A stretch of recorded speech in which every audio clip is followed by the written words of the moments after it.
Hello, hello, I'm about ready. Give me a moment. I'll lower the music volume while I'm doing some last-minute adjustments.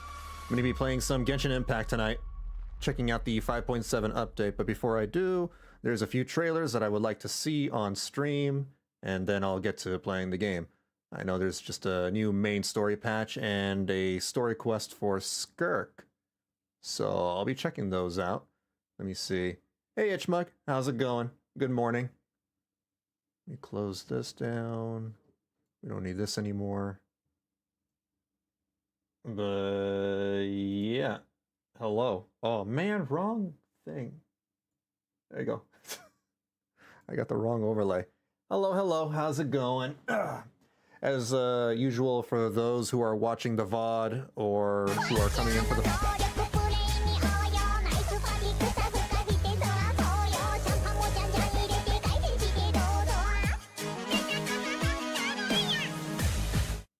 Hello, what did I miss? Also, wasn't today GW2? Today? No, I don't play Guild Wars 2 on Sundays anymore. I play Guild Wars 2 on Thursdays. Hey Tim, how's it going? Thank you for the tier 1 sub. Appreciate it as always. It's been a while. Hope you're doing fine. Yeah, I play Guild Wars 2 on Thursday nights. Thursdays at 6 p.m. Pacific. I play just once a week now. I slow down. But I've done everything in Guild Wars 2. I've caught up. A couple of weeks ago, I did the newest and latest Janthier Wild story. Haven't been here in months. All good. Yeah, I get it. Probably have to take a break from the game. I haven't even seen you in game either. So you probably had, either you had to take a break or you were burned out or something. Been good? That's good. That's good to hear. Itchmug, I turned 27 yesterday for me. Happy birthday, Itchmug! Happy birthday! Hope you had a good weekend. Hope you went somewhere nice and, had some fun. Again, before I got interrupted by the alert, for those who are watching the VOD or who are tuning into the stream for a while, after a long while, or for the first time ever, if you're confused as to who I'm talking to, I am multi-streaming, so I'm talking to both Twitch chat and YouTube chat. So if you don't see who I'm talking to in your chat, assume that I am talking to somebody in the opposite chat, as usual. Yeah, I multi-stream now, so I'm streaming both on YouTube and Twitch. Yeah. Been good, just had to take a break. I get that. A lot of people are getting burned out by Guild Wars 2. It's not just you, Tim. Like, even I'm starting to, feel a little bit of that burnout. Just a little bit. It's kind of circumvented by the fact that I only play once a week. So I don't really play it that much, which is good. But yeah, there's nothing really going on in Guild Wars 2 nowadays. It's kind of, it's whatever. Though a few days after I started playing Guild Wars 2 again, I played 19 hours. Jesus, that's too much. Please get some sleep. Turned on in gamer timer. Yeah. Gamer mode. Damn. You went raiding. All right. Gotcha. I'm gonna take a look at some trailers. There's one for Genshin Impact. There's one for Honkai Star Rail, and one for Zenless Zone Zero. I might honestly skip the Honkai Star Rail one. And you want to know why? Because the thumbnail is making me mad. It's a spoiler image. Why would you do this? Why would hoyoverse... That's clearly Finan. And Finan probably has a new transformation. Why would you spoil that? I want to find that out on my own when I go through the story of 3.4. And it's just like, well, now I don't want to watch this trailer. You just spoil... It's not just the thumbnails. They've done this in previous trailers too. I think I should just stop watching Honkai Star Rail trailers because that's all they do. They just spoil the story. And they make the story a lot less exciting that way. Oh boy, I didn't need to see that. I wanted to see that on my own. That would have been way more hype. Now I'll see it coming. So yeah, I think I'll skip the Honkai trailer. I'm gonna watch the Genshin character trailer for Skirk. Oh, hold on. Forgot to hit the record button. I'll watch the character trailer for Skirk, and I'll watch the Jufufu character demo, and I'll be squared. Yeah, spoilers. I don't know why they do this. It's annoying. This is the Skirk trailer. This view of the stars. It seems timeless. As if it could last forever.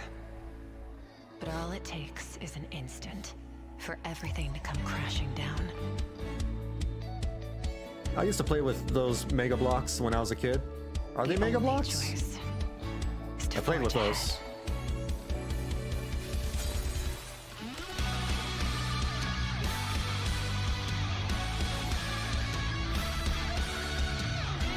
Little Skirk?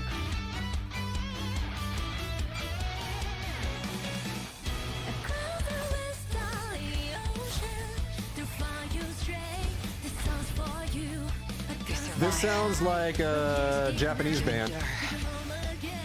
You evolve. She just went Sailor Moon.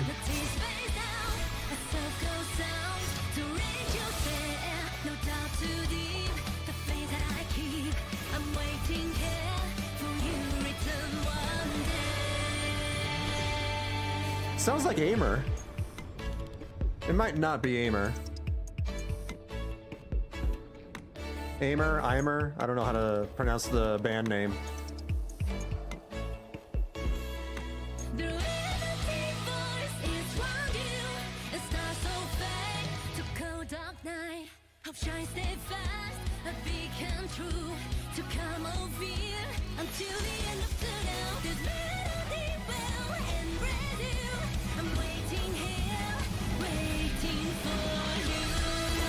That's cool. Why couldn't that first half be part of her ultimate animation too?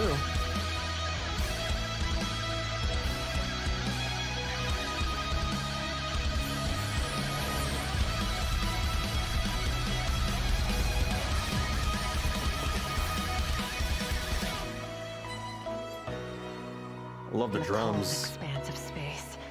Civilizations crumble and fade into eternal night. But when darkness falls, I will slit its throat. Oh, that was pretty dark towards the end there. But okay. Huh. Yeah, like that whole bit with her, you know, slicing through space and time, you know, that's part of her ultimate animation. But not the part where she's flying around. That should be included too. And the ultimate animations for Genshin Impact have been getting a little stale lately, including Skirk's. That said, her combat animations are pretty sick. I pulled Skirk, by the way. I got her within 130 pulls. It took almost everything I had. What in the world is going on in one of these thumbnails over here? Anyway, that's not important. I pulled her in 130. I spent all my Primo gems, and I had to dig into my Star Glitter exchange and used up quite a bit. I'm left over with 10 pulls now. There's almost nothing left in Genshin Impact. I'm dried up like a desert. Ugh. This is getting rough. I hope the 5.8 character isn't, you know, interesting. I really hope so. Let's check out the Jufufu character demo. Heroic Roar of the Tiger for Zenless Zone 0. Summit prowls a fierce tiger, mystic arts master, and skilled fighter. Has seen your sister, justice is her name. She rights wrongs with a hero's claim.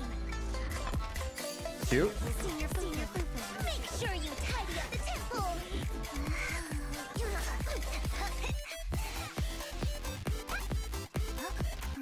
I saw scenes like this in The Karate Kid. Senior Fufu is so cute. Like a little kitty. She doesn't like being called a kitty.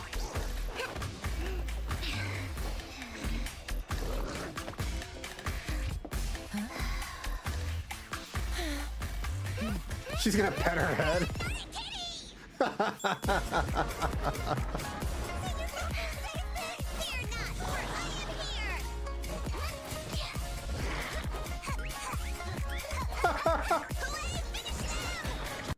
That's... They're self-aware. They're self-aware because it doesn't do anything. Doing this move in the game with Jufufu doesn't do anything. She barely... I don't know. I'll let the trailer play out. Self-awareness, though. That's... I like that. Senior, you're so adorable. She's so adorable. Oh, wait a minute. Did they just pull a, oh my god, Looney Tunes thing? She did. That's a nice little reference. That's cute. That is the cutest roar that I've ever heard. Oh my god. Yeah, she is a cute character and all, but man, she kind of sucks. I've been playing her in the trial stages in the new 2.0 stuff, and she doesn't feel all that impactful. I know she's an off-field stunner, but like, I think I would rather just use Trigger, or even Qingyi, or somebody else, even Khaenri'ah. I don't know. I think she's undertuned. She is indeed adorable. Yeah, at least she's very adorable. But for me, she's an easy skip. She's a very, very easy skip, unfortunately. Cool character, though. I mean, I like her, you know, her personality is very bouncy. I love that. And her animations are really nice, too. All right, I think that's it. There's not that much to watch. It was just those two trailers. I'm going to go to getting started and playing the game. There we go. This Wednesday, I'm going to be checking out the Jufufu Agent mission, though, as well as play a little bit of Wuthering Waves, because I need some Astrite. I need to start farming some, and I want to explore the new region, and I haven't had the opportunity, a good chunk of time to do some exploration in that game. So I want to dedicate, you know, a little more time by just streaming some of that. There we go. And where's the music? There it is.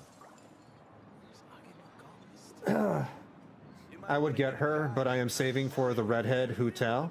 Yuzuha, right? I'm still on the fence with that one. What are you doing here, dude? What is Khaenri'ah doing here? Got it. I won't let a house scare anyone. That's right, I switched to English dub. I forgot about that. The new 5.7 patch has replaced some voice actors. Most importantly, they've replaced Paimon. And that got me, you know, to switch back to the English dub of the game. Yeah, it was bad enough that some of the other actors were problematic, but Paimon being one of the most problematic, and being, you know, a forefront main character, you have to listen to her all the time. That got me like, no, I'm gonna go just listen to this in Japanese instead. But now that that's, you know, taken care of, that's no longer a problem. I am back to the English dub. I switched. Scare people? Know that the almighty Dragon Lord's mere Oh, it's the presence anecdotes. is an Okay. awe-inspiring thing. The anecdotes are voiced? Some of the anecdotes I found in the world, and they weren't voiced. The one for Kirara and Fire Girl that cooks. She wasn't voiced. Neither of them were voiced. Awe-inspiringly pathetic. Khaenri'ah! What did you just say? Khaenri'ah? Oh, look who crawled out of their hidey hole. Here to scrape up some work? Too bad. All the lucrative gigs already under the purview of the almighty Dragon Lord, and we... That's great, Pipsqueak. Ignore a how, traveler. If you'd like any commissions, I can recommend you some. He sounds like a younger Yuri Lowenthal. Right. And if you need any help, just ask. Help? Oh, how noble, how high-minded. How about you? Get out of here, trash dragon. Shut it, Ahau. Save your breath for the monsters we'll be fighting.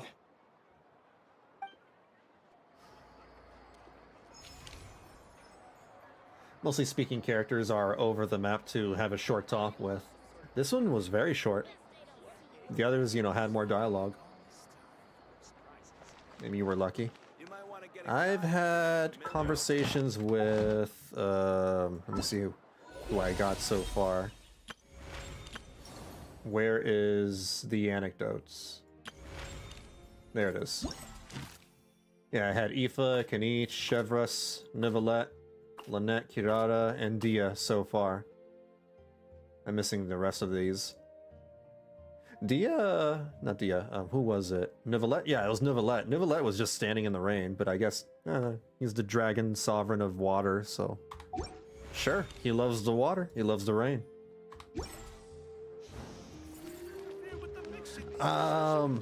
Skirk is so easy to build.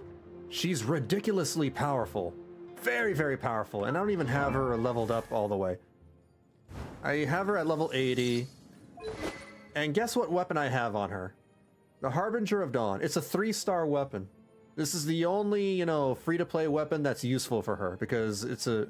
I'm basically just using the crit damage stick here. Because everything else doesn't seem all that useful. Favonius does not work with her because she doesn't use energy recharge. So that's worthless. I have the Finale of the Deep Galleries and this extra thing. I haven't fully leveled up everything here. Like this one's 0, this one's 18, this one's 4, 20, 20. So with that all in mind, she's still doing a ridiculous amount of damage on her own. Super easy to play. All you do is just, you know, spam attacks while you're in this form.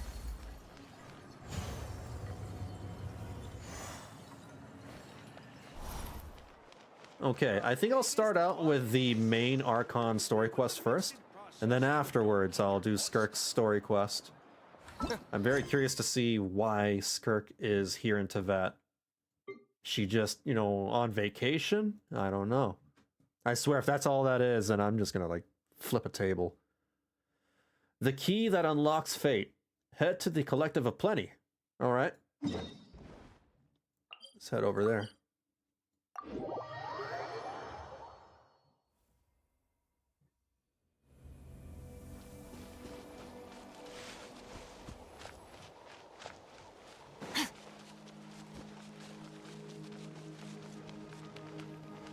Ian-san. Ian-san? Oh, Tumaini and Paimon. Fancy that. I didn't expect to run into you two here. Oh hey, Coach Ian-san. What are you doing here all by yourself? That's the new Paimon. Just so you know, Paimon didn't come here to train. Paimon's not looking to sign up for any diet plan or bodybuilding class right now. Liking it so far? Alright, got it. But seriously, what do you take me for? Some coach from hell? I'd never force a student into something they didn't want to do. Now I did hit, I already listened to a couple of clips of her voice lines. Just, you know, through leaks on the internet. But so far, I'm liking it. That being said, a little aerobic exercise would probably do you some good. You could take over my patrol for a while. That would count. I think the important thing to note here is that her pitch is leveled out. It's not, you know, a high shrill that a lot of people cannot stand. Like, no joke. People legitimately cannot play the English dub of Genshin Impact because they can't stand Paimon's voice. I am on the side where, like, I didn't mind Karina Boetcher's voice for Paimon. You know, drama and controversy aside, I didn't mind her voice, but a lot of people did. A lot of people hated that voice. This should be a lot more palatable, because it's not, you know, grating on the ears. Rather than training, that sounds more like helping you out. Yeah, all jokes aside, you're right. I'm looking for some help. The Collective of Plenty is holding a bodybuilding competition soon, and so many people have been busy squeezing in their last-minute workouts that we've run out of staff for patrols. Oh, so you've stepped in to cover their work. But Don't you have a last-minute workout to do, too? I'm good. For one thing, I believe peak conditioning can only be achieved through consistent training over a long time span. Cramming in a workout at the last minute does next to nothing for you. But more pertinently, well, as you can probably imagine, I'm not able to compete in any of the most popular weight classes, and there's no real competition in my own weight class. Damn. That makes sense. Yeah, that makes sense. We're back at it again. We're back, guys. We're so back. We're so back. Back to saying, you know, the same thing as Paimon, being on the same wavelength. It's like nothing has changed. Oh my god. I'm always saying what Paimon is saying.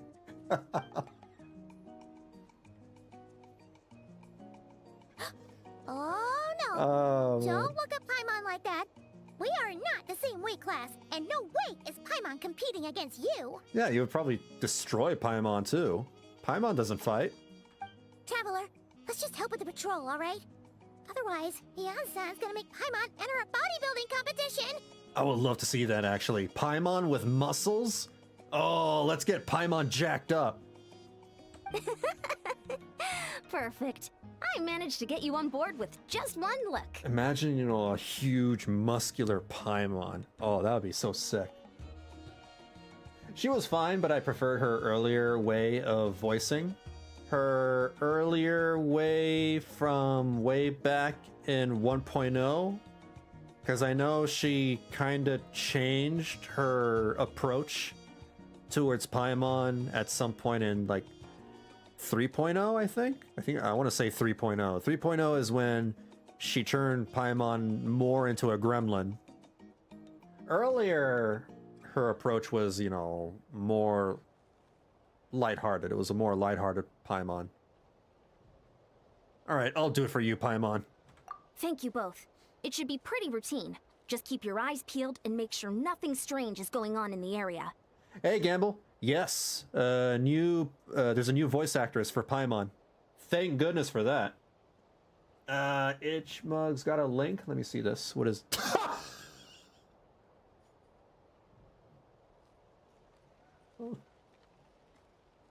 Bro. That's so cursed. That's so cursed.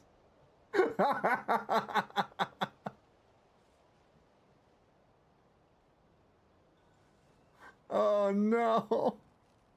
I hate it. I actually hate it. That'll free me up to check the other section. Let's meet back at the settlement when we're both done. Oh man. There's more? Oh, of course there's more. Sure thing. Just leave it to us. We're experts at strolling and patrolling, don't you worry. I actually like this, you know, Paimon a lot more than the previous actress because, you know, she doesn't sound like a gremlin. Before, you know, I gave Paimon a lot of, you know... I basically bullied Paimon because, you know, the way she sounded and acted like. But when I listened to the Japanese version of Paimon, I was like, oh, she sounds like an adorable little angel. Oh, now I can't make fun of her. And then I'm listening to this new English Paimon. I'm like, it's a nice in-between. It's a nice compromise. I'm okay with this one. I don't feel like bullying this one. I don't feel like tossing this Paimon into the trash.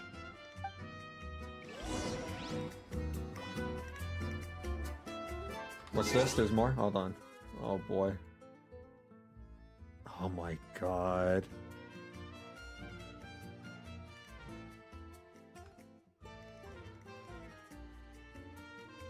You know, I'd be for it.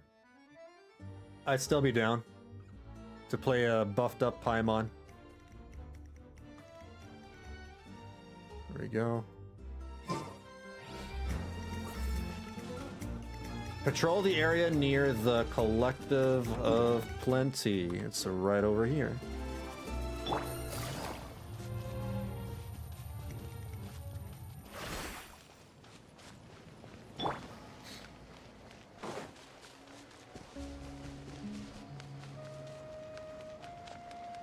do I go? Spot's over here. That looks more like Anya imagining herself as a monster. Anya from Spy X Family. That's a great show. Do I have to climb this? Patrol the area near the collective. Oh, here we go.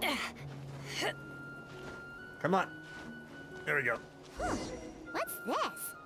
Was there always a cave here? No, they just patched We it should in. go take a look, right? Seems like a thing to do on a patrol. I like this. She's got that little pizzazz, you know, from the original There's a Paimon we were hilichurl used here. to. Is it sleeping? Doesn't look very hostile. Why is it hiding away here? Yeah, spy. You woke it up! Well, we gotta kill it. Huh? It ran away. Oh, guess our reputation in that land is more fearsome than we thought. Even hilichurls don't want to mess with us now. I don't think hilichurls know who we are. I mean, it's not like they have a radio or a TV, you know, keeping up with the news around the world. Something on the ground. You mean that shiny thing? Huh. Must have dropped it as it ran off. Huh. Paimon bets that hilichurl thought it was a priceless treasure. It was probably planning to hide it here for safekeeping. Until we showed up. Let Paimon take a look. Hilichurls aren't the brightest, so it might not be worth much, but still. It better not be a beacon that teleports us to an alternate dimension. What is it? You look so serious all of a sudden. Isn't this just a regular old key? The style is unusual, though. Doesn't look Natlanese. Where do you think it's from? From outer space. This is the key to the hibernation chamber on the spaceship. I was right! It's from outer space! What do you mean? What hibernation chamber? What spaceship? I was joking! Wait, you mean the spaceship? The one that brought you to Teyvat? Wait, we're just acknowledging that now? Am I crazy? Maybe someone can help me out. Did they ever mention that the Traveler came to Teyvat through a spaceship? Not once was that mentioned in the story, I think, although I've only been playing this game for 2 or 3 years, and some of it is kind of a blur. I don't think they've ever mentioned that she came to Teyvat through a spaceship, though. I had always assumed that she, you know, woke up suddenly on the planet. Or maybe she got isekai'd. I don't know. That's the one? So, how did that key show up here? Are you sure you didn't just drop it? We came here on a spaceship? I always knew that we were aliens, but like, or maybe from heaven, maybe, you know, gods from heaven, but we came here on a spaceship? That was after they got cubed by the principals. I don't remember them ever mentioning the ship. No, I still have mine. I've always made sure to keep it safe and sound. Apparently. Is this like retcon? Whoa! Retconning? Yeah! These look identical! So, if one of them's yours, does that mean the other one is... There are only 2 of these. One belongs to me, and the other to my brother. Ah, of course. Knew it! Huh! The keys to a spaceship! Huh! Somehow that really rams home the fact that you really are an actual alien. Oh, wait, no. Descender. I always thought she was a god. Or something. Before, I guess it was the ship.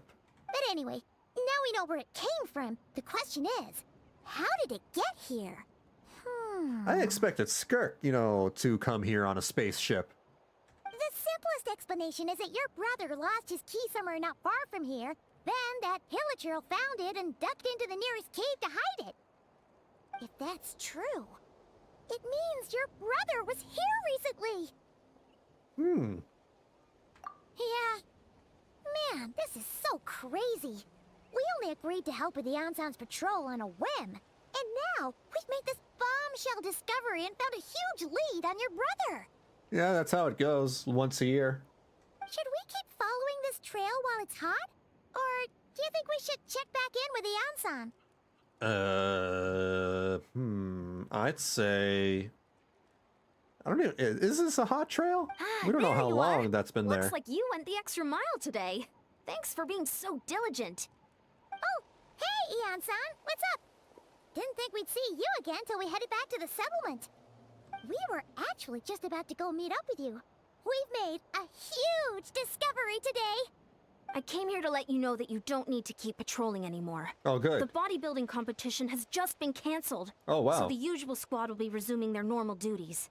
They'll be here to take over shortly. How awfully convenient. Wait, canceled? Why? What happened? The Abyss Order attacked. Oh! Huh? Didn't expect our suspicions to be confirmed so quickly. Sounds like Aether is on the move again. No, brother, what are you doing? I'll find a way to speak with him in person this time. I have to. I've heard of the Abyss Order, but this is the first time I've known them to take organized action on such a large scale.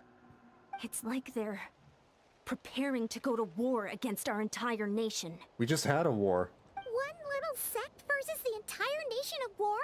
How are they expecting to pull that off? Based on everything we've seen from them so far, they usually prefer to act in the shadows. So, what's different about it this time? What could they be after? No clue. All we know is that they've attacked our tribe, but that doesn't tell us much.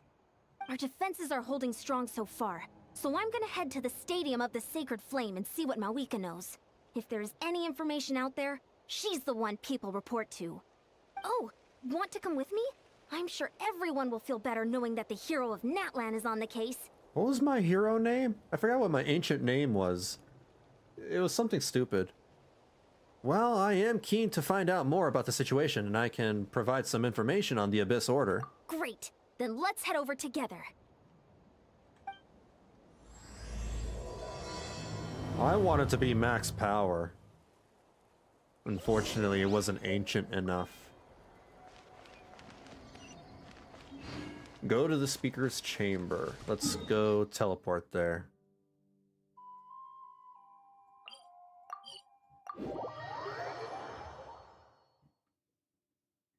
Man, we're aliens. What the heck?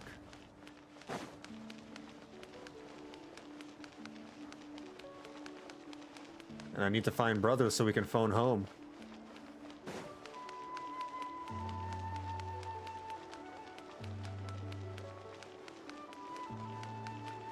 I feel like that must have been a retcon, because it was always up in the air, you know, whether they came from the heavens or from another planet or another dimension. But now they're just outright saying it. Yep, spaceship.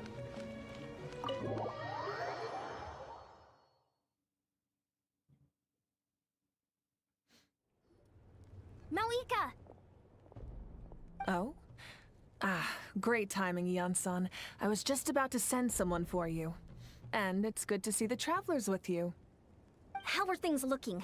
What's the latest word from the messengers? The Abyss Order has been spotted near several tribes at the same time. Clearly, this is a coordinated strike. Also, their numbers are much higher than expected. Their organization appears to have grown considerably, but because they're usually so secretive, this is the first we're learning of it. I mean, we always knew they traveled from world to world. The actual way of doing it was just never discussed. Yeah, and, you know, I was thinking, you know, they would never go the spaceship route. Maybe they were using, like, portals or some weird fantastical, you know, some fantasy thing. Because it's a fantasy game, right? It was a fantasy game for the longest time. Now they're just, you know what? Spaceships. It sounds like they're throwing everything Although, to they be have at fair- us. What are they trying to achieve? To be fair, they've been moving away from that a little bit slowly as time has went on since Fontaine, with the inclusion of guns and robots, and with Natlan, you know, DJ tables and roller skates and motorcycles and what have you. That's what I'd like to know as well. Historically, Natlan has not been a hotbed of Abyss Order activity, and we have no particular quarrel with them. Could it be revenge, perhaps? Would they want to get back at us for our recent victory over the Abyss? Oh, seems unlikely. But then again, Paimon wouldn't put anything past the Abyss Order. Well, it's part of a Honkai universe, so spaceship not as surprised. Yeah, I suppose. It's too early to say anything definite. For the time being, we should continue monitoring the situation. How are the battles going? Not too many casualties, hopefully? Well, even if they're committing all their forces to the fight, they're in for a tough time. Our brave warriors have just emerged victorious from an all-out fight against the Abyss itself. Yep. We have a whole nation's worth of seasoned veterans fighting for us. Compared to the true Abyss, the Abyss Order poses a far smaller threat. They cannot endlessly replenish their forces for starters. However, this is still a war, so we must give it our all and do our utmost to minimize casualties. They're never gonna, like, actually show armies attacking each other, are they? The tribes are organizing their defenses as we speak. Traveler, this is one war that Natlan can handle on its own. If you wish to stay out of it, you'll be safe here at the stadium with me. No, I gotta, my brother's here somewhere. This is personal. Oh? In what way? My brother is the leader of the Abyss Order. Maybe, probably.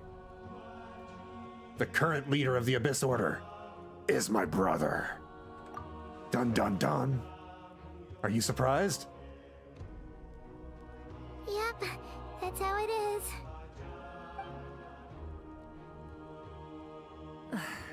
I see. My goodness, that is very personal indeed. Hey, Rowena. If you don't mind me asking, do you have any idea what his goal could be? To dominate the world and take it over and fill it up with casinos. Safe to say, they're not exactly on the best terms at the moment. Ever since Paimon met the Traveler, she's been trying to track her brother down and get some answers. But he's been avoiding her. Because I'm against gambling, and he isn't. I see. So you two have fallen out. Huh. A pretty common occurrence between siblings. He took my Nintendo Switch. Well, yeah, that may be. But the stakes are a little higher where these two are involved. He won't stop erasing my game saves. They certainly are. Although somehow it doesn't surprise me that a spat between the Traveler and Twin could affect the fate of the entire world. Just so I'm clear, you're still on Natlan's side, and you have no idea what your sibling is after. Is that right? No, I know what he's after, and he's not gonna get it. Absolutely, I might even hate the Abyss Order more than you do. Well, that's a relief. When you first mentioned your sibling, I was worried we were about to be thrust into an impossible position. Our reports say that the Abyss Order has focused most of their efforts against the Masters of the Nightwind. If you don't plan on staying here with me, I'd recommend going there to lend them a hand. Sounds great. I'll join you. Right now, the Collective of Plenty isn't facing a serious threat, so we should support the other tribes. Many thanks, you two. Anything you need, send word to me right away. Go to the Masters of the Nightwind. Okay, I'm on my way. Who's taller, Mavwika or... Wow, Mavwika's taller. She's taller than Skirk. Yelan is as tall. Oh, is Skirk the medium model? The medium female model? No, not really. Because Escoffier is shorter. Interesting. Skirk is in between. She's in between the tall female model and the medium female model. Not sure if they've ever done that before. Alright. I gotta go this way.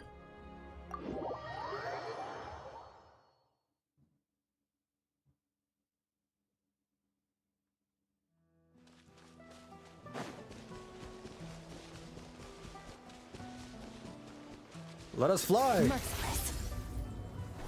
Oh. Didn't let me fly.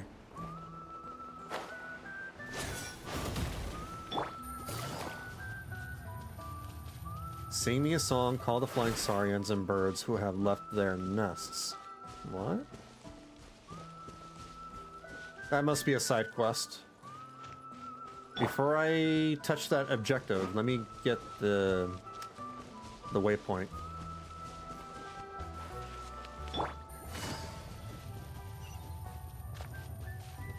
Whoa, whoa, whoa, whoa, whoa.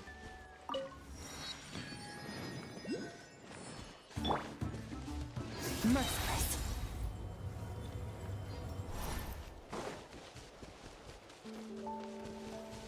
What the hell? Did my sword just get left behind? Did you see that?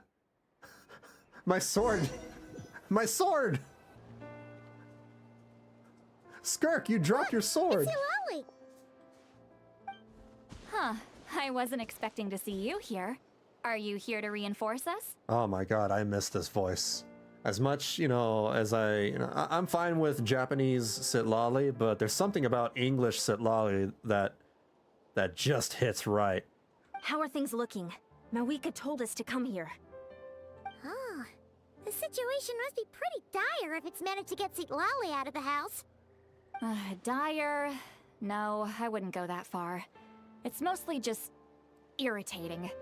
I prefer, this version of Skylar Davenport's voice rather than her as March 7th. March 7th is a little annoying. Sitlali, though. I heard we're being hit the hardest out of all the tribes. What are they trying to imply? They just think we're pushovers or something? The more I thought about it, the angrier I got. I couldn't exactly concentrate on my novel after that, so... well, here I am. So, that's how they earned the ire of Granny Eatsley, huh? They call themselves the Abyss Order, yes? Ugh, so tasteless. It's exactly the kind of two-dimensional name a clueless writer picks because they don't trust the rest of their writing to persuade the reader of who the real villains are. They're so self-aware. Finally, yeah, it's so true. Abyss Order, that's like some cookie-cutter, B-tier name of a villain group from some generic isekai anime. Sitlali knows because she reads isekai visual novels. Not visual novels, light novels. Hey, she's saying your brother has poor taste. I'm just glad I'm not the only one who thinks that. Wait, what? Are you saying her brother is a member of the Abyss Order? Yeah, unfortunately my brother is an edgelord. I only said that because I was mad. But maybe I went too far? No, you're fine. Our brother's a kind of a poo-poo head. He took my Nintendo Switch. Hey, let's save the chat for later. We've got some enemies incoming. Good. A much-needed chance to vent my frustration. And not a moment too soon. Things were getting awkward there. Luckily, I'll never have to find out just how badly the rest of that conversation was gonna go. Hey, Dodo, how's it going? New emergency food VA, yep. Almost typed her other nickname. God save me. You didn't have How's to it say going? that last part out loud, Lolly. Anyway, let's get him! This is weird. Hold on. This looks like, the still of, the Avengers.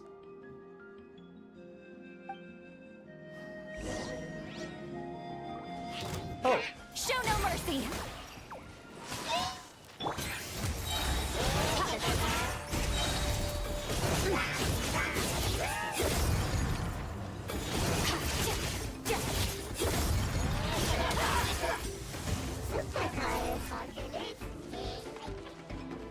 Fulfill our pact! Where'd you go?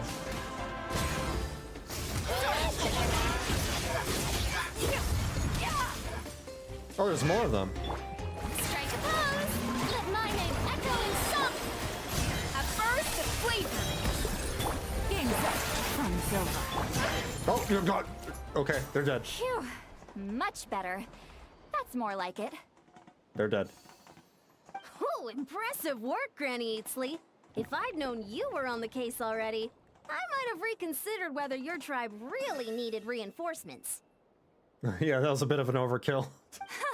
If anyone should be reconsidering, it's the Abyss Order. They picked the wrong target this time.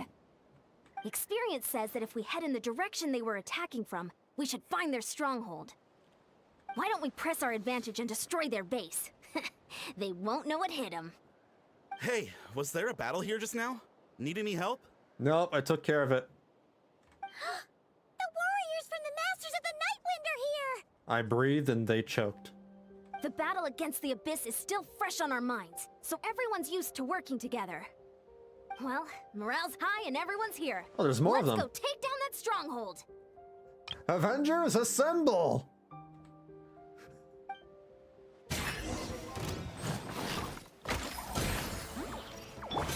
Annihilate.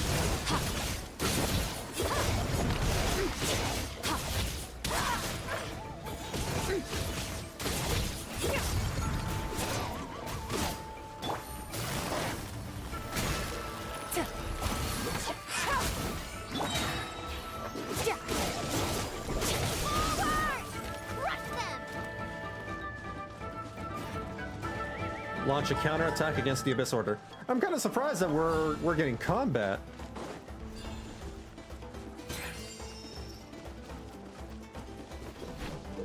Oh, dark light candlesticks created by the believers in the Abyss and Chaos will constantly absorb nearby elemental energy and convert it into... Ha ha ha! I am playing Skirk. What's elemental energy? She doesn't use elemental energy. What is that thing? It's like it's draining the strength right from my body. It's not a problem to me. Find a way to destroy it. You two! Time to end them! Extinguish. The Abyss Order's resistance is faltering. Now's our chance. Warriors, attack! After them! Move on, men! We must advance! Hey, Courting. Fortnite has been established in the MCU. Doctor Doom has not. When Avengers Doomsday comes out, the citizens of the MCU will unironically recognize him as the guy from Fortnite.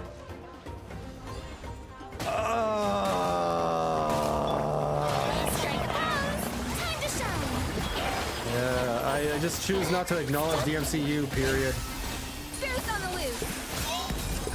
Here comes the catch. See Lolly, it's Papa! Get him! Show no mercy! Oh. You left the boss here. Time to show you what happens when you mess with the Masters of the Nightwind! All to resist the Abyss will pay the price!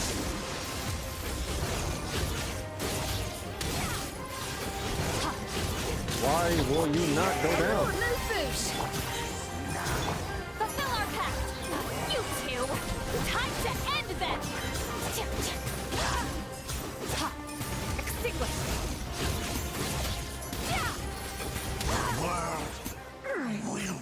We got him. The stronghold is neutralized. Good work, everyone. Thank goodness. Yeah, thank you for including combat and gameplay into the new story. I complain about this constantly. Huh. The Abyss Order's all bark and no bite. That was fun. That was good. To be honest, this was anticlimactic. What are you talking I was about? hoping for a personal apology at the very least. Oh. And ideally a whole speech acknowledging the superior might of the Masters of the Nightwind. Paimon. Well, Paimon. whatever. I'll just have to make up for it with some extra wine at the victory feast. With the stronghold cleared, this area should be safe for the time being. But still, something tells me we can't afford to let our guard down yet. Maybe it's just me, but an enemy under siege normally defends their stronghold at all costs. The fighting gets more and more intense right till the bitter end. Yeah, new voice actor. She sounds a lot better.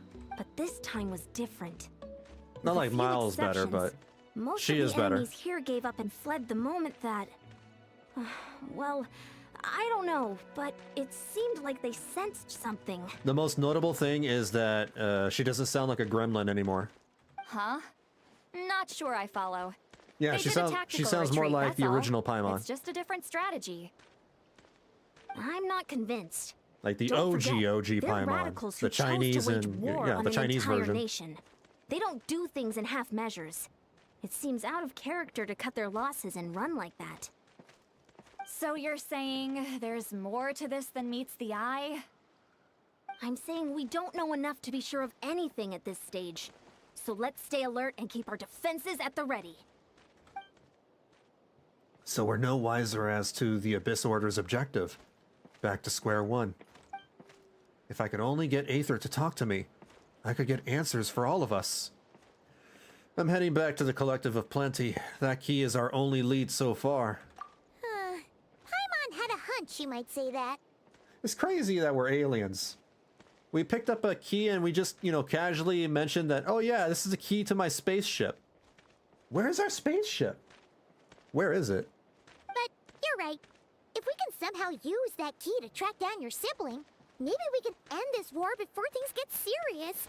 And maybe you can finally get some answers. I wonder if we crashed. Wait, you're leaving? But I was still debating whether to invite you to the first victory feast. I mean, my brother, though. Go ahead, you two. See, Lolly and I will take care of things here. As much as I would love to, drink with Silali again, our brother takes priority.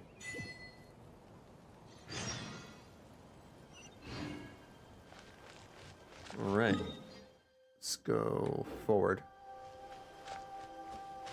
Ian-san, yeah, Ian-san has a voice too. I don't think Ian-san got replaced though. I think Ian-san just came back? Maybe? I don't remember. By a VTuber? Really? It wouldn't be the first time. Sayu is a VTuber and he voices, what's his name? The Wolfman guy from Sumeru. Oh my god, I forgot. The guy that likes to make puns. Very, very dumb puns. Like.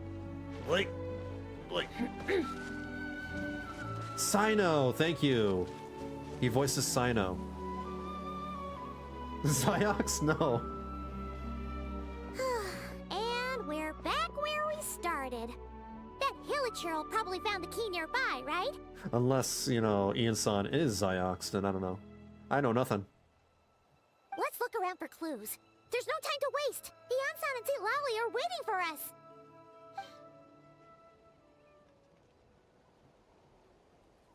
Ugh. We've scoured the entire area, but still nothing. How the heck did the key end up in that Hilichurl's hands? Are we supposed to believe that it just fell out of your brother's pocket as he passed by? Maybe, probably. He's kind of a goofball, isn't he? Seems kind of ludicrous to lose something so important in such a dumb way. But then again, who knows? Sometimes in life, things just go missing and that's that. Oh. Oh, thank goodness! Someone's here. Please help me. What is that dress? Where is she from? Wait, she's Khaenri'ah! Huh? Who are you? What happened? She's Khaenri'ah! Look at her eyes!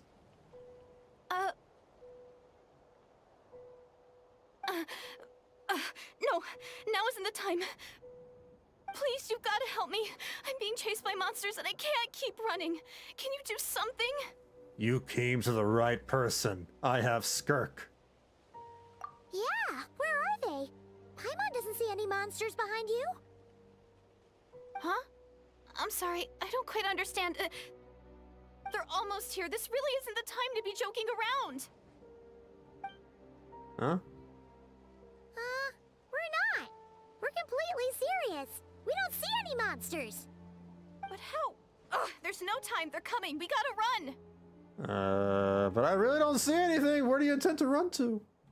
What's wrong with that girl? She must be seeing things. Do neither of you see her eyes? Her eyeballs? What? Question mark? Oh no! It looks like something really hit her. Maybe she was right. Quick, let's see if she's okay.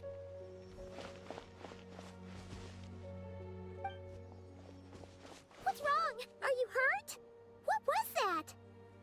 The monsters! They're right there! It's too dangerous! You see nothing. There's no. Is she crazy? Let me help you first.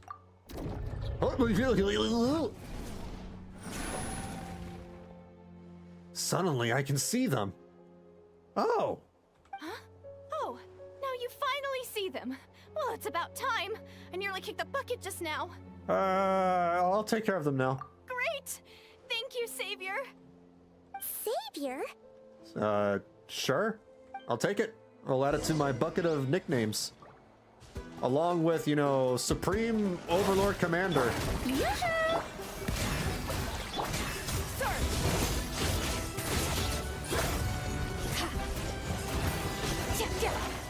That was easy.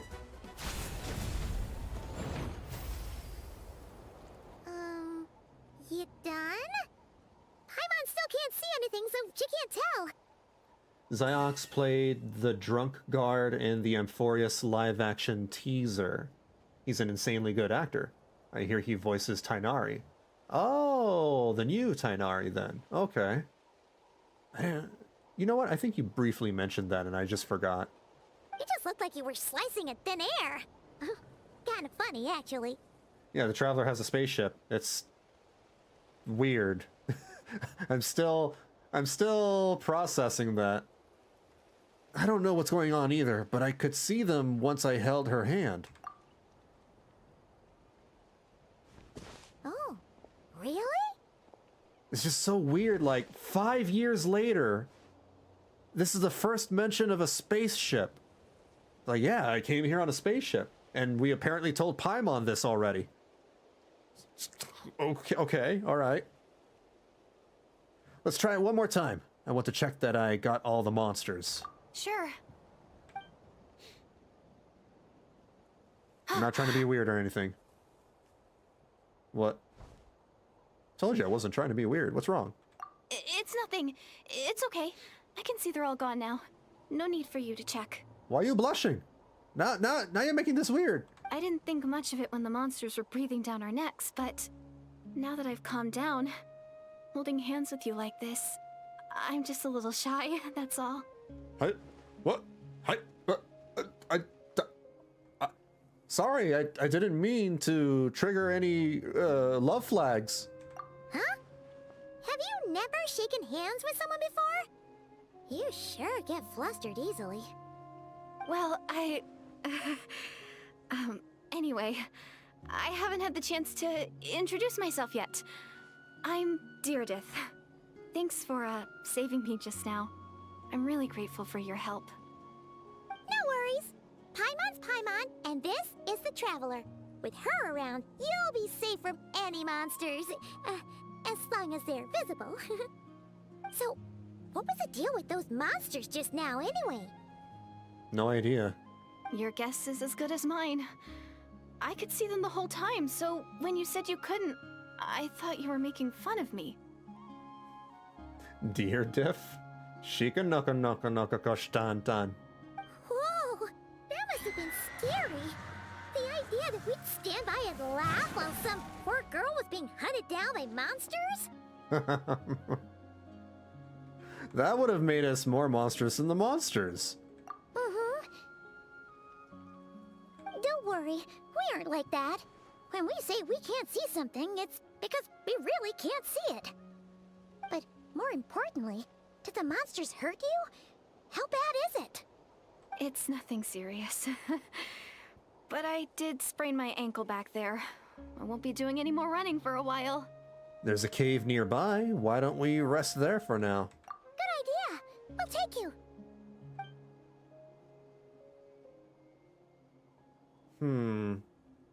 She has Khaenri'ah eyes, Thank you so much. Despite getting injured, I still feel much safer with you around. There might be some weird, you know, space-time shenanigans happening, just like, you know, that time when we were dreaming about being our brother, our sibling, when we were witnessing the cult leader's creation of the Abyss Order. That was way back in Sumeru, like 2 years ago. I'm gonna stay here until I heal up. Don't want to risk running into any more monsters. Yeah, you already took a big enough risk coming out here all on your own. So, Where are you from, Deirdith? A small village, far away from here. I walked for what seemed like forever and lost my way, so... Yeah, I have no idea where I am anymore. Schrodinger's Deerdiff, both in this timeline and 500 years ago. Maybe all these trials Something like and that. tribulations are part of the journey. No one said finding the savior Deer. is What's with gonna the be deer? easy. Where's the deer from? What deer? Huh. That's the second time you called the Traveler a savior. What's all that about? Oh, sorry. It just slipped out. I was caught off guard. The resemblance is so uncanny. Anyway, let me start from the beginning. She's talking about my twin. There was once a sage who passed through my village. People got the sense that she was truly omniscient. The sage said that doomsday was coming. But as that day approached, a savior would reveal themselves to us. The day of disaster is almost upon us, so my grandmother begged me to leave the village and find the savior before it's too late. Doomsday? Avengers Doomsday? I've heard people talk about the savior since I was a kid. Growing up, it really made an impression on me. The description is practically etched into my mind. So when I saw your golden hair for the first time, it was like this image that's existed in my mind's eye all these years suddenly came to life. Everything matched. Oh, so that's why you were lost for words when you first saw her. Thought she was just, getting all flustered because the Traveler has a lot of riz. Well, the Traveler's definitely got what it takes to be a savior, and she's already got a ton of titles, so she won't mind one extra. Yeah, I've got like 100. Actually, I don't think it's her. Well, damn. What? But didn't you say that everything matched? Everything except the gender. The savior was described as a young man. Aether. Oh, for goodness sake. There are gender requirements to be a savior? Really? Paimon. Paimon's really progressive, you guys. I think I know who it is. Oh, of course. If it's not you, then it's gotta be him. Who? Who is it? My brother. You have a brother? Well, then that's it. Oh, it's him. It has to be. Oh, thank goodness. Please, can you take me to see him? I don't know where he is. Huh. Maybe, if you're lucky. It just depends if we can find him. Huh? But isn't he your brother? I don't have a GPS tracker on him. Sorry. Looks like Paimon steered this conversation back to the fallout between you two. It wasn't on purpose, but that's the reality, so it's hard to avoid. Okay, fair enough. But since you're looking for him anyway, why don't we team up? We might stand a better chance if we work together. We've been looking for him for 5 years. 5 years. Have you always believed that doomsday will come? Yes. Everyone says that the disaster is inevitable. But the savior will rescue us all from our pain and suffering. I've always dreamed of meeting the savior. Do you really buy this whole doomsday thing? Seems kind of far-fetched. We've seen worse. She spoke with conviction. I don't think she's lying. Maybe it's another lie spread by the Abyss Order. See? She broke eye contact. Sure sign of a guilty conscience.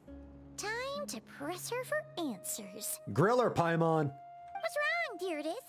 Something's clearly bothering you. You want to tell us what's going through your mind? I'll be the good cop and you'll be the bad cop. Oh, I just... how should I put it? The Traveler looks just like the savior of my dreams.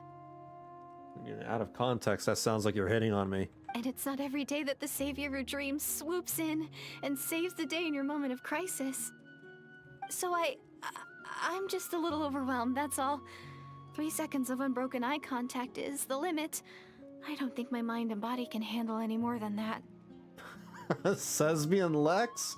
I don't know, maybe it almost feels like it's leading in that direction. What do you mean, limit? What happens after 3 seconds?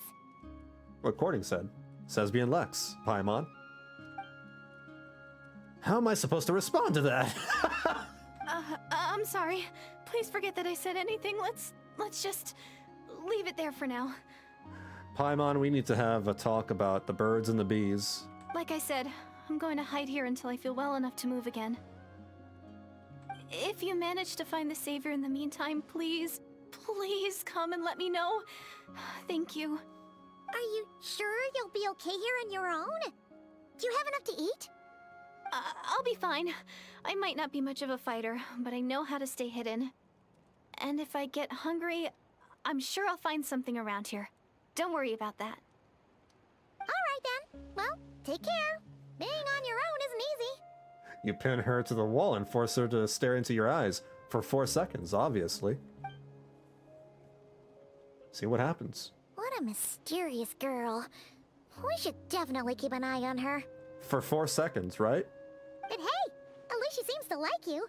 And it sounds like she's gonna help look for your brother when she's healed. Anyway, this is probably all the progress we're gonna make for now. Let's head back to the Masters of the Night Wind and see if they need our help.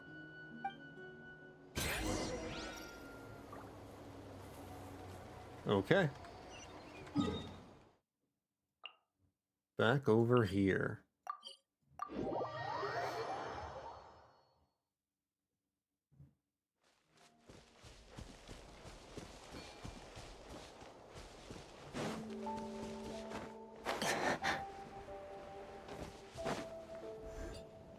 Oh, you're back! How did it go? Find anything? Nothing substantial, unfortunately. But we had the weirdest experience. Yeah. So I take it that the war's still on?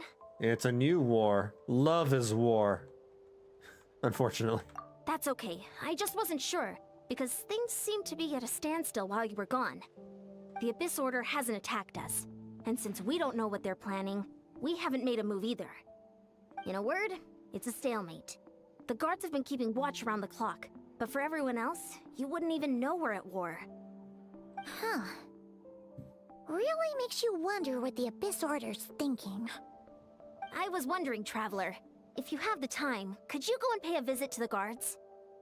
They've been working a pretty demanding schedule. I was gonna go see them myself, but I'm sure they'd appreciate a visit from the greatest hero of our time. Oh, but you're a great hero too, Yan-san. But not as great as me, Paimon. This is technically my sibling's fault, so... Great. Thanks, you two.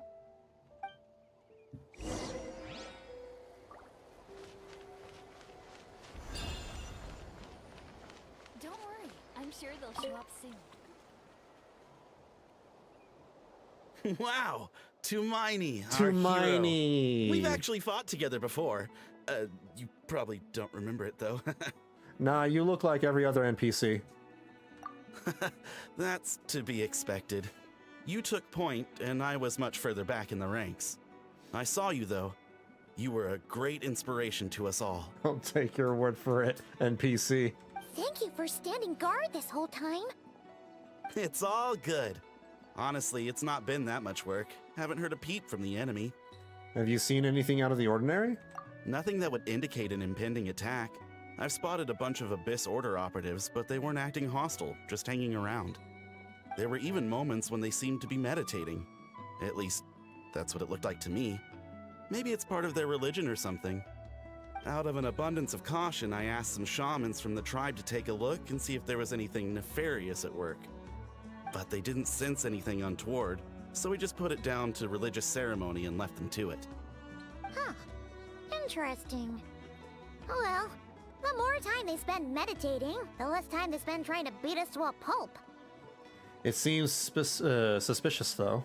Could this be related to their true objective? Well, the shamans didn't raise any concerns, so how bad could it be?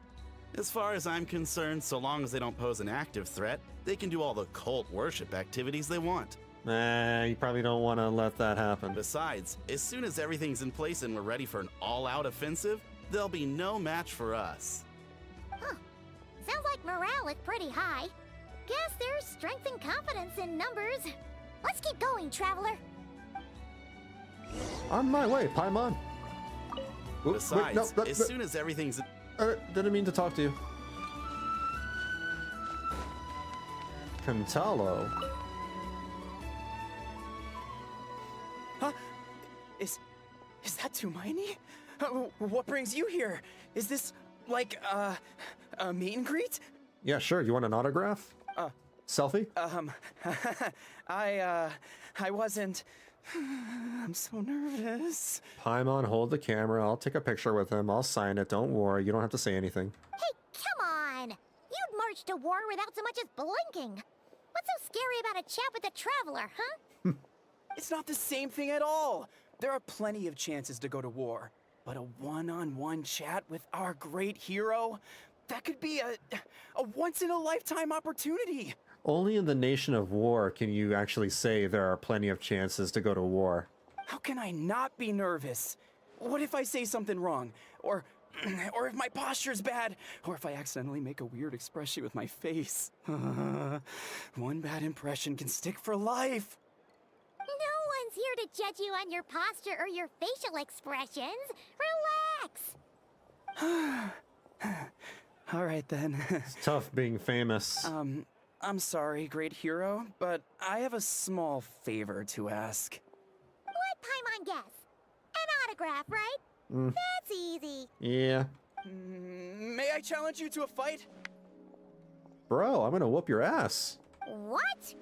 How can you be so audacious and so sheepish at the same time? Huh. Paimon's starting to think your nervousness is all just an act. Maybe he's one of those people, Paimon. Maybe he wants to get beat up. Maybe he gets off on the idea. No, of course not. I just figured that if I don't ask now, I'll regret it for the rest of my life. Maybe he's a masochist. But I am still on patrol. So please, great Paimon, if you wouldn't mind taking over for me for just a few minutes? Ugh, again with the sheepish audacity. Just pick one or the other, will you? What are you waiting for? Bring it on.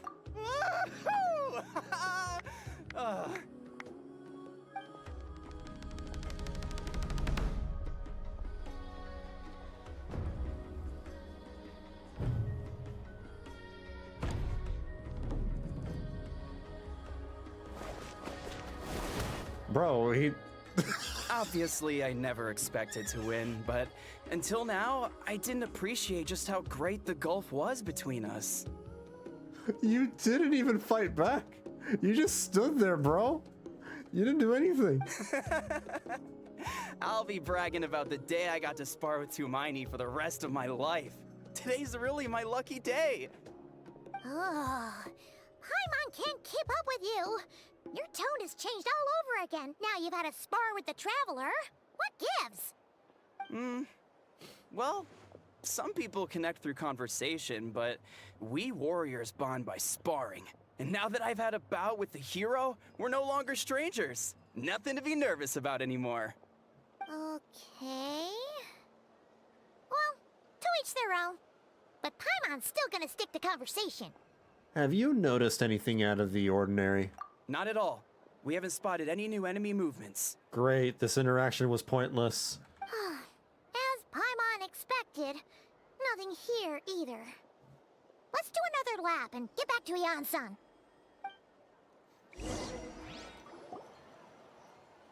You're back. So, did the guards find anything? No, nothing. Nothing much, no. Someone mentioned that the Abyss Order has been doing some kind of meditation or prayer, but apparently it seemed harmless. Paimon wants to lodge a complaint about one of the guards, though. His name's Cantalo. Whoa. What? Why? Ignore Paimon. That's a little much. Traveler. Dude just wanted to be, wanted to fight as a fan. I get it. I totally get No it. one thought to wake me up, huh? He's a warrior. In fairness, you look Technically. pretty hungover. Can't imagine anyone wanting to wake you up in that state. Oh, is she? I'll have you know I'm perfectly sober when I'm hungover. Okay. I'll admit that sounds strange at face value, but regardless, what I meant to say is, I heard something about the Abyss Order engaging in meditation. Yeah, that's right. Does it mean anything to you, Siglali? I sensed something strange in my dream. It was vague, but it seemed as if some noise had found its way into Natlan's ley lines. Oh, what does that mean? Hard to say.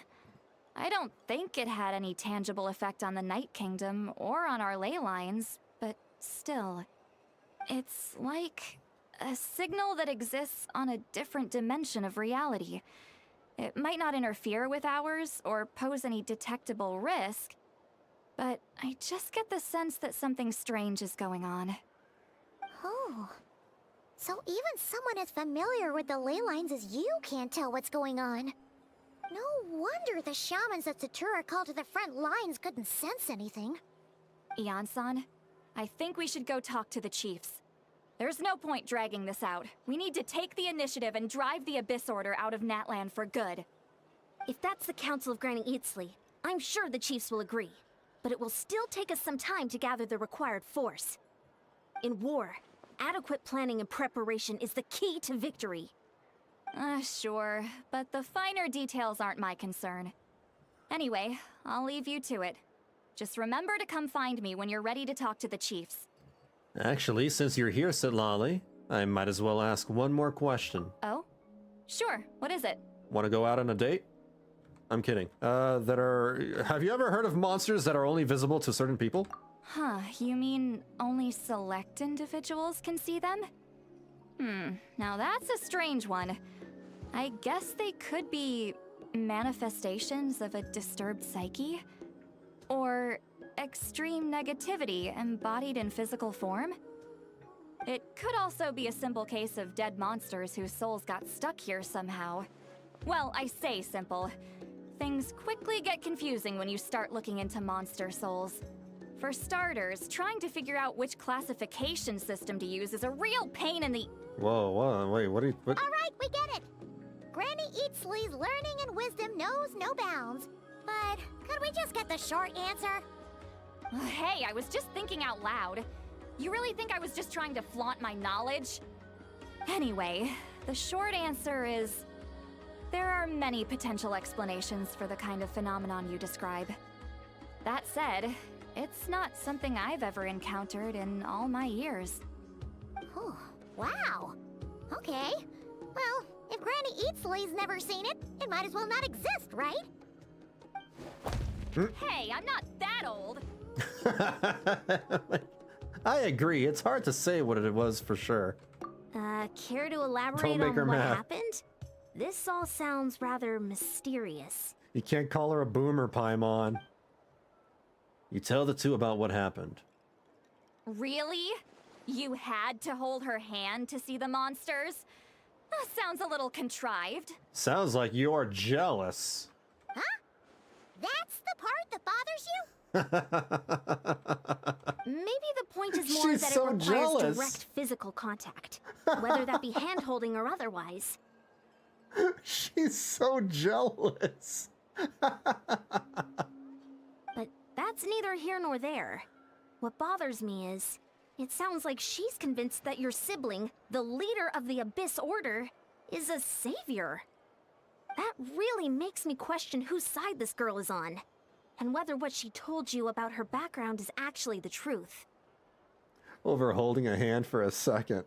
I mean, she's a classic tsundere. Sorry if that comes across as paranoid. It's just hard not to be suspicious of everything when we're in the middle of a war. Actually, Paimon feels like you make a fair point. Whoever this girl is, she sounds like bad news. Sitlali would be like, it's not like I like the Traveler or anything, baka. Okay, well, you're clearly just jumping to conclusions. Do you think she's a spy? It's hard to know what to make of it. A young lady all by herself, lost in the middle of nowhere, sees monsters that no one else can, calls the leader of the Abyss Order her savior. At the very least, we should remain vigilant. Keep a close watch on her. Sounds sensible. On that note, we probably shouldn't have left her by herself in that cave. Traveler, we still need some time to muster our forces. Maybe you could check on her if you're not busy. Just be careful. Might as well. She seems to trust me after all. It's settled then. Let's go check on her.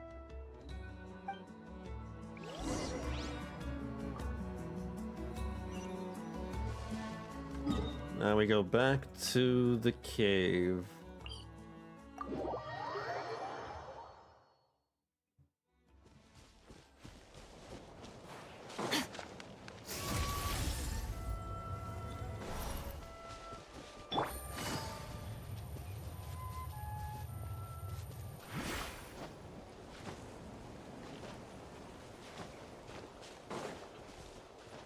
Just climb over the mountain.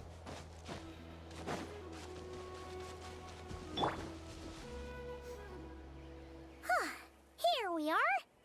Deirdre will still be here, right? Maybe she was a figment of our imagination. Oh, it's so quiet, though. Uh-oh. What if Yansan was right? Maybe she never intended to stay here at all. Let's stay quiet and move in carefully. She probably got bored. Nope, never mind. Traveler, What?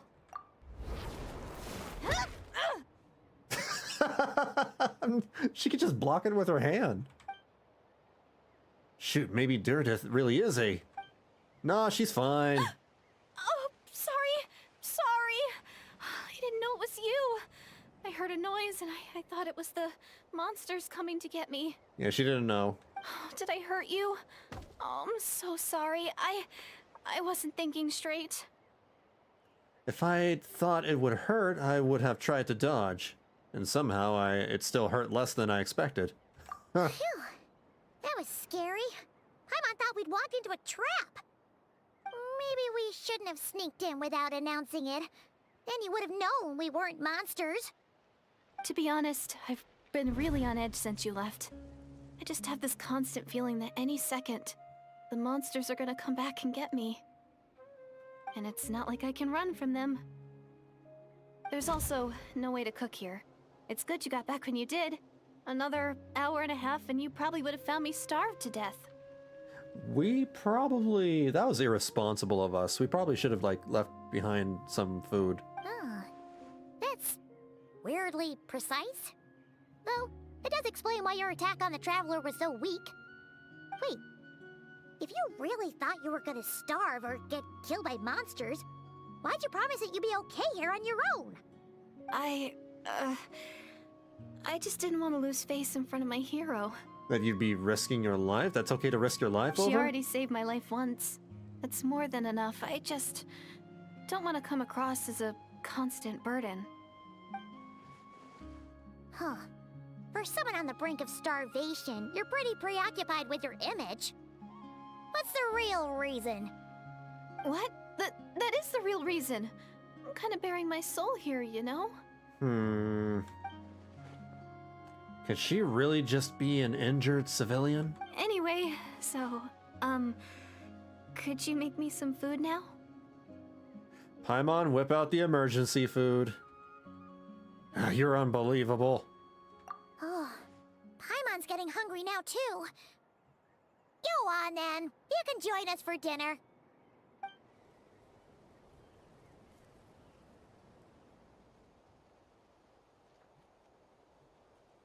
Whew. I am so full. Thanks for saving me, again. Starvation feels like a distant memory now. That's 2 favors you owe me now. Hope you're keeping count. Huh. You can really pack it away, Deirdre. Whoa. Guess that explains how you had the energy to make it this far. She has an appetite like Paimon. I tried so hard to hold back, but it looks like I still came across like a total glutton. Paimon didn't even realize how late it is. Hey, The night sky here is really pretty. I mean, that's gonna happen because you know, we're starving. Yeah, and it's all thanks to you both that I'm able to relax and enjoy it. I was cooped up in that cave the whole time you were gone. Now, I'm finally out. The air seems fresher, and the stars more beautiful than ever before. You weren't in there that long. But she thought she was gonna starve to death. When I was young, I used to lie on the roof of my house, gazing up at the stars. And often, my mind would drift to this question. Is this starry sky actually real? It's funny that you mentioned that. Wait, why would she think that? Does she know about the false sky? But my grandma would tell me the answer to that question doesn't really matter. Think of all the people in our village who spend their entire lives here, she'd say. To them, that little village is their whole world. And so, if it's our destiny to live beneath this sky all our lives, then whatever may or may not lie beyond, this is our world. And that sky is real to us. Paimon kinda gets you, but also not really. This is too big brain for Paimon. Is it kind of like how journeying with a traveler is everything to Paimon right now? Sure, but not really. I really treasured my world for a really long time. The village was my everything. The houses, the scenery, stories I always loved to hear about the Savior. But I could never bring myself to agree with Grandma. Even if the village was my entire world, I still had to know what lay outside its borders. Yeah, go you! So, I finally ventured out and set off on my journey to find the Savior. I'm going to make my world bigger, one step at a time. And I'm not going to stop until I've seen what's beyond the stars. Well, I do have a spaceship. Maybe then, I'll finally get an answer to the question I had as a child. Beyond the stars? Who knows? Maybe one day, I'll be sitting and chatting just like we are now, but with someone from another world. I am technically from another world already. Yeah, one day. Oh, if only we could tell her. But it's probably best not to open that can of worms right now. I need to find the Savior and protect my world. Then, I can make sure it continues to grow.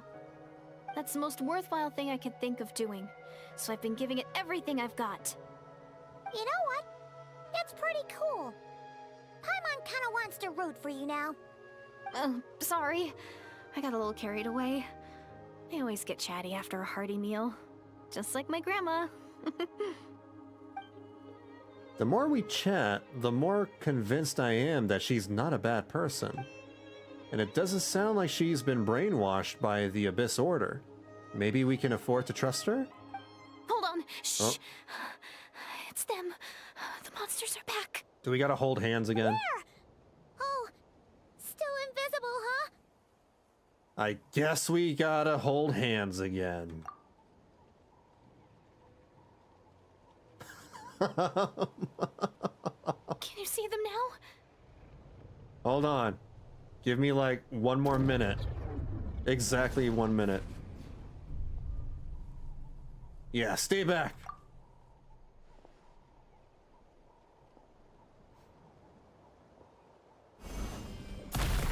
What? Oh. Smart?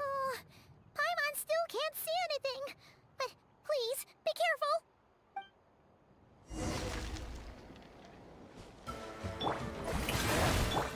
A dash of frosted!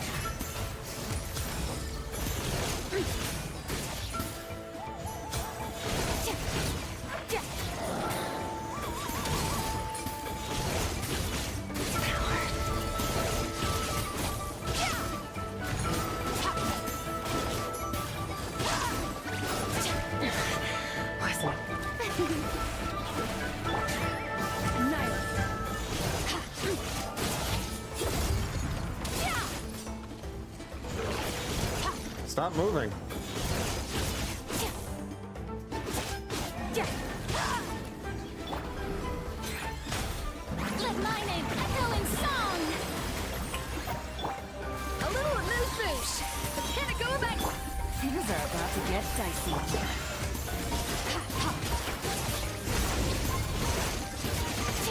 Deleted. Huh? Wow, that was fast. Did you get all of them? I like that the game acknowledges that I did that very fast. Paimon's slowly but surely getting used to the sight of you fighting thin air. Yeah, because I fight, you know, I delete them so fast, they might as well be thin air. You doing all right, Deirdith? Deirdith? Hey, it's okay. There's nothing to be scared of anymore. Oh, I'm fine. I just spaced out there for a moment. You spaced out? That's a pretty bold move under the circumstances. I was just... the image of the Traveler fighting to protect me. I was trying to commit it to memory. Seems like the least I can do. All right. Whatever floats your boat. Yeah, I guess so. We are, you know, breaking so many hearts. Anyway, there are no more monsters in the area, and it's getting late. So Why many don't people falling in love you with the stay here Traveler. tonight? Sounds reasonable to Paimon. What do you think, Traveler? What was that? Sounds reasonable to Paimon. Yes. I'm personally satisfied with Deirdith isn't a threat, but it can't hurt to monitor her for another night. All right. Deirdith will be... Huh? Deirdith? Why are you going in alone? As you stare at the hibernation chamber key in your hands, you start to relax and drift off. Soon, a vivid dream fills your mind. She's a bit of a spacey girl, that one. Oh, wait, what happened? Are we dreaming again? This is the Night Kingdom? Aether's here? Are we having Dreamworld's shenanigans again? Like last year?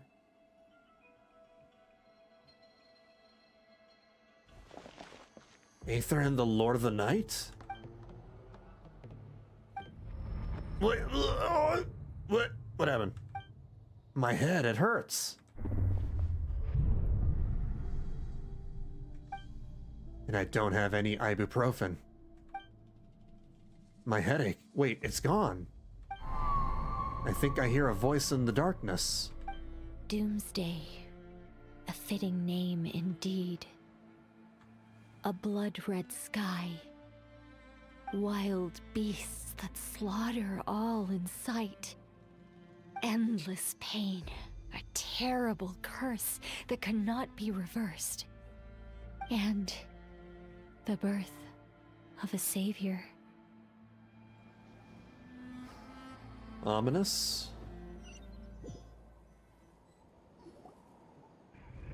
Oh, I'm awake. Maybe. That dream I just had. All because we held hands? Did I have that dream because of that? You're awake. I'm sorry. I didn't mean to, You really like, you know, holding hands. Was she holding my hand? Yes, she was, obviously. You just look quite distressed, like you were having a nightmare. I thought if I took your hand into mine, you might find it soothing. At least, that's what my family always did when I had nightmares.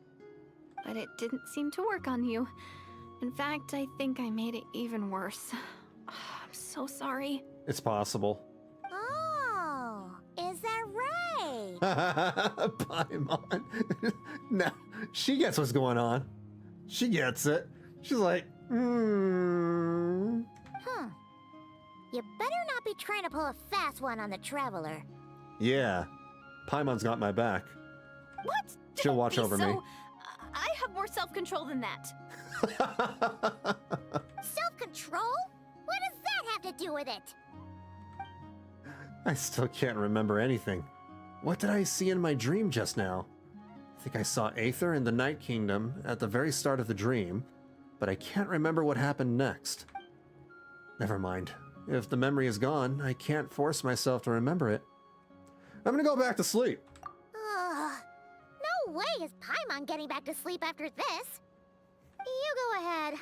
But for the rest of the night, Paimon is staying up to keep an eye on this young lady. Paimon's babysitting me? What is this? The world's Aw. turned upside down. Do I really seem that shady to you? A little bit, yeah.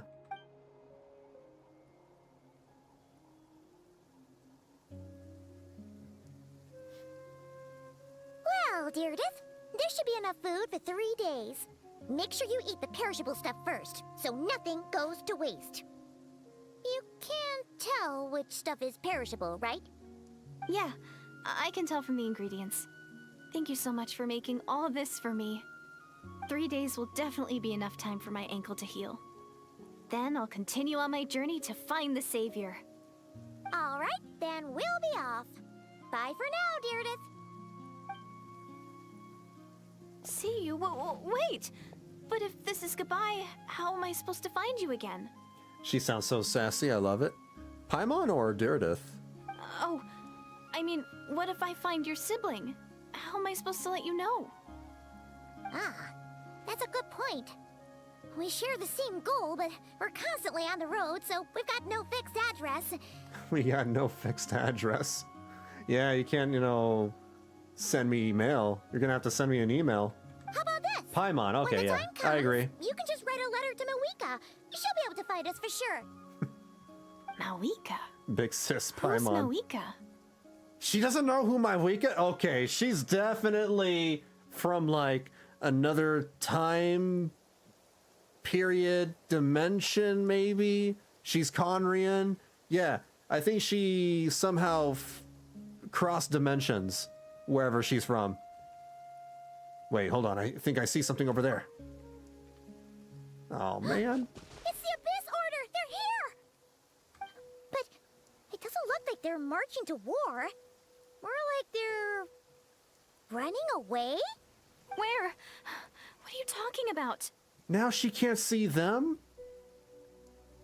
So when we touch, I temporarily see into her dimension, but she can't see into our dimension. Is she simultaneously living between, two time periods? A bunch of Abyss Is that what's Order going on? thugs. You don't see them? They're heading right this way! Wait a second. That's strange. I guess it's my turn to not be able to see the monsters. I bet. The tried and tested method will allow you to see them. Yeah, time to hold my hand again. You're right. I Oh. see them now. You weren't joking after all. So this is what it's like. Interesting. I'm more surprised that we told her to just write a letter to an Archon like it's an everyday occurrence for everyone. If it's Mavwika, yeah. I mean, she's pretty chill. What a weird situation. What is making these monsters invisible? Is it Deirdre? Or the monsters themselves? Or is it us? It's not like Farina, or Venti or Zhongli or anybody like that. Like, Mavwika is, she's one with the people. Well, might as well mow these ones down, just so they can't pose a threat to the tribes. What? You chose a bad time to cross by. All done. Their morale seems super low. Guess they really were on the run, huh? So there's no more of them, right? I still can't wrap my mind around this. Why couldn't I see them until you took my hand? Believe me, I'm as baffled as you are. The plot thickens. Turns out there are also monsters which I can see, but Deirdre can't. So, any ideas on why those monsters might have been running away? Maybe something went down on the front line. For Natlanese, maybe. For people outside of Natlan, though? And this girl is clearly not from Natlan. Yeah, that's true. But she doesn't... She's clearly from a different time period, if she has never heard of Mavwika's name. Oh, Paimon's getting a little worried about Eon-san and the others. Let's head back to the Masters of the Night Wind right away. We gotta go. Bye for now, Deirdre. See ya, and please take care. Bye, have a nice time.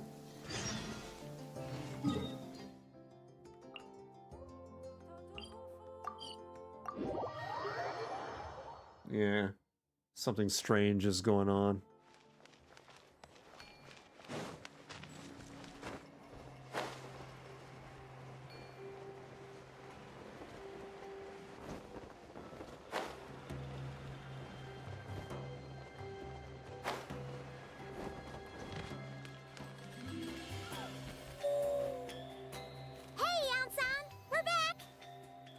ran into quite a big group from the Abyss Order just now. Has something happened at the front? The front line has collapsed. What? Huh? But how? And how can you say that so casually? No, relax. Their front line has collapsed, Oh. not ours. Oh, okay. Feels like you could have phrased that more clearly at the start. But this is good news, right? Why'd you still look so serious? Did we finally launch an attack? Did we unleash the Pyro Archon's might on them? No, we're still mustering troops. Nowhere near ready to go on the offensive. So at first, I was also confused about what exactly happened out there. But just now, I got the full story from a guard who was on the scene. He watched the enemy lines crumble in real time. What did he see? One person. Just a single individual. They stormed the enemy lines and attacked with a vengeance, cutting them down like paper dolls.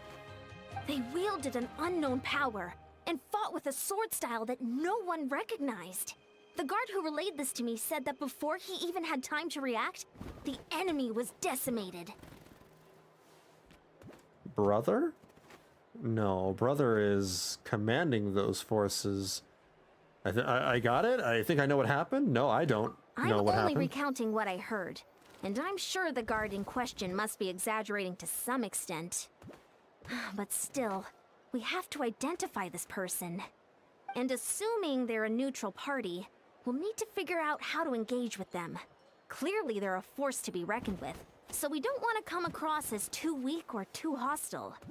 It's quite a diplomatic conundrum. You don't need to sweat it, Eon-san. From your description, we're already pretty confident that we know this person. Is it me?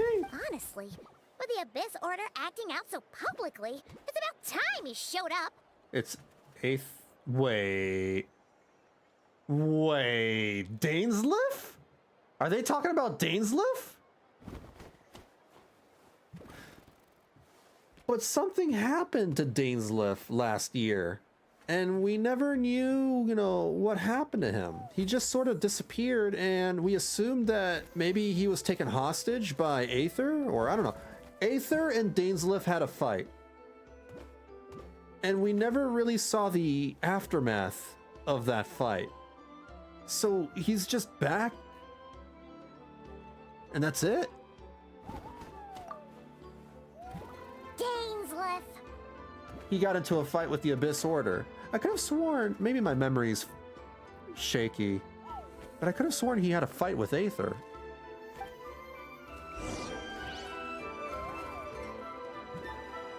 Yeah. He got into a fight with Aether. They literally fought.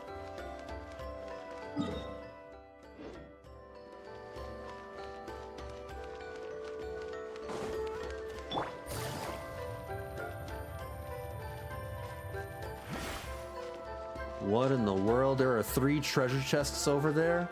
What? I gotta mark that with a... Here, I'll just do that. There you go. I'll come back for that later. Take it easy.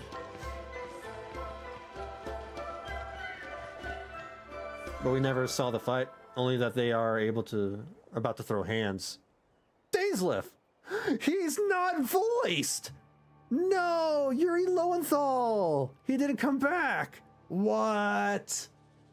What? So even if Aether won, if he did, doesn't mean he killed him. Possibly. Could also be a fight till Dane found a way to get away. I kind of vaguely remember Dainsliff, being out of his element, being outmatched by Aether. I think Aether was overpowering him, but I could be wrong. But Dainsliff seems fine. Oh well, alright, I guess I gotta voice Dainsliff. Were you waiting for me? It's been a while, Dane. I'm so edgy. I'm After we heard Dane. what went down, we I'm so figured cool. you'd shown up. I'm Yuri Lowenthal. You caused quite a stir, Oh, Look this at is me a friend in of my ours cape. in Gatland. Her name's Eon-san. She insisted on coming here to thank you in Look how person. badass I am. I'm so cool. It is my honor, Mr. Dainsleif. Thank you for breaking the stalemate in our war against the Abyss Order. Natlan is fortunate to share a common enemy with such a mighty warrior as yourself. I dress like a 15-year-old Japanese teenager who's really into anime. No need to thank me. I hunt the Abyss Order for my own reasons. Please don't mind him, Mian-san. He always talks like that, but he's a pretty nice guy deep down.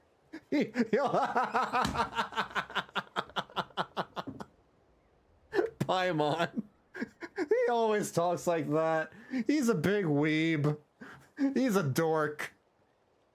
Don't mind him. We got used to it. He's Chunibyo. It's quite all right. Uezo Janssen respects those of great power. It's quite clear that he meant no offense, and I am still delighted to make his acquaintance. Voices still can be missing because the timing didn't work out. I think some VAs said something about their voice missing this version still due to timing issues. Not that they didn't want to. Okay, that's good to hear. Because I actually like Yuri Lowenthal. He's pretty good. He's great. He's been around for like more than 20 years. You know, I mean, the first time I've heard of him was his role as Sasuke in Naruto. And I started watching Naruto way back in like 2003, 2004, I think. I forget. Anyway, since you're old friends, So I'll he's leave been you to around catch for a up long now. time. Take your time. Sure thing. You probably have plenty of other stuff to do anyway, right? Since this war isn't exactly over. See you later, Yan-san!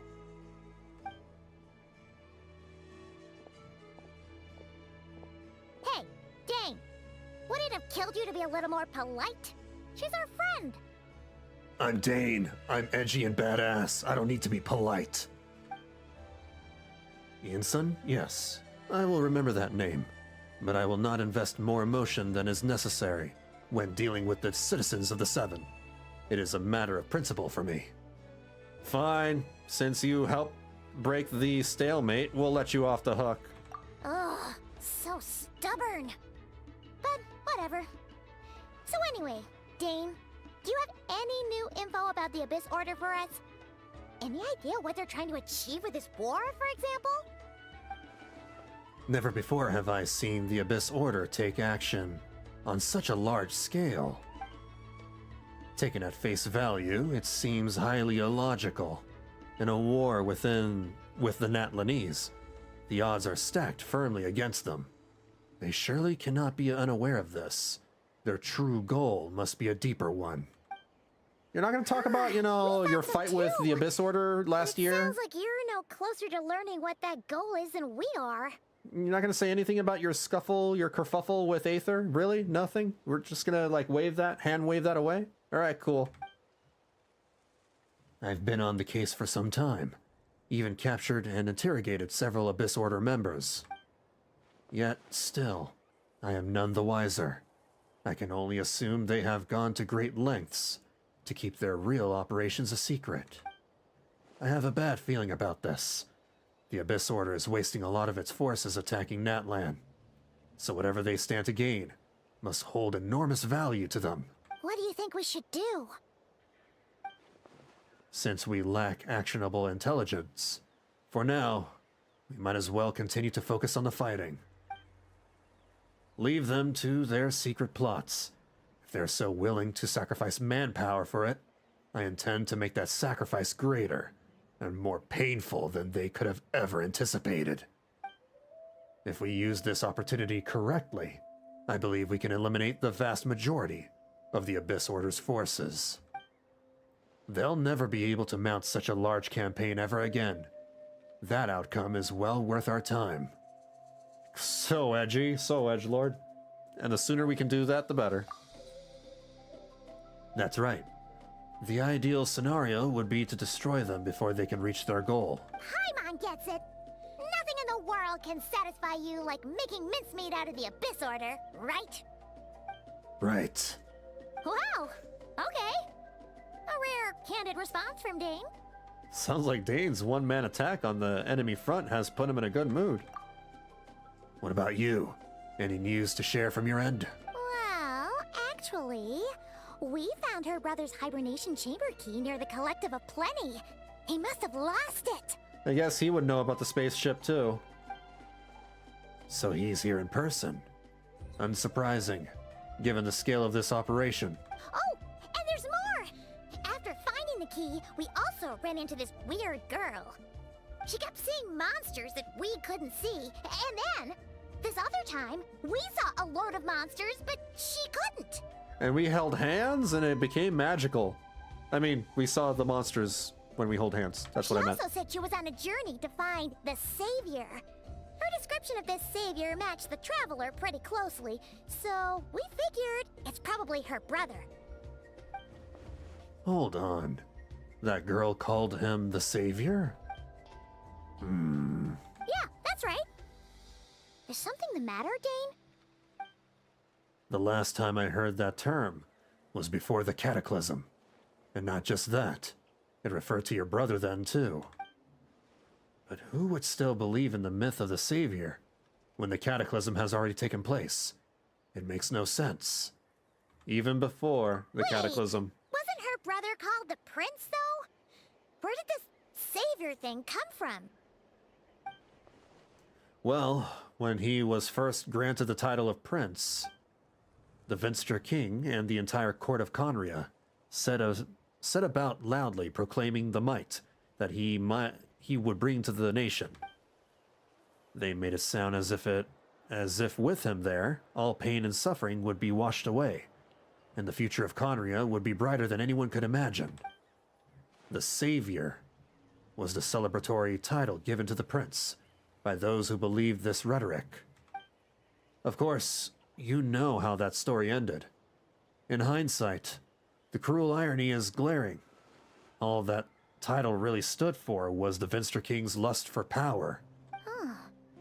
Sounds like the people of Khaenri'ah really believed in him.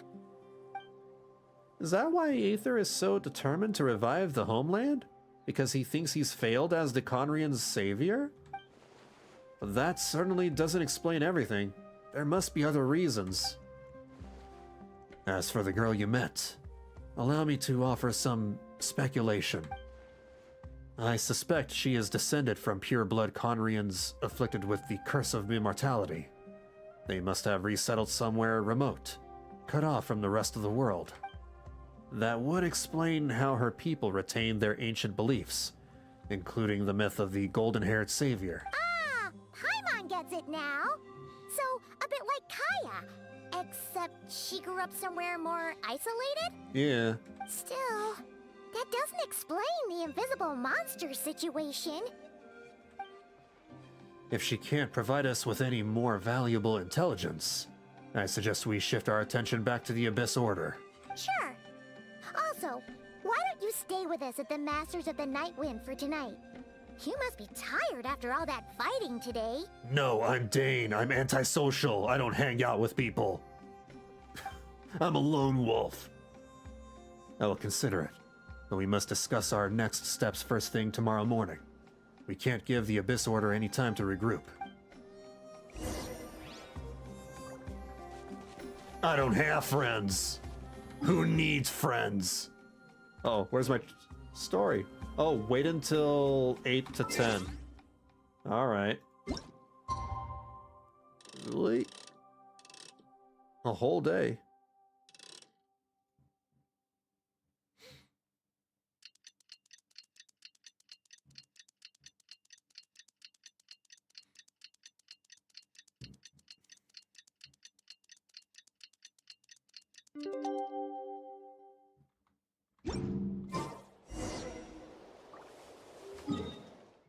Back over here.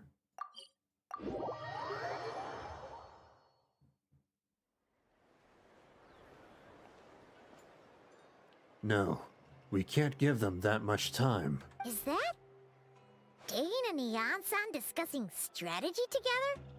Huh. Looks like they're getting along just fine.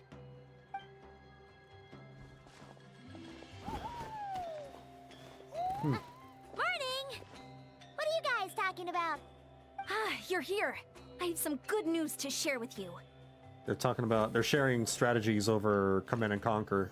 We just got word from The old Scions of RTS the video Canopy. game. Their intelligence has reported that they've discovered the Abyss Order's headquarters in Natlan. After their front lines dissolved, the bulk of their forces fell back to that area. It's also where their central command is located. The location? The Cinder City. Oh. Cinder City, huh? That tracks. Seems like their kind of place. Hey, this is great! This could be our chance to crush the Abyss Order once and for all!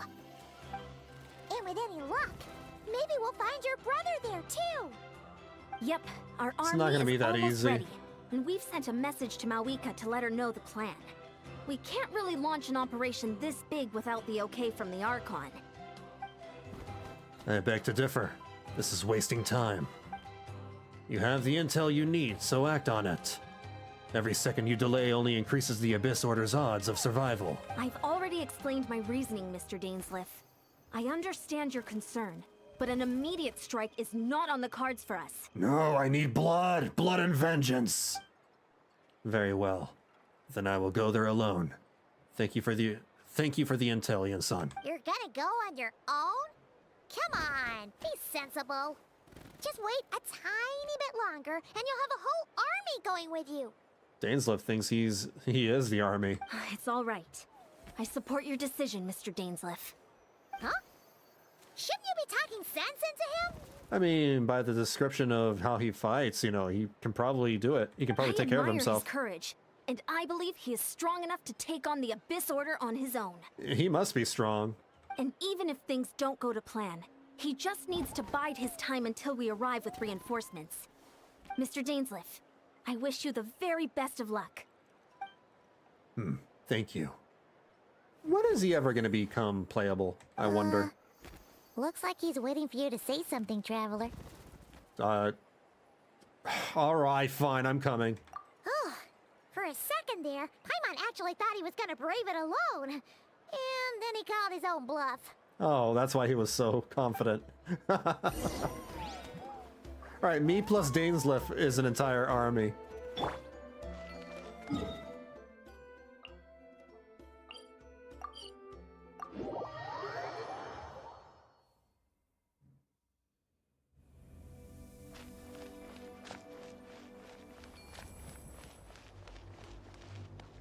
Oh.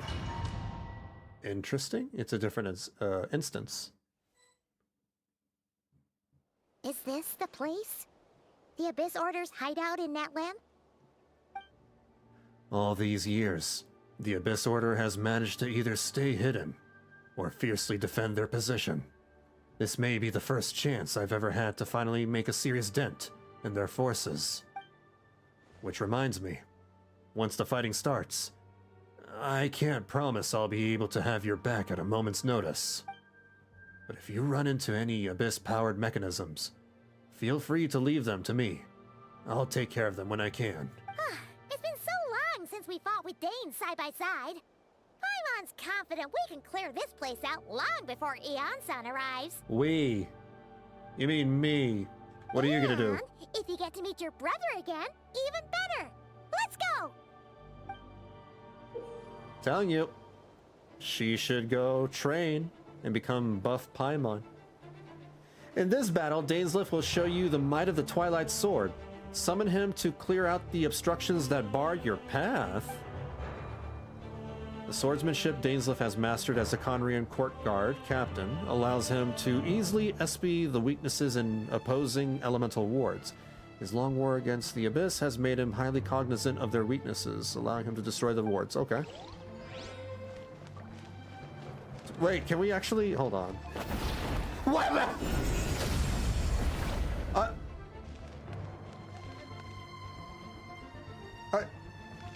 He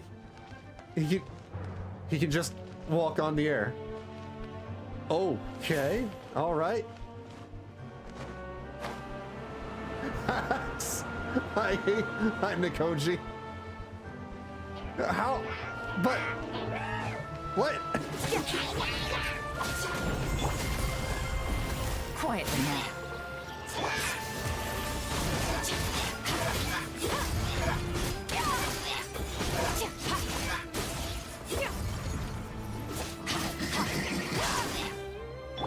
A dash of frost.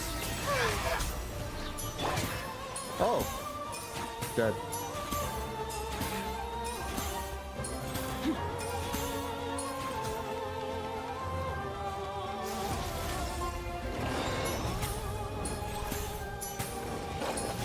Help me, Dean. Strike a pose! Time to shine! A little amuse-bouche. At first, the flavor. Here comes the catch. Start. Yeah.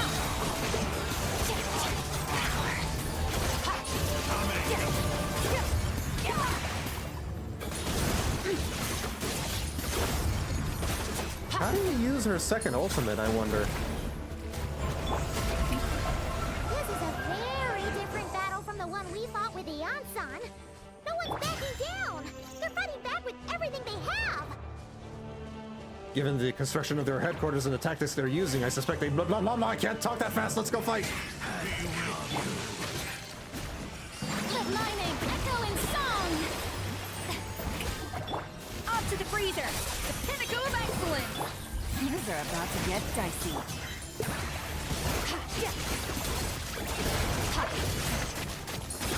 My holy proclamation! The power of revelation! Strike a pose. Adaptive frosting. Hear ye! Let me heal up a little bit. There we go. Yeah, how do you use her ultimate? I don't understand that part.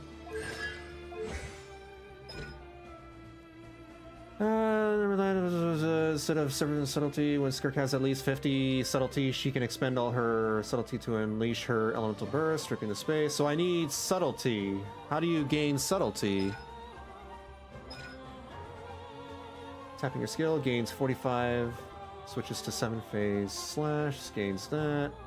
Move at high speed. Hold skill to use her other burst. Hold the skill button. Like that? I'll have to try it out again. Up to the freezer. Gotcha. Merciless. Oh! That's how you do that. Oh, that's weird. You have to hold her skill instead of interest. Oh, brilliant! Let the world collide! That builds up the serpent points. A little amuse-bouche. Busted. Extinguished. Depower.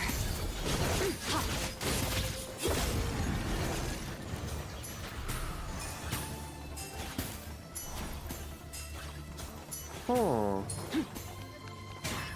The serpent points, I'm assuming that those are the little dots on the side of her her person.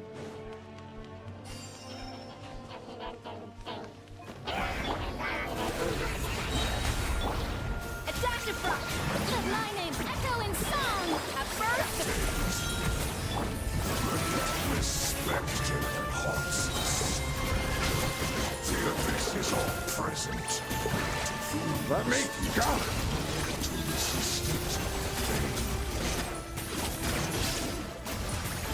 Interesting. Someone else. I'm dead! How could this happen to me? That never happened. That never happened. Shower me with a little amuse-bouche. The pinnacle of excellence.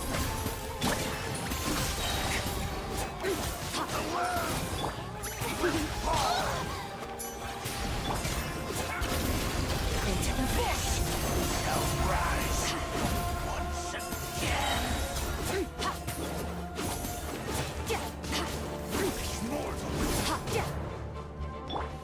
The show begins. Ow. Up to the freezer.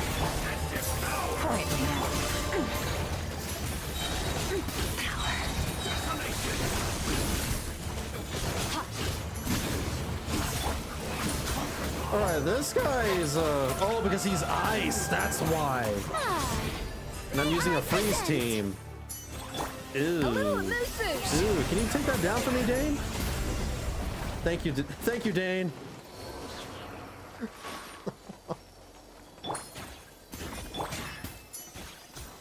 Weird.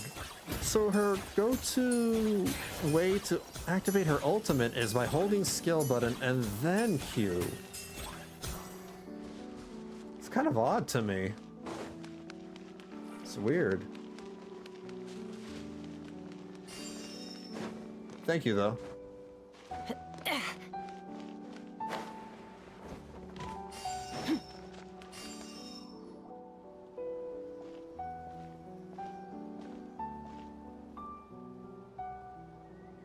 Twilight Sword Dainsleif.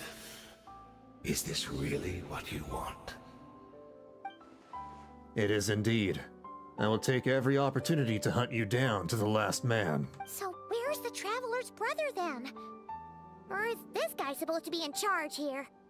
So, this is a hunt to you. I must say I pity you, Dainsleif. The death you dole out so readily to others is a luxury you yourself cannot enjoy. Yeah, it is a little ironic, I guess. But today, that is the least of your worries. Do you realize that all your years of pursuing us are being rendered utterly meaningless, even as we speak? Your riddles tire me. The overwhelming advantage is ours, at least for the moment. You know what that means for you. I'd like to see what makes you believe you've already won, or that you can still churn the tide of this war. Then allow me to be frank. As far as we are concerned, our prince has already won by other means. And I do not merely mean this battle. No. His Highness has achieved something far greater. For today, the Abyss Order's greatest wish has finally been fulfilled. What does that mean? Did it do something with the Loot of Fate or whatever it's called? Our Highness quietly infiltrated the Night Kingdom to exploit that realm's past experience with ley line reconstruction. What? And then used the Loom of Fate. Loom of Fate to reweave the ley lines of Khaenri'ah. What? What? He Exactly. used the Loom of Fate? Wait. Does this mean the attack on the Masters of the Night Wind was all a smokescreen to give him some cover? Oh. Oh no. This makes too much sense. Correct. As of now, our homeland has been revived. And all of my comrades that you have slain, Dainsleif, they shall forget the struggles that have beset them these past 500 years, and begin their lives anew in a Khaenri'ah restored to life. They can use the Loom of Fate to bring Khaenri'ah back? What a load of drivel. Your falsehoods are riddled with flaws. My ears tire of your tedium. Isn't there more to reviving a homeland than just reweaving its ley lines? Right. You still need a few steps after that, such as finding a place to host the ley lines you just rewove. Plus, if it was really so easy, Malika and the captain would have had a way easier time during the war. I have one simple question. If Khaenri'ah has indeed been revived as you claim, then where is it? Oh, you poor fools. Clinging to delusions, even after the truth has been plainly revealed to you. Because you got no proof, dude. Think back on the past few days. Have you truly not noticed anything amiss since the start of the war? That's like going to, the Google AI assistant and asking it a question and just outright believing it. You gotta, crisscross your sources. You gotta double check everything. Anything amiss? Are there signs that I could have missed? I sensed something strange in my dream. It was vague, but it seemed as if some noise had found its way into Natlan's ley lines. Oh, what does that mean? Hard to say. I don't think it had any tangible effect on the Night Kingdom or on our ley lines, but still, it's like A signal that exists on a different dimension of reality. It might not interfere with ours or pose any detectable risk, but I just get the sense that something strange is going on. I also vaguely remember seeing Aether in the Night Kingdom, facing the Lord of the Night. Wait, that's not all. There were other signs as well. Oh, no! Not this again. Oh. I'm just gonna randomly pick answers. I don't care. I don't want to do this. I hate this. I don't care. Just pick something. It doesn't matter. I don't want to play this game. There. D, all of the above. Yeah, exactly. I hated this mechanic ever since they introduced it in Sumeru. Assuming he is right, then another possibility arises. Maybe I'm in a different time and space from Diridith. If she's Khaenri'ah, like Dane suspects, then that means this revived Khaenri'ah that he speaks of might actually exist. And despite hailing from that separate time and space, Diridith has found a way to communicate with us. Whatever may be going through your... Oh, this is Dane's lift. I gotta sound edgy. Whatever may be going through your mind right now, do not trust it. I urge you not to believe his lies. The notion that Khaenri'ah has been revived is preposterous. Unless I see it with my own eyes, I refuse to entertain it. The is only one thing that should demand attention instant and silencing man for good. Grammar good. What the hell happened right there? Wait, what? Let the world collide! A dash of frosting! A burst of flavor! Game's up. Fun's over. He's made of fire. He's in trouble.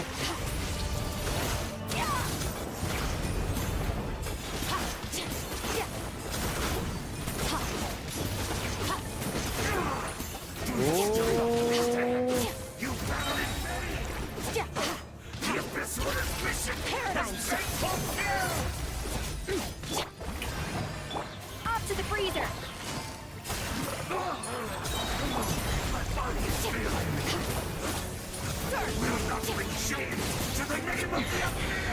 Oh, God. Let my name echo in song! The pinnacle of excellence!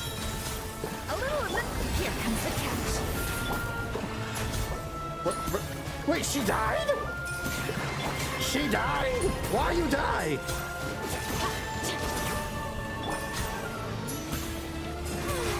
The show begins! You're not supposed to die. How dare you! There you go, she's alive. That was weird. I could have sworn I saved her by switching characters. So, we've destroyed the Abyss Order's headquarters in Natlan, but somehow, that didn't feel satisfying at all. Yeah, that guy was a pushover. Are you still thinking about what that guy said? You look really worried. Diridith is the only potential lead we have. I think we should at least talk to her about all this. I understand. You think she might be from the revived Khaenri'ah, yes? I have said my piece. I doubt Khaenri'ah could be revived so easily. But if it will give you some peace of mind, you should talk to her and test your theory. I have a thought. What if this is a Final Fantasy X situation where, I mean, this is a spoiler for Final Fantasy X, but the game is like 25 years old, so it doesn't really matter at this point. But what if this is a Tidus situation where, like, he's from, you know, his hometown in the beginning of the game, but it turns out he somehow spiraled forward into the future as a memory clone or whatever. And that's what's going on over here. Maybe Diridith is actually some sort of weird memory clone of a revived, you know, city that's still fake, but maybe it retains its memories from the old times. It's like Final Fantasy X. I will stay here and do some post-battle cleanup. Perhaps there are some clues left to be found. What was it called? Spira? Spira? I don't know.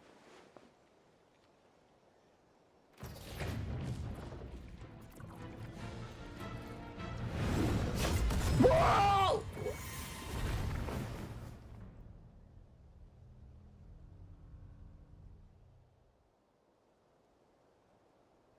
No.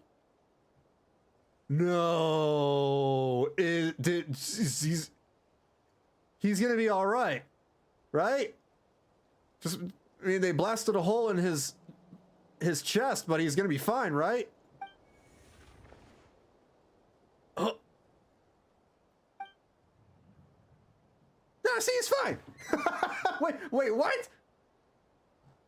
I thought your voice and attitude seemed familiar. My mistake. I should have made sure you were dead earlier. The curse of immortality has struck you too, then, Hayden. 500 years on, and you still refuse to address me as Master. Master? Don't forget, Daneslith. You may be the renowned Twilight Sword, while my arm has grown too feeble to swing a blade. But I taught you everything you know about wielding a blade. Huh. Your arrogance and malice cost you all of my respect long ago. Be that as it may, under the circumstances, I see no further reason for us to fight. The curse of immortality means neither of us has a way to completely destroy the other. Yeah, I completely forgot about that, even though, you know, his hand was shoved up his chest or something. Yeah, it came out of nowhere. It was kind of sudden. Speak for yourself. I intend to kill you 100 times over. Oh.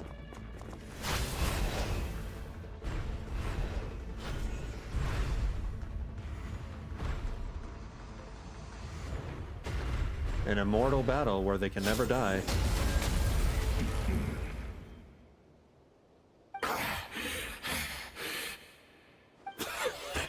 Have you finally had enough?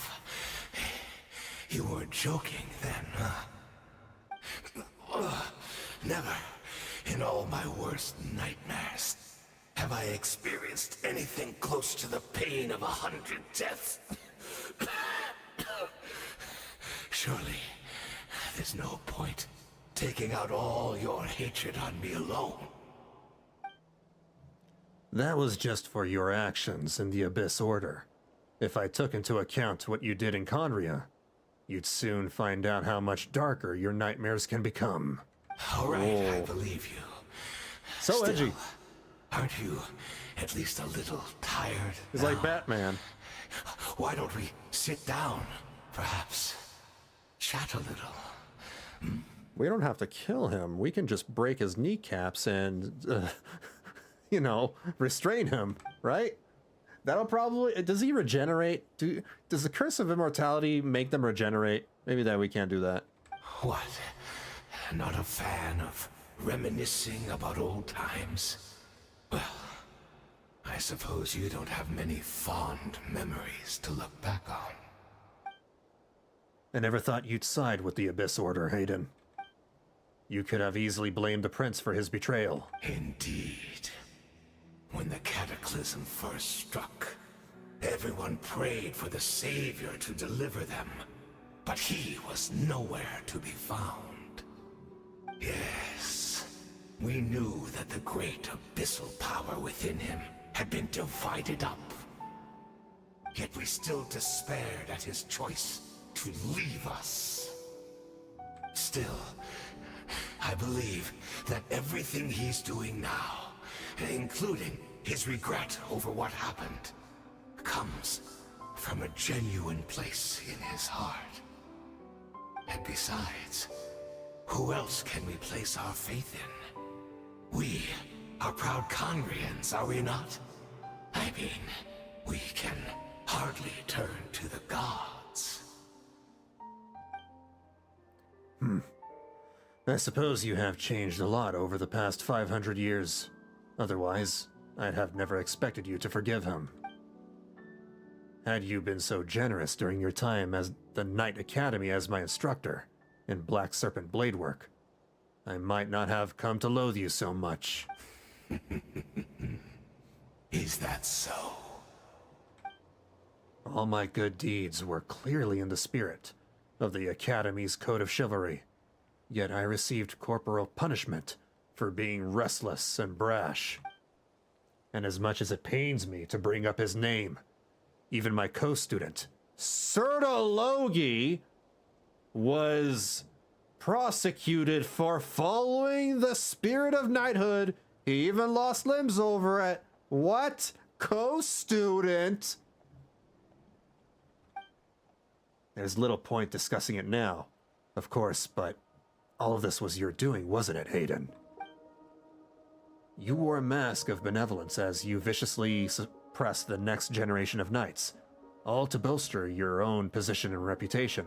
Hold on, I'm trying to remember the hierarchy here with Sertologi, Skirk, Child. All right, so Child is trained by Skirk. Was Skirk trained by Sertologi?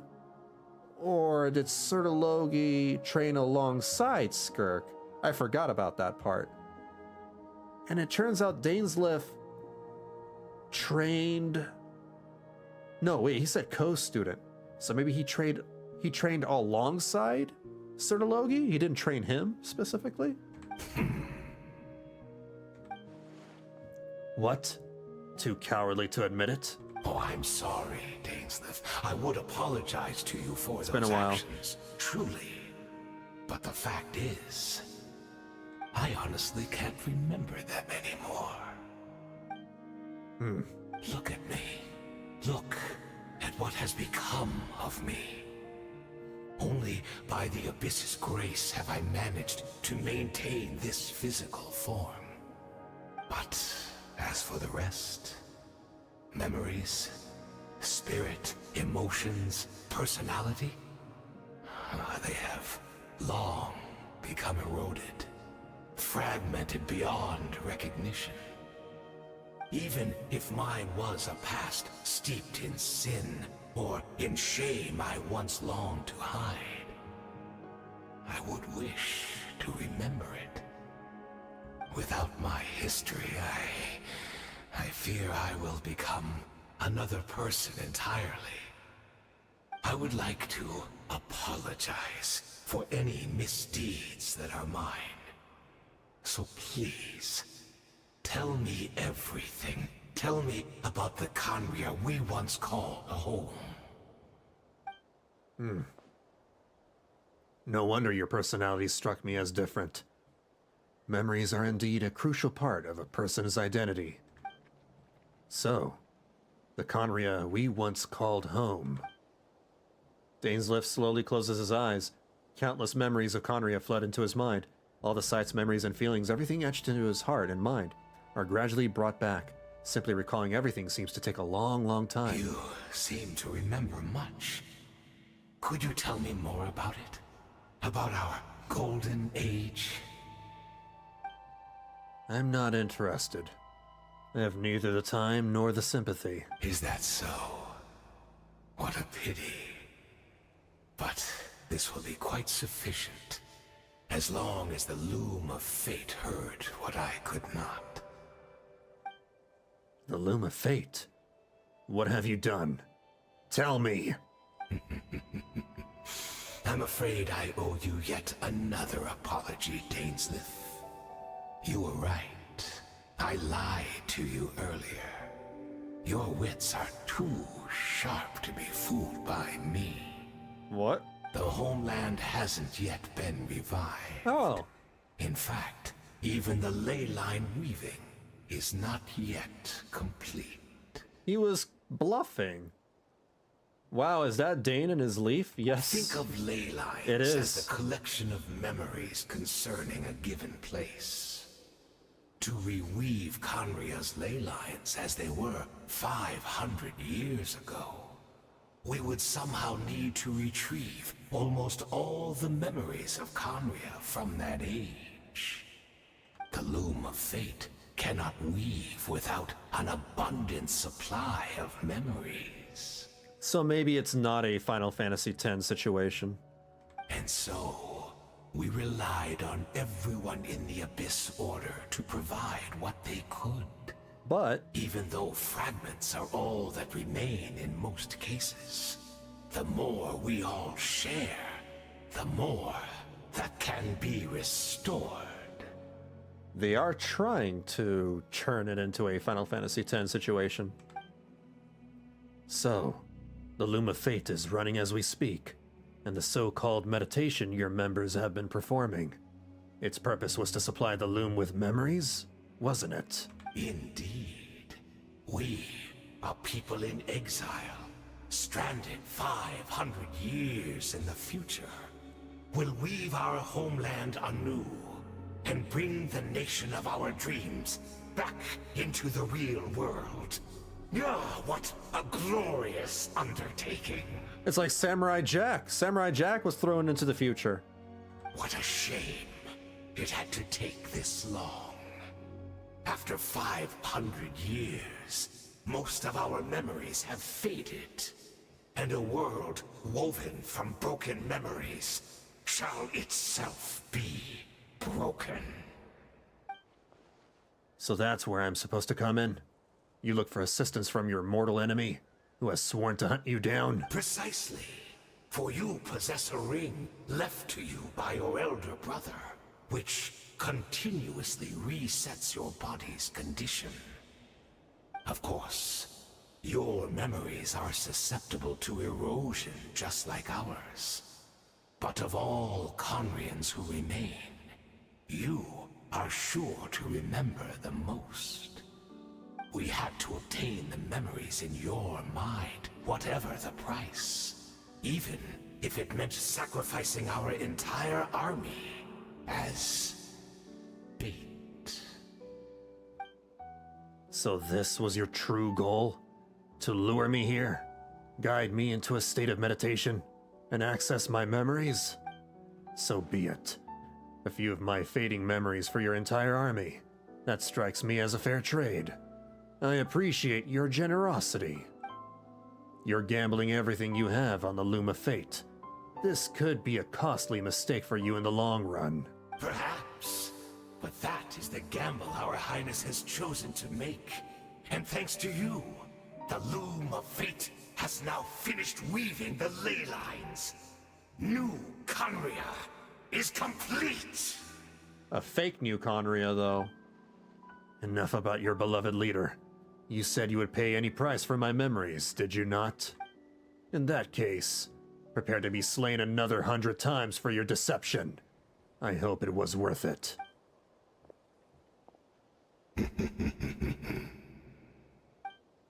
Maybe it was.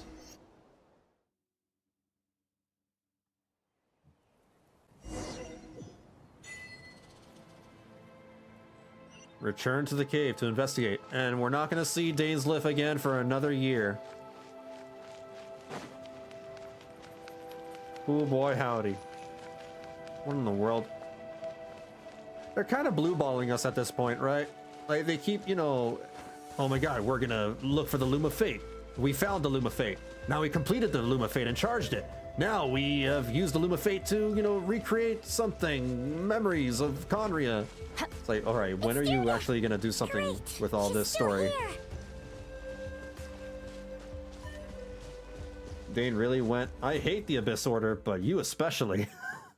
He don't care, he wants vengeance. He is the knight. Oh, a cutscene.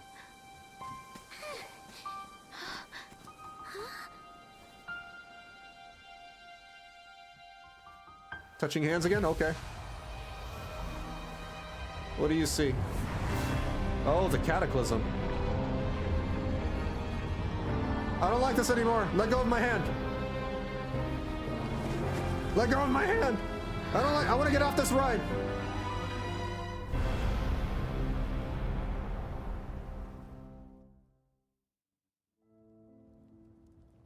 What is this? Could this be the Cataclysm? Look at all those squares. Is this where Daredith is right now? So she really is. We're not from the same world, are we? No, clearly not. No, I come from your future. Wait, but that's great! That means the world isn't going to end. Well... In that case, tell me, what happens to Khaenri'ah? What happens to my homeland? It's No, gone. Wait, don't answer that. Yeah, probably best. We can only fight for our future, if the future is unknown. I still believe the Savior can turn things around. I'll carry on looking for him, even if you're not there to protect me. Although, in a way, I've already found my Savior. It's you. You protected me, and I believe you can protect us all. You're the one who can change everything. You say that. It's just too bad that we're not from the same time or place. Oh, one last thing before I forget. I know how much you want to find your brother. Surely he must be desperate to find you too. I'm guessing that maybe she's just like some weird memory clone that seeped out of the ley lines that, you know, our brother was messing around with. She's just a consequence of that happening. So, is there anything you can give me as a memento? Proof that we met? That way, when I do find him, I can convince him that you're also searching for him. A memento? The thing that he lost? Wait. Huh? What is it? A hilichurl?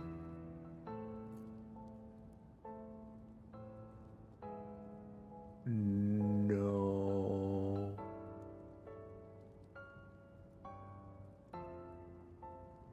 Oh.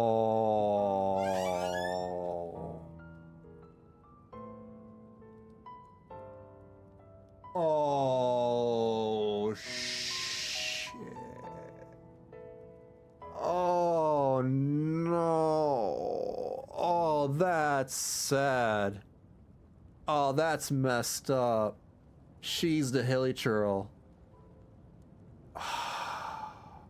It's what's his name all over again from 2 years ago. Man. And I guess she had to remember just the tiniest enough to run away from us instead of fight us. Oh, man. That's diabolical. That sucks. It's the sigil of the Trailblazer? I don't think it is. Give the key to Daredith? I mean, we got to, right? So it...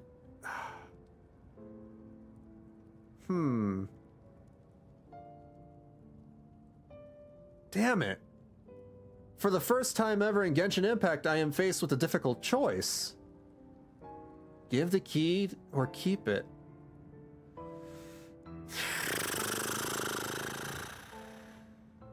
We have our own key, I assume, to go back to our spaceship, which I just found about today. Give it. If this is her future, if this is her fate.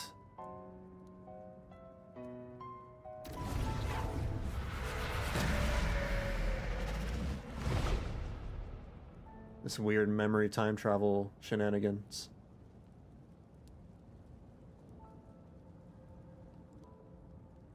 She froze.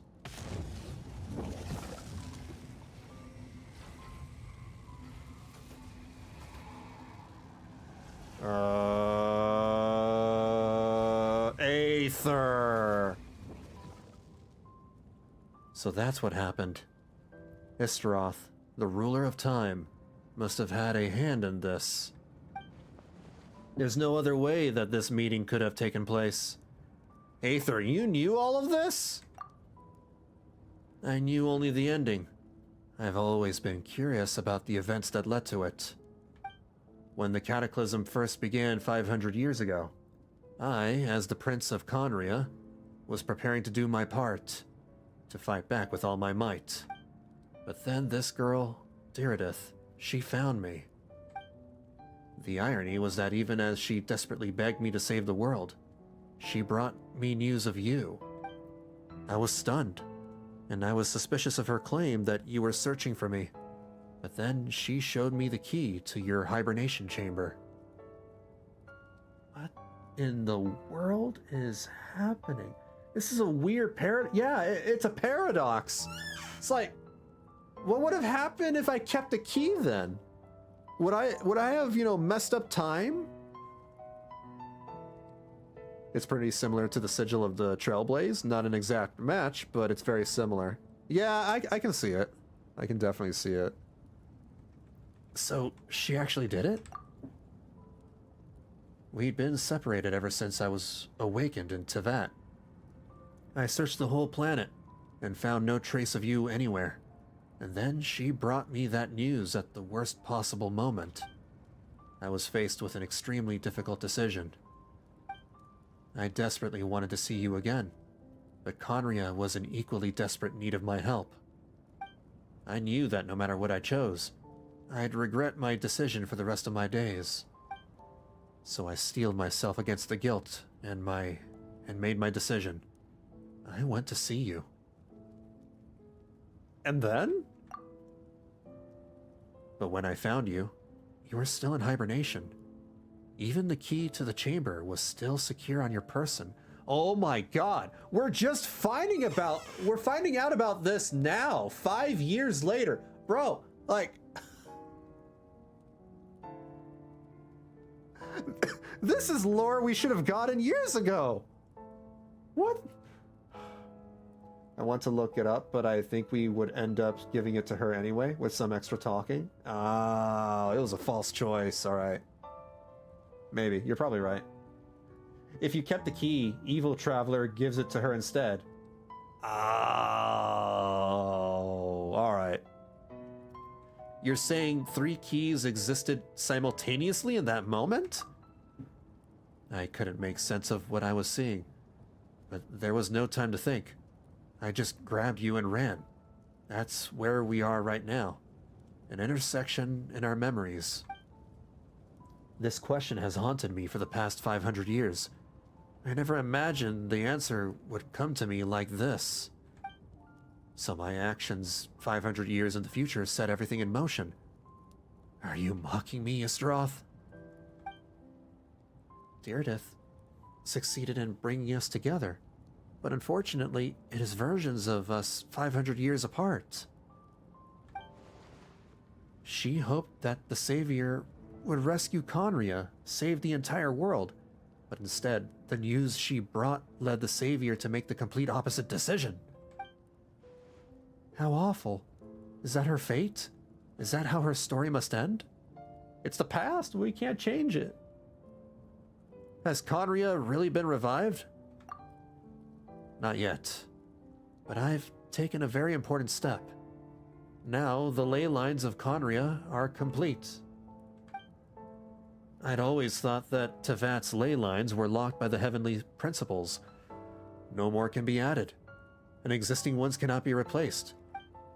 But then, I learned that Natlan's Night Kingdom appeared to be an exception to the rule. It has intrigued me ever since.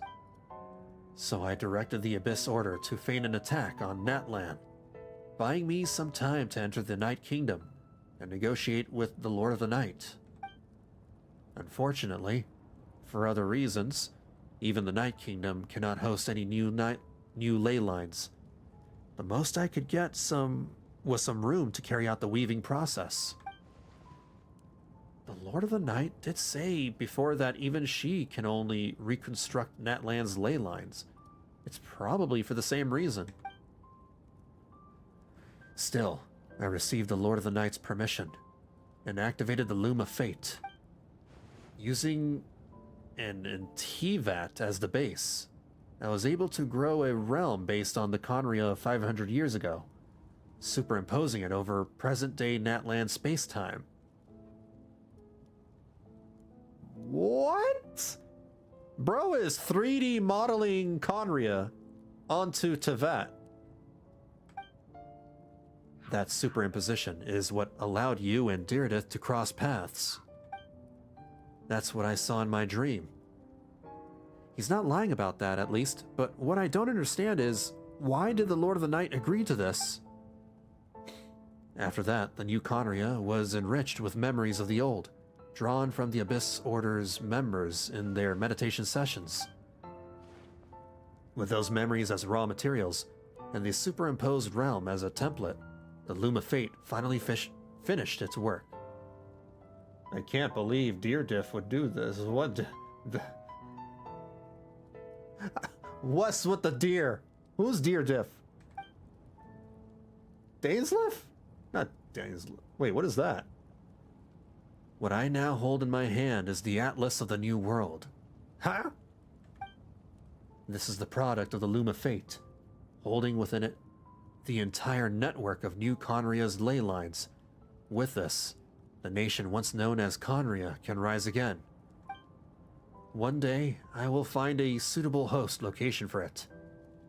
This reminds me of the plotline of Man of Steel. You know that Superman movie? When Superman was fighting General Zod? Zod wanted to recreate Krypton, and he wanted to terraform it on top of Earth. Superimpose it on Earth, basically. That's a thermal imploder from Star Wars? Maybe? I'm not a Star Wars guy, so I don't know what that is. Why is reviving Khaenri'ah so important to you? One day, I will find a suitable host location for it. I don't understand. Is it really just because of guilt? When I first arrived in Khaenri'ah, 500 years ago, my memory was completely blank. It was only after I had served as the prince for many years that I slowly began to remember everything, including you. What? Your memories were erased? What? But recovering old memories didn't simply erase the part of my life I spent in Khaenri'ah. I still see it as my second home. That is why my guilt weighs so heavily on me. But even so, that only constitutes part of my motive. More importantly, if I wish to speak with the heavenly principles as an equal, I will need the might of an entire world behind me. Oh.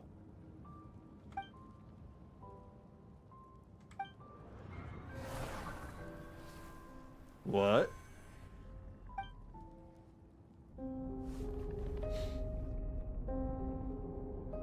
I don't know why, but the way you're talking, it just doesn't sound like you at all.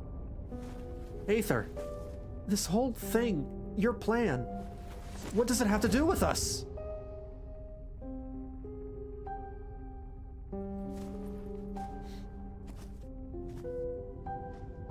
All along, it's only ever been about us.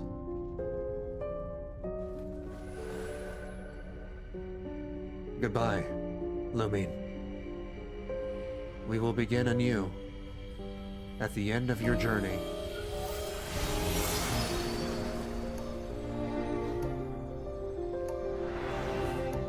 Always one step behind.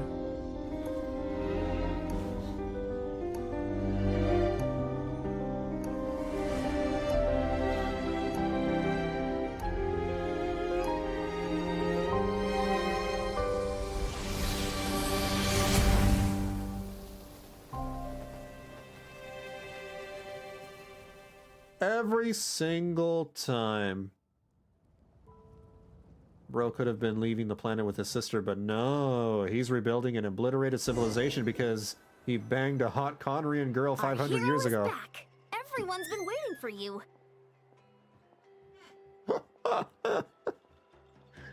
You know, like,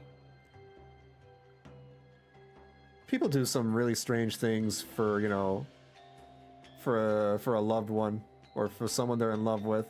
They do some really strange things. Ah. The Abyss Order made a full retreat before our forces even arrived on the scene. I don't know if that's Thanks the to case. your efforts, no doubt. Oh, and Mr. Daneslifts, of course. What's wrong? You look upset. My brother. Paimon doesn't know the details either. The Traveler just disappeared after taking Deirdre's hand. It was like they got sucked into another world. Yeah, I got isekai'd.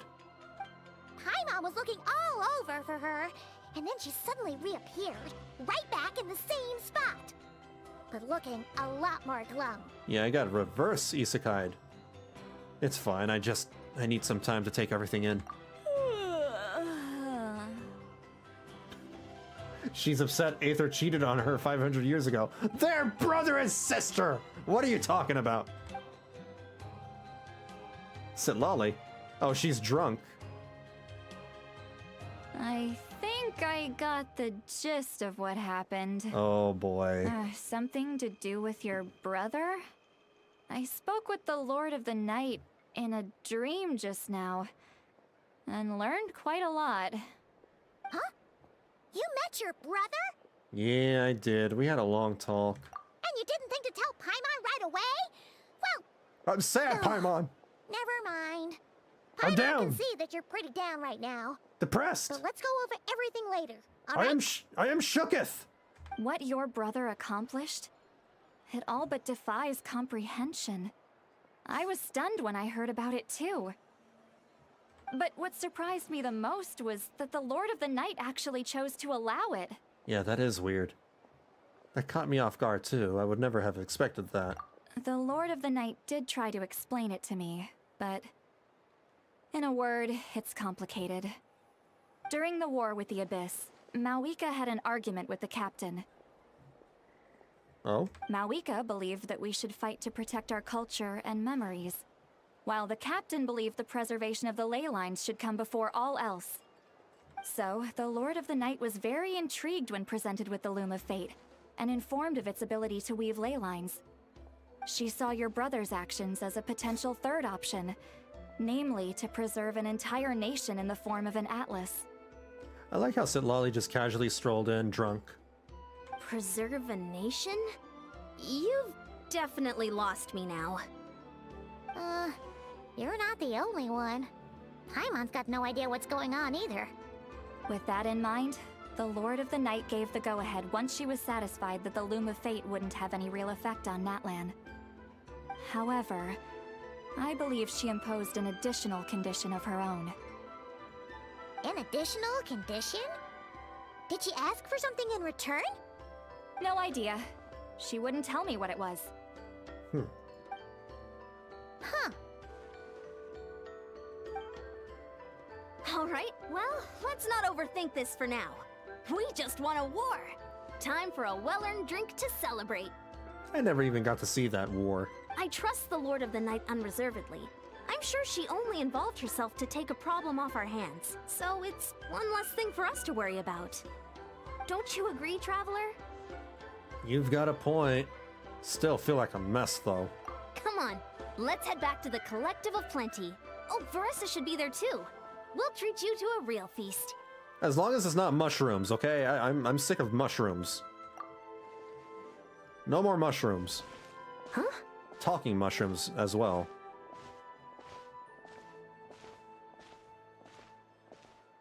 Shrooms good? Not when they're talking. Ian-san, leave her be. This might be hard to Shrooms aren't understand good for for an you. extrovert like you, but some people need alone time to recharge every once in a while. Shrooms are bad, okay? Traveler?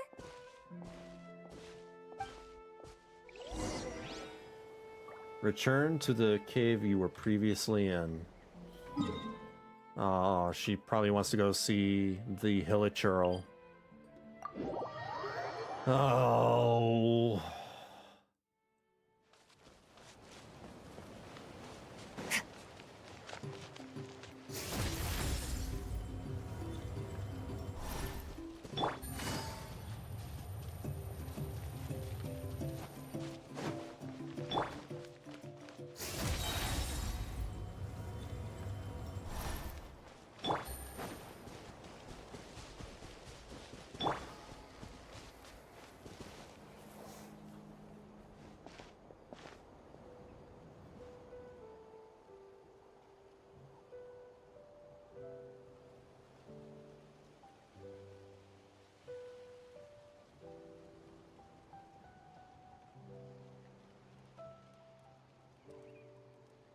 Are we gonna tell Paimon that she's the Haley Churl?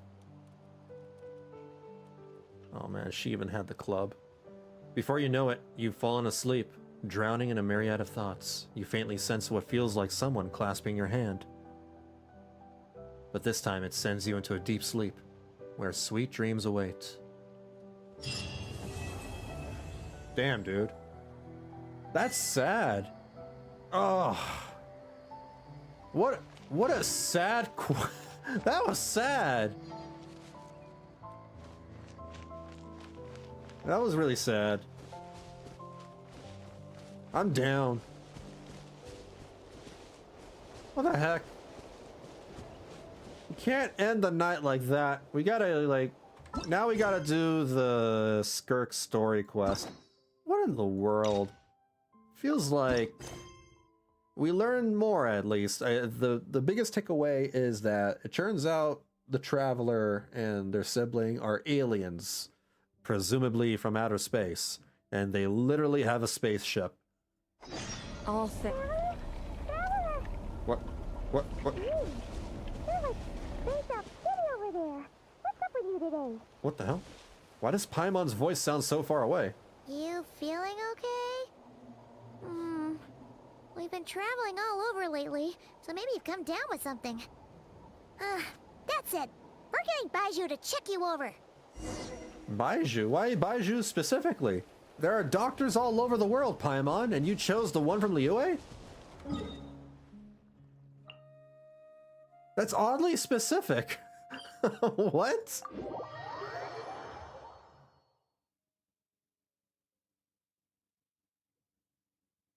Feeling bad? Call Baiju. Man. It'll be a while to process all that. At least Dainsleif's back. I'm kind of not a fan of how they just brought Dainsleif back, you know, like, oh yeah, it turns out he's okay. Forget about the fight he had with Aether from a year ago. Yeah, maybe that never happened, who knows? Almost feels like they forgot about that themselves. Oh. Baiju wasn't in his shop. But, man. Oh, you're looking for Dr. Baiju. He's resting today, but he said to send any patients to the back room. He appears as he pleases. Yeah. Like he'll disappear for 1 year and then next year I'll just go to the bathroom and he'll be in the next stall next to me. I'll see his shoes peeking over from underneath the stall and he'll be like, Dainsleif, is that you? Traveler. How very convenient that we meet here in the bathroom. This is like the world's shadow. Let me finish, dropping some logs and then we'll inform you of our next mission. I don't know. Anyway, where do I go? Meet Baiju in the back room of the pharmacy. Oh, I see. The back rooms. Yeah, the back rooms.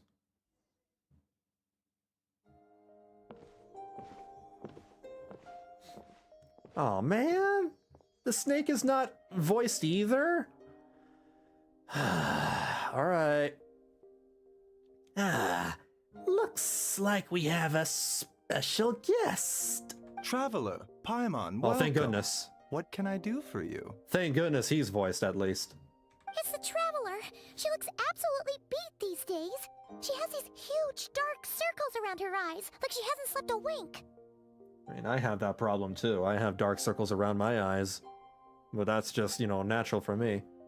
Also, she just learned, some heavy lore bombs. Like, she just had to deal with her brother, Paimon. Of course she, hasn't slept. And she keeps spacing out. You have to call her name several times before she snaps out of it. What do you think it is? Is she sick? No, I'm depresso. Oh, is Vanillabean prone to sickness? I find this surprising. I guess I could be, I'm not sure. Very peculiar. In all the time we've been acquainted, this is the first time you've come to me with a health complaint. Come, let me take a look at you.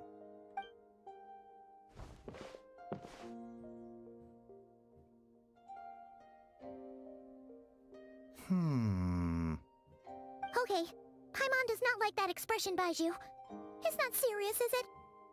Come on, lay it on me, Doc. What is it? What do I have? I have cancer, don't I? Complexion is good, eyes are clear, breathing is steady, pulse is strong. I'm gonna die, aren't I? Physically, you appear to be in good condition, traveler. In theory, your Don't lie to energy me. level should reflect that. You should be feeling right as rain. And yet I do feel like something is off. Hence my concern. A clean bill of health is usually a good thing, but in this case, it likely means your situation is more complicated. Is she thinking about deer diff? What is a deer diff? Physical illnesses come with detectable What is a deer symptoms that diff? can be used to diagnose, medicate, and cure the condition. But afflictions of a non-physical nature, they fall outside a doctor's realm of expertise. Oh, he's telling me to go see a therapist. Huh? What do you mean, non-physical nature? Curses, dark magic, Oh. it's hard to say. It could just as easily be a simple case of mental fatigue. That's what I'm saying. Why don't you rest here for a bit? Whatever it is we're dealing with, clues to your condition are sure to reveal themselves in time. Once we know the root cause, we can administer the right treatment. I've seen my fair share of mental afflictions. To start with, some calming incense, a good night's sleep, and a good meal will do you a world of good. In the meantime, Changsheng and I will review the relevant literature for afflictions that present with mental fatigue. Okay. Still, we're not experts on this kind of thing. I say, we should strongly consider calling in a specialist as soon as possible. Oh, A lot of hissing. must be a rare condition if not even Baiju and Changsheng have seen it before. Well, I'm just down all in we the can do dumps. is take their advice. You look like you're about to collapse anyway. Just get some rest. Paimon will be right here by your side. Fingers crossed you'll be all better when you wake up.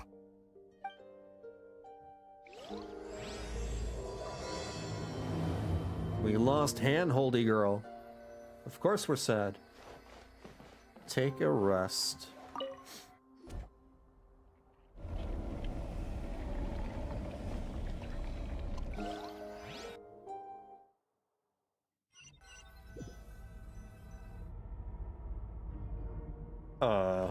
Where am I? There's a thick fog covering my field of vision. This feels more real than a dream, but too chilling to be real life. My breath freezes in my throat before I can even exhale it. It feels like my soul has been wrenched from my body and thrust into this strange and unfamiliar space. Whichever direction I look in, there's no end in sight. And worse than that, I think there's something in the fog, following me like a shadow. If this is a dream, how long till I wake up? And if it's not, then where in the world am I? That does not look good. What in the... Something just pierced through the fog and stabbed me in the back. But there's no blood. There's a strange light coming from the wound, and I see this familiar-looking spike retreating back into the darkness. Deep inside, it feels like a part of me is missing, and now another wave of fatigue is washing over me. Is something eating my soul?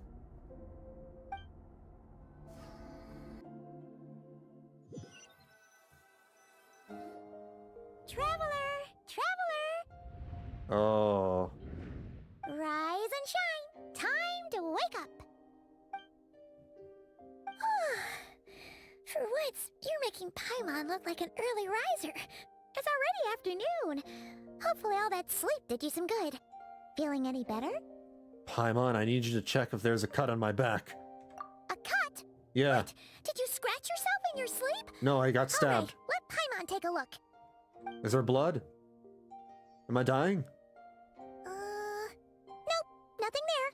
Don't lie to me. Wait, did you have a nightmare? No, I got stabbed. Okay, don't panic. Paimon heard that dreams tell us what we need by showing us the opposite. So, if you had a nightmare, maybe all you need is something to cheer you up. Come on. Paimon will treat you to something yummy. That cheers you up. I'm not the glutton. Although, some ice cream would be nice. You and Paimon head to Wanmin restaurant. Sensing that something isn't right, Paimon orders a bunch of dishes to cheer you up. And 90% of it is for Paimon. So, in this dream, you were trapped in a weird place with thick fog everywhere, and then a spike came out of nowhere and stabbed you in the back? Look at how much food there is. Lumine's not gonna eat all that. That's all for Paimon. Oh. Okay, well, that's a new one. Are you sure it was a dream? Because from the way you describe it, it sounds like you were really there. But then again, you woke up right where you went to bed. And you were definitely in a deep sleep this morning.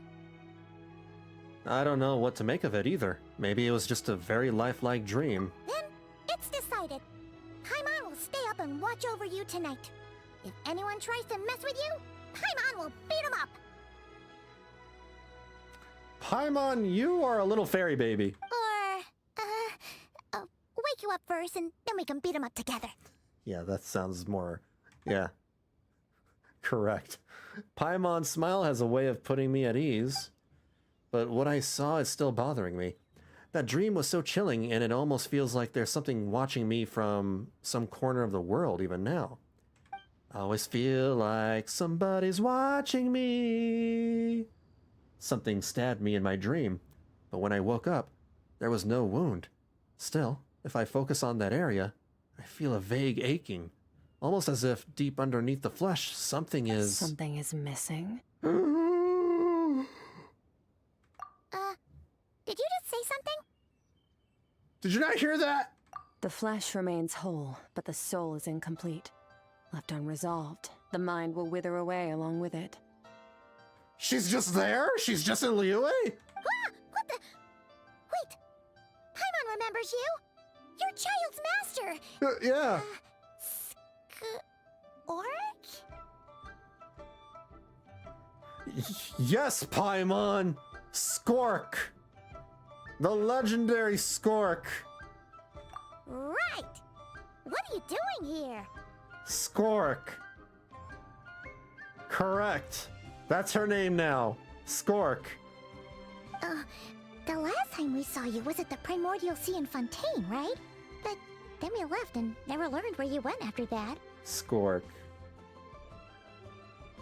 Skirk. Child's been looking everywhere for you, by the way.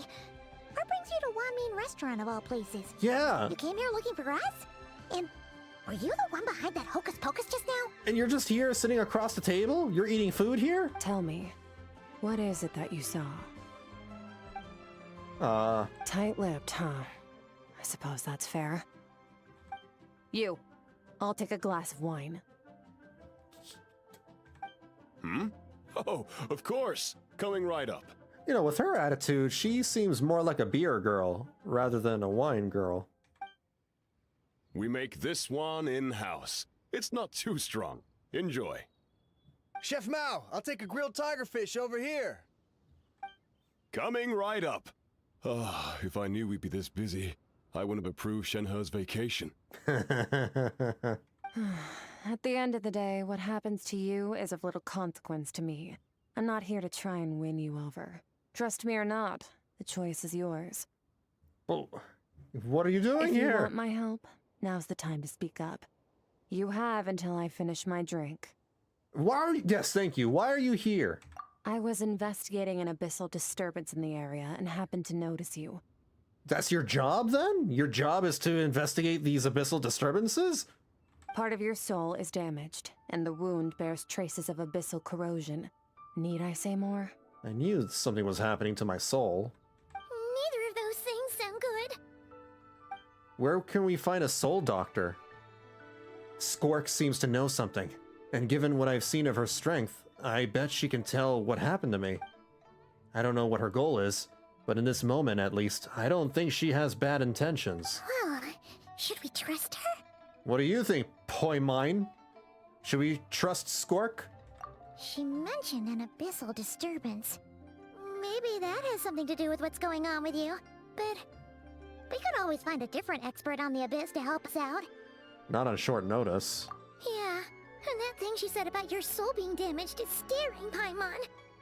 Definitely something we should fix sooner rather than later. Skirk's an interesting one, that's for sure. But from what Child's told us, she doesn't seem evil, at least. No, just mysterious. 1, 2, 7, 10. That'll do. She has money too? I thought she just lived, you know, in an alternate dimension because that's just her deal. Like, what is... What? Well, have you made up your mind? She just... I guess she's more normal than I thought. Kind of disappointing? I was kind of hoping that, you know, she dwells in that alternate dimension. Surprising that she, you know, just has money. What I saw was a dark space shrouded in a dense fog that wouldn't disperse. You give Skirk a brief description of your dream. So that's all we know, Miss Skirk. Ma'am, can you help us? So, you couldn't disperse the fog. I understand. Come find me in the Gwali Plains when you're done here. Oh, and I left cash for the drink on the table. Settle the bill for me, will you? Sure. Oh, okay. Huh? What? She disappeared. Of course she did. You and Paimon quickly finish your meal and go to settle the bill. Wait, hold on. You overpaid. What? Here's your change. Wait, what? Oh, no. This includes the drink, so it should be the right amount. I didn't think you two ordered a drink. No, that was for Skirk. We didn't. It was that lady who came and sat with us, remember? You brought it out to her yourself. You sure? I could have sworn there were only 2 of you at that table. What? What? Exactly. What'd you put in their dish, Chef Mao? Some kind of hallucinogenic mushroom? You got them seeing things. But he definitely responded to the order for a wine. He even like suggested a wine. Wait, what? Seeing things? Wait, so neither of you noticed her? Young lady? About this tall? Wearing a purple dress? She ordered a glass of wine! Yeah, she seemed like all self-important. She seemed very edgy. Oh, now you mention it, that vaguely rings a bell. And it looks like I did open the wine jar, so it must have just slipped my mind. In any case, that settles your bill. Come again soon. How in the world do you forget that, dude? Chef Mao, check please! Coming! Okay, what was going on there? It's like they didn't remember Skirk being there at all. Weird. Maybe she's like the Men in Black and she has the power to erase people's memories with that, you know, weird flashlight pen thing trick? Even Paimon was half convinced we hallucinated the whole thing. But that Mora she left for us was definitely real. Yeah. Oh, this whole situation is giving Paimon the creeps. But anyway, she told us to head to the Gwali Plains, right? Let's not keep her waiting. What in the world is going on?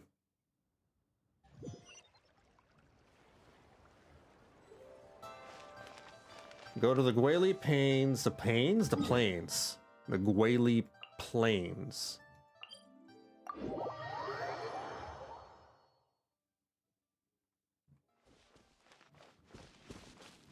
I don't get it. She's just out and about. I was hoping for, you know, a better reason than that.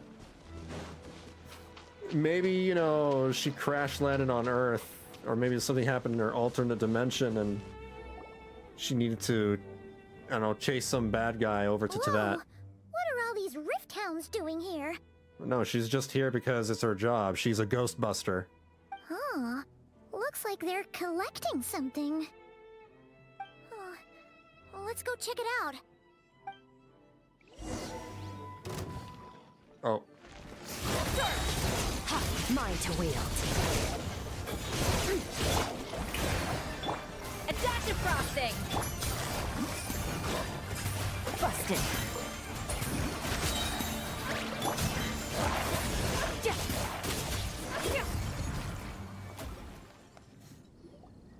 So, this is what they were collecting. It looks kinda like... God remains? Yeah. What is going on here? It's been a while since we've, seen God remains stuff. From the moment they are born, all beings with great power have an impact on this world. Even if their body is sundered and their soul extinguished, their influence remains. Gods are the most common example of that. The remnants of gods who fell thousands of years ago remain buried deep within the earth, carrying within them a warped will and a dark curse. Together, these remnants form what you call God remains, and it appears that some of those sealed here were dug up and removed. There are traces left, but they're fading fast. What are you doing, Paimon? What are you doing? Yeah. Nothing! Just wanted to make sure you were, real? Paimon was smelling her. She was going like sniffer. She's definitely not a ghost traveler. Paimon sniffer. Paimon poked her, and she's solid. After you left the restaurant, the other diners acted like you were never there. Your life hangs in the balance, and that's what you're fixated on? Strange set of priorities. Look, ma'am, there are strange things happening all at once. It was just a trick to avoid being perceived. If someone notices me, those memories are erased. Simple as that. Then why do you even bother paying the bill? Unlike you, I have no desire to establish a connection with the world. The weak and the lowly have no right to remember me. Wow. They're lucky they only have a few missing memories to show for it. Damn. Attitude. Now, can we please get back on track? Okay. Where were we? Right. The God remains. So, basically, there's now less of them here than there used to be, right? Isn't that a good thing? In our experience, God remains are 100% bad news. A lot of terrible things have happened because of them. Maybe it's a good thing by human standards, but power doesn't come from nothing, and it doesn't just disappear for no reason. The remains aren't just gone. They were taken. Like part of my soul was taken? Very clever, traveler. You aren't the only one who had something taken from you. There are victims like you everywhere. The only difference being, you can speak, and the remains cannot. So it went unnoticed. Soul? Undertale? Holy? Nah, has nothing to do with Undertale. Something similar happened in Sumeru. Within the span of one night, countless consecrated beasts were slaughtered, and a large amount of the god remains buried in the desert went missing. Of course, god remains are just one of the targets. The culprit is chipping away at sources of power all over this world, including the Stella Fortuna above. Remind me what that is again? Wait, you mean... the stars? Oh, the stars? 42 of them have died out in the past few months alone. Oh. In Khaenri'ah, people believed that powerful individuals have corresponding Stella Fortuna. Even should that individual fall, their Stella Fortuna would not disappear, but gradually evolve into a new constellation. Is she Khaenri'ah? Yet now, stars are disappearing from the skies entirely, and Probably it's not not. hard to deduce what's happening to the power they contain. Something has been leeching power from this world like a parasite steals nutrients from a host.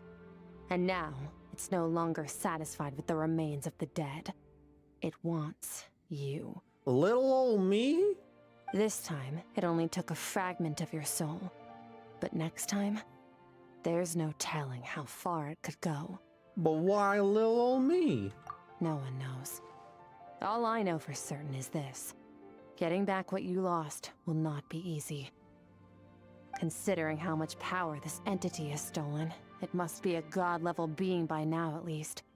But that's not the real concern. Souls are fragile things, and yours could easily be crushed if you go up against it.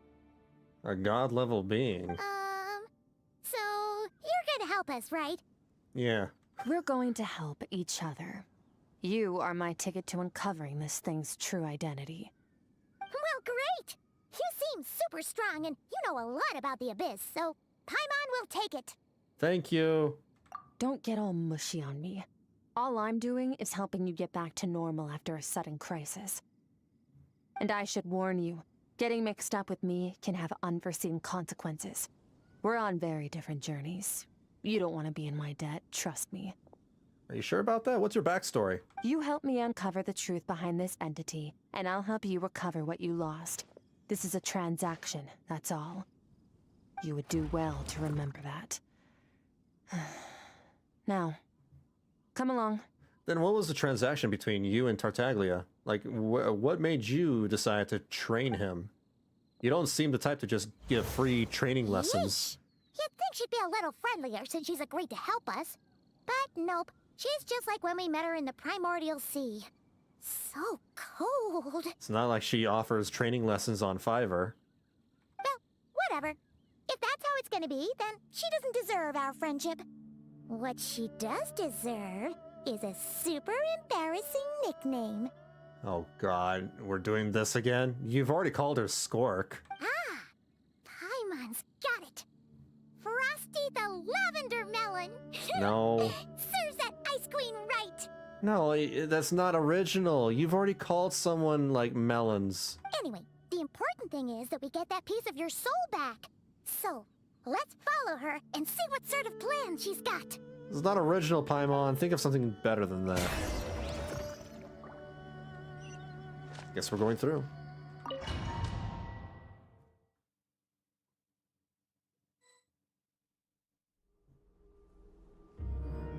Whoa.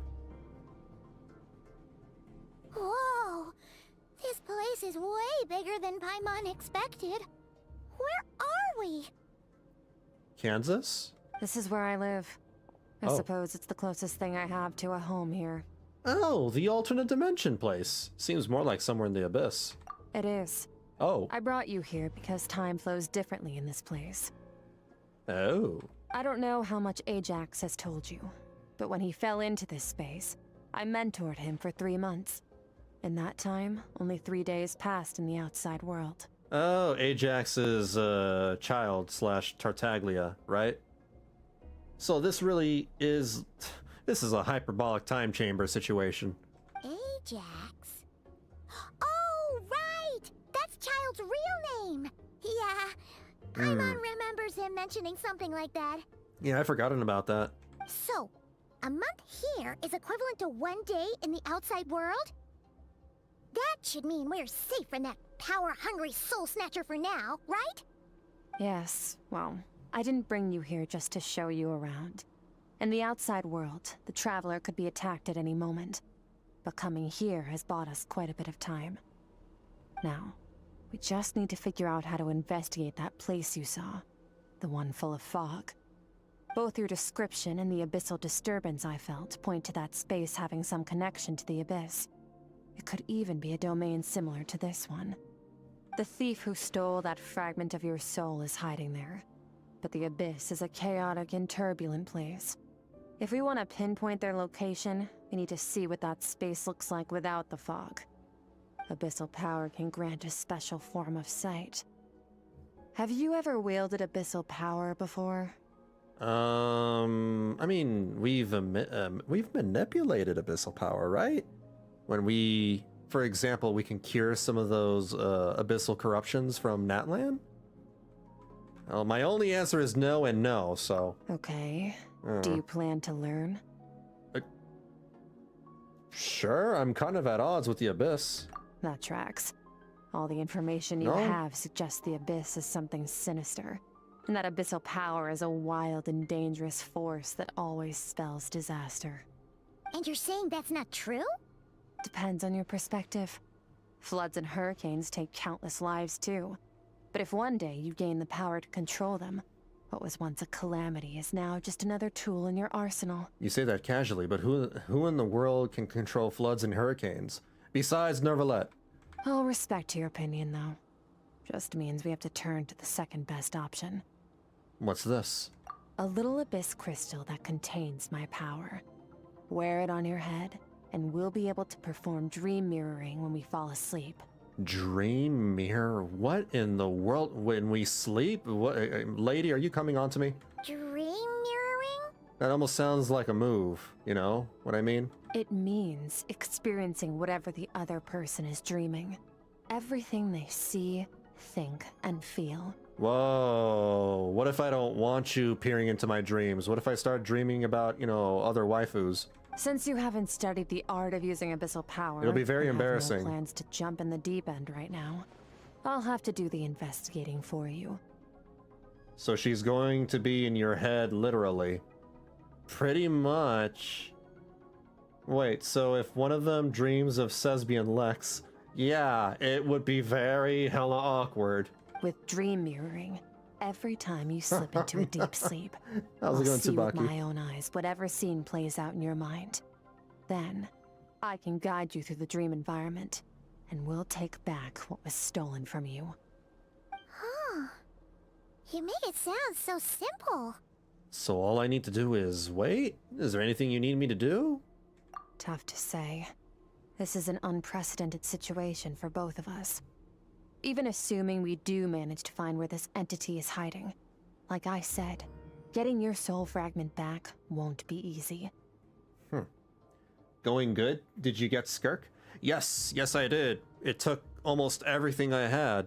I used up all my Primo Gems and I had to dig into my Star Glitter exchange, and I almost ran out of that. So yeah, 130 pulls and I got her. But I'm all dried up like a desert. To play it safe, I need to give you some special training first. I won't be able to pull another character until 6.0 or 6.1, maybe 6.2. I don't know. I am fresh out of pulls. Wait, you're gonna teach her some of I your got 10 martial left, arts? but yeah. Wait, what? I'm getting training? Oh. Does that mean the next time we see Child, we have to treat him like our senior? No, I don't want Child to be my senpai. Do as you want. For my part, I don't see you as my disciples. Oh, cool. Then it doesn't count. You're already a pretty good fighter. All I'm planning to do is build on your current skills and train you for the specific scenarios that I think we might face. That's false. We're a bad fighter. We fight like a 4-star. But that's enough talk. If you're ready to do this, then come with me. Time might be more lenient here, but that's no excuse to waste it. Senior, not senpai. I mean, She moves fast. Paimon can hardly keep up with her. same thing. Yeah, senpai means upperclassman. That's what a senpai is. A senpai is basically a senior. So, special training, huh? Kind of a rare opportunity. I think that's what it literally With your translates skills, to. There's not a lot of people qualified to train you. Senpai means senior and kohai means junior. Yeah, The last time something like this happened was probably it means someone who Shogun is like training, right? Oh, feels like a lifetime ago. a senpai is someone who's like an upperclassman, who are either an upperclassman or they've been there in the company longer than you have. That's what a senpai is. Skirk seems pretty strong too, though. Remember how she said that the all-devouring narwhal was just her master's pet? Oh yeah. Maybe we really will learn something here. How's the narwhal doing? I should probably ask Skirk. Is she feeding the narwhal right? How does she feed the narwhal? Does she go to a local PetSmart in Teyvat and pick up some food? Narwhals, whoa. Narwhals. I'm skipping Skirk. I just wanted one copy of Dahlia. Ah, okay. I mean, I think Skirk is an attractive character, so I decided to pull her. Even better yet, I have Escoffier, so like it would make her stronger. I figured, why not? Swimming in the ocean. Bring it on! Your training will be split into 3 stages. Testing your blade work, elemental abilities, and reasoning skills. Reasoning skills? Oh no, that's my weakness. We'll start with blade work. You're no rookie in this area, so I won't bore you with the basics. During your long journey, you've no doubt sparred with a lot of talented sword fighters. Consciously or not, you will have picked up all kinds of techniques from them. You bet. There's Kaya, Master Jean, Kuching. Oh, and Kazuha, Ayaka. Yeah, we've met sword masters like you in every nation we've been through. Do kitchen knives count as swords? If that's the case, Escoffier as well? She must buy a huge bag of narwhal kibble. You sparred with a bunch of them too, right? All devouring narwhal snacks. Now. Don't get too smug. In sword fighting, techniques alone are not enough. You need a cohesive system to bring it all together. A style or school of fighting. Mai Tai. To use the human body as an analogy, your style is your skeleton, the foundation, the framework. Techniques are the muscles and other flesh attached to the bones. This is where your strength comes from. Oh, she's got this down to a T. Reasoning like Dabranya. That's a Honkai Impact joke. I gave it one try, but Dahlia. Oh, you got Dahlia, and then stopped. I have enough characters in need of work. Don't need to add more. Fair enough. All devouring. It's not picky. Will eat concrete. Probably. Improving your sword fighting is like growing that body. If your frame got bigger and taller, but you didn't add any muscle mass, you'd be weak and flimsy. Then again, if you packed on pounds of flesh without a big enough frame to support it, you'd end up bloated and unwieldy. That's one thing that Paimon and the all-devouring narwhal have in common. They'll eat anything. So what's the next step? You need to do some introspection. Take a good, hard look at your past experiences and figure out which parts of what you've learned are just techniques, and which parts can be used to form your own system of blade work. Only then will you get the full utility out of all your thoughts and observations along the way. Only then will every strike you deliver make perfect sense. And Abby, yeah. is Wuthering Waves, but true. Abby. Wait, is that it? I wonder who's a bigger sleeper, though. I feel like Abby goes to sleep a lot more often than Paimon. Paimon thought you were gonna teach her some cool new moves. Abby's lazier. Went swoosh and opened a tunnel to another place. One day, you'll reach a new level of power where you realize that even that's as basic a trick as any other. But right now, our sword styles are so wildly different that teaching you mere techniques is pointless. There are no shortcuts in the pursuit of power. Failure is your best teacher, and rigor is your coursework. That's all I have to say. Time to make a start. Train until you're satisfied with yourself. If we're ranking laziness, then a How is lazy. A How?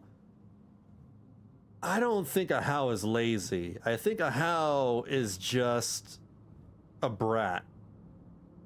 Yeah, it's not like they don't work because they're lazy. They don't work because they have a problem with authority. Like they don't want anyone bossing them around. They have a superiority complex. Now focus. Destroy the crystal columns as swiftly as you can. Okay. Well, yeah. Look at that. Impressed?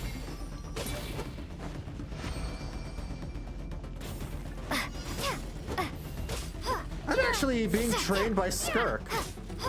What? Does that mean that... This is making Paimon's head spin. Hang in there, traveler! I'm doing my best. 900? I have to destroy 900 of these things? 900? 900?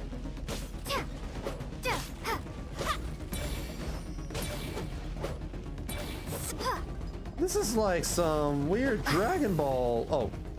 As training progresses, your strength improves.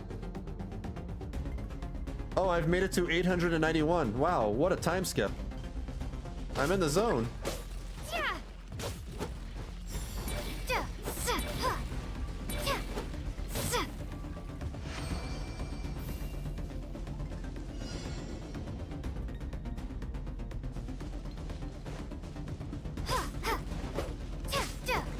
Do it again? Oh my god, we're still destroying these things?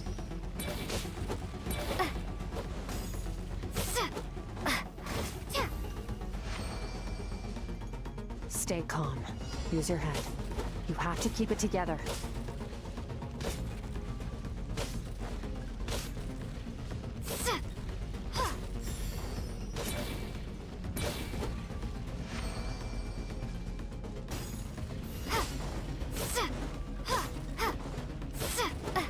God. Lumine, you only have like 3 or 4 sword strikes. You gotta like expand your repertoire.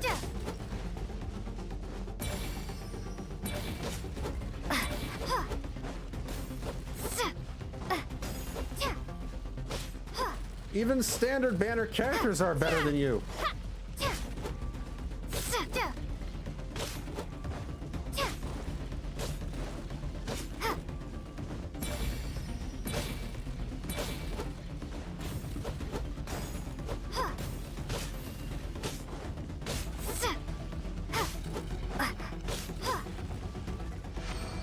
It's the eye of the tiger. I can't say the rest of the lyrics, cause I might get a DMCA. Amazing. This is transforming my whole view of sword work. I'm using the same techniques as ever, but now they're having different effects. Sure. It's as if I've unlocked a hidden door in my mind, and there's a wellspring of strength on the other side. In my mind's eye, I'm seeing images of the friends I've made in Teyvat. Theirs are the sword styles and techniques I have come to know. This moment will be frozen in time. Cut to the chase. Consider a moment of true mastery that you've witnessed in another person, and ask yourself, what lies beneath the surface? What's their guiding philosophy? What's their state of mind as they maneuver their weapon? They get a crit circlet, and make sure they use a Favonius sword, so they can get plenty of energy recharge so they can use their ultimate on rotation. Now take that and practice it right away with speed, skill, and strength. I already know how to do all that, though. Until your hand is one with your mind. This is the only path to true growth. At least they gave the Traveler a different sword than the dull... Oh yeah, huh, that's true. Step on up. Dance with the waves. I see eternity go by an instant, the autumns of many years from a single leaf. Thus I shall slice this maple in a flash and ask a question of the ages. Bro, why is he not voiced? I panicked. My sword style, my journey.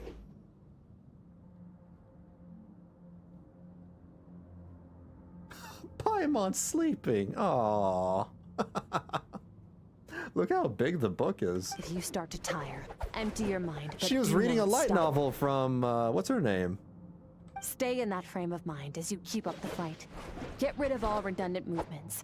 Imagine your sword is an extension of your own body. Wield it just as you wield your arms, hands, and fingers. 'Twas on a deserted, moonlit night that the hero approached the vile dragon's limpid lair. Ring cutter! What you think of her fleeting new wet. voice? The white heron Paimon? treads water, a sight without flaw. Master of Inazuma Kamisato art Tachijutsu. I like it. I like the new Paimon. She sounds a lot closer to the original Chinese Paimon. Sounds a lot more pleasant to the ears. I had no problem with the original Paimon's voice. You know, controversy and drama aside, but I will say that her pitch has gotten worse over recent years. She sounded a lot more normal in 1.0 and 2.0, but ever since 3.0, she's raised the pitch a little too high, and she just sounds like a shrill gremlin. So now she sounds a lot more pleasant, in my opinion. She sounds like early game Paimon. Yeah, pretty much. Pretty much. I like that.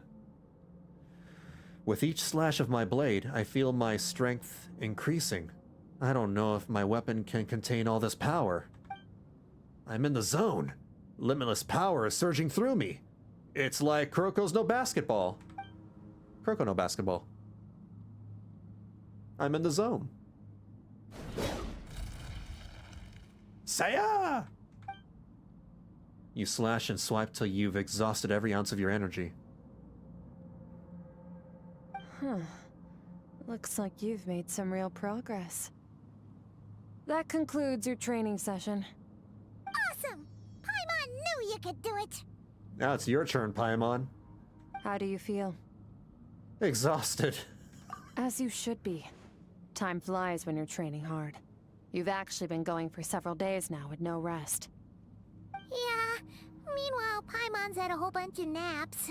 But you were so focused, she didn't want to interrupt you. We're spending days in the hyperbolic time chamber, training, and Paimon's just sleeping. Go get some sleep. I'll be doing the same very soon. Let's hope you see that foggy place in your dream, so I can get this investigation over and done with. Is it me, or does Lumine's hair look longer? No, I see that too. Yeah. It looked a little longer when she was, you know, leaning in like that. I don't know. Maybe it's because the long bang of her hair was swept behind and it looked like, you know, her hair was long. Go to the makeshift camp and rest. Okay.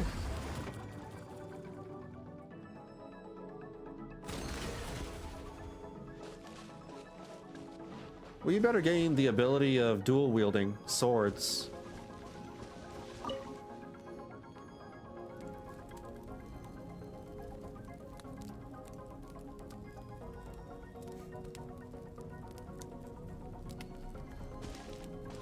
Oh, we're gonna share our dreams. Ooh boy. Ooh boy. Please no awkward dreams. Please no awkward dreams. Please no awkward dreams.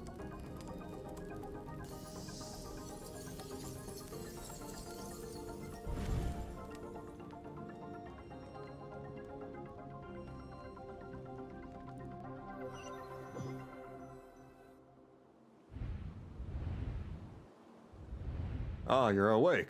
Welcome to Skyrim. What is this place? Have I been pulled back into that place again? But Skirk said the dream mirroring would kick in when I fall asleep. So why am I back here?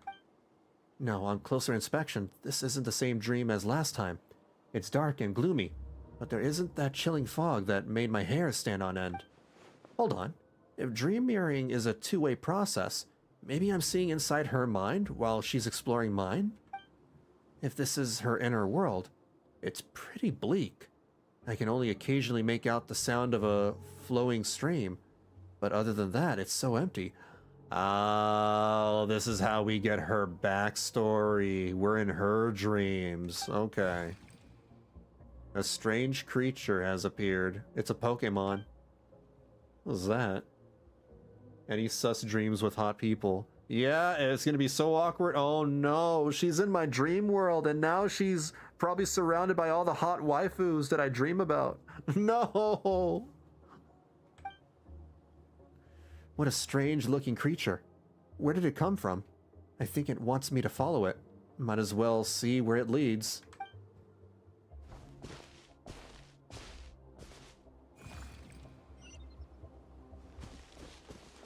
It's like, what is a traveler dreaming about? Why are there so many half-naked women over here? And why are we in a water park? Like, what?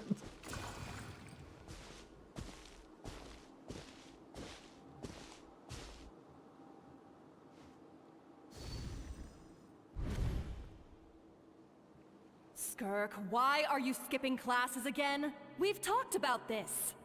It's a walking lava lamp.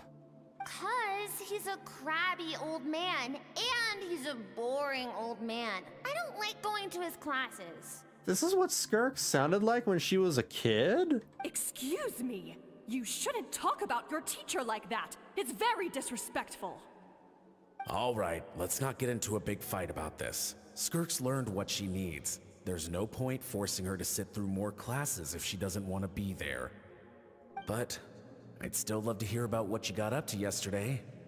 Why don't you tell your dad all about it? I went diving, and I saw this huge fish. I never knew they could get that big. It looked kind of dumb, though, with that stupid big fat head. I tried to shake its fin, but it just spat water at me. What? Oh, and today, I'm gonna go to that prairie up north. There's supposed to be this giant bird there that can spit fire. I bet if I climbed on its back, it could fly me all the way to the stars.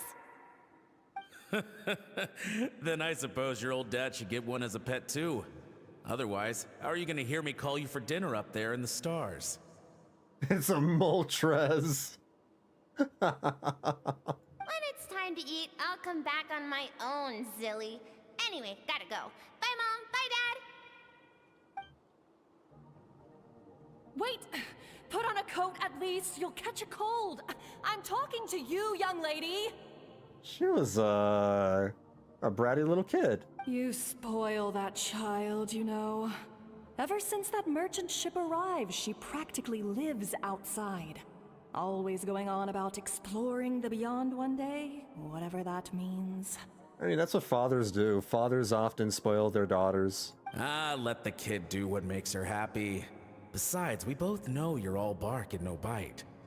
Come on, our little adventurer's gonna be hungry when she gets back. Let's get started on dinner.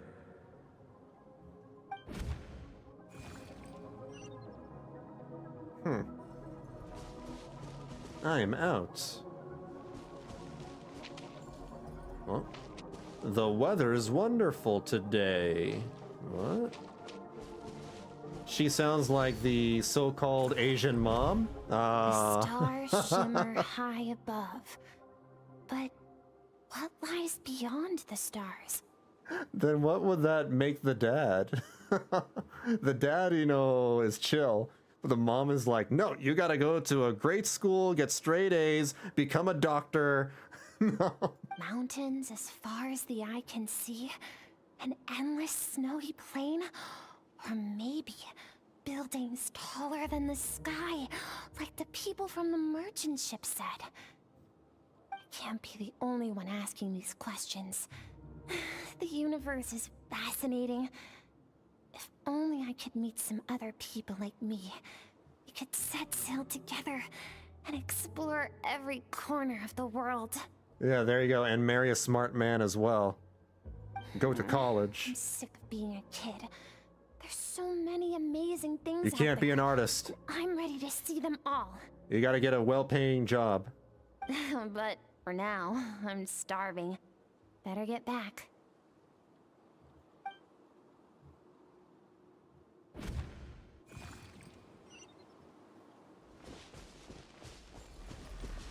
Huh? What's over there?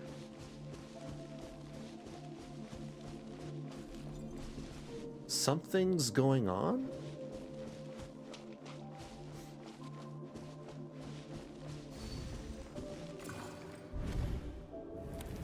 Don't let a single one of them get away! No, please spare the children. Oh, what? They're coming! Run! Eliminate the threat. Take them down. Who are these guys? This way! We'll never make it! Fire. There's fire everywhere. What happened? I told you we shouldn't have trusted these outsiders! Outsiders.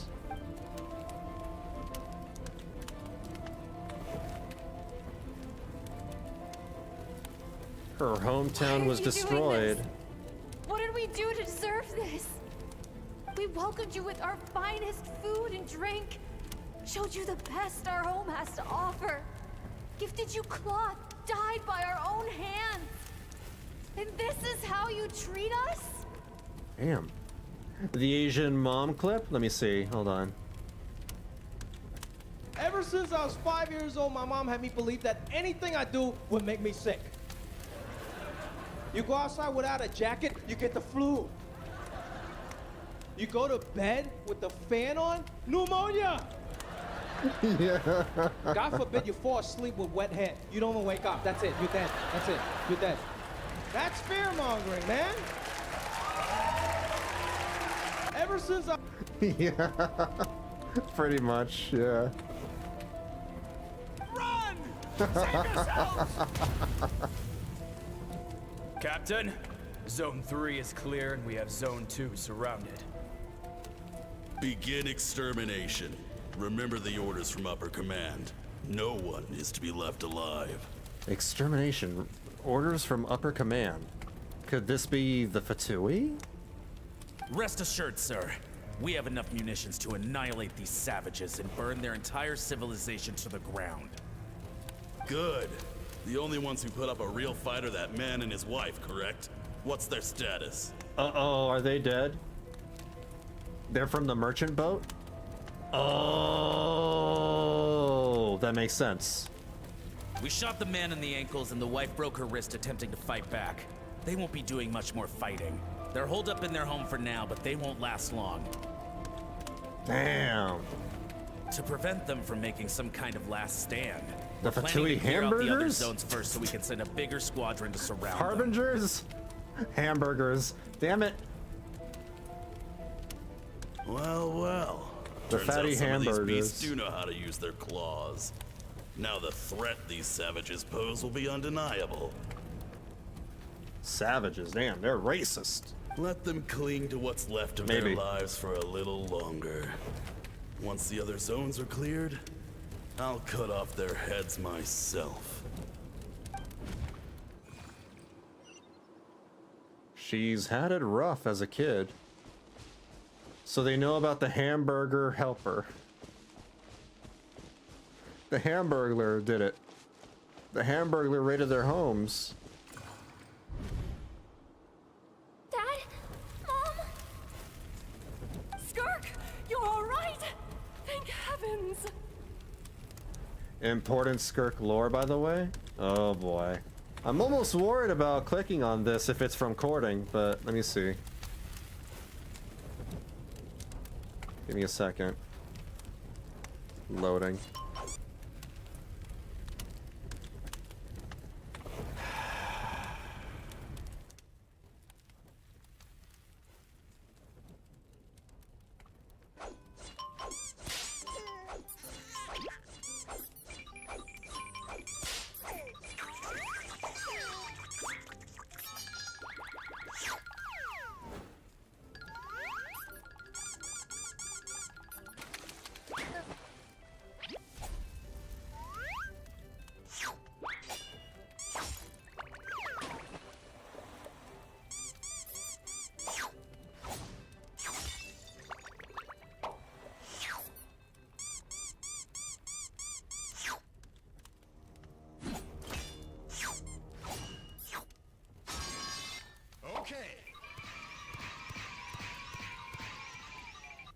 I understood nothing. I understood nothing.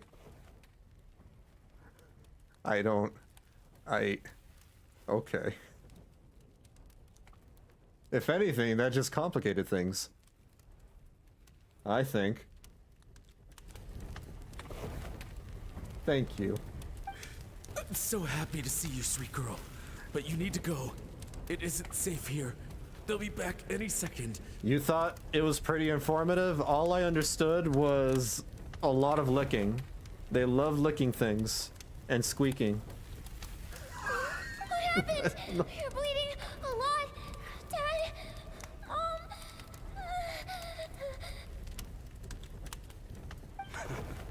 This is the place. Alert all units. Prepare to surround. Run, Skirk! Run as far away as you can! Don't trust anyone! Oh. Your dad and I, we're not afraid to stare death in the face, but we need you to survive. If they didn't squeak, how would they communicate? With words. My Words clever courting. girl, so curious. You're already so brave. I know you're going to grow up to be such a positive light in this world. She ended up becoming Batman. Whenever you miss us, just play this song. Remember, life is a gift. Don't let darkness claim it. Break down the door! Look what we have here. A savage that can pluck a tune. Well, the show's over.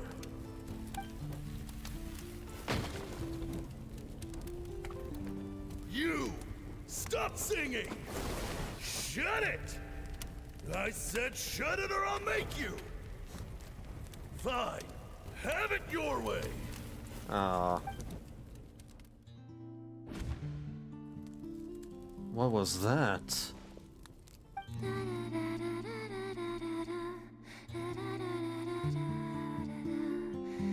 She can play the guitar! She has a guitar?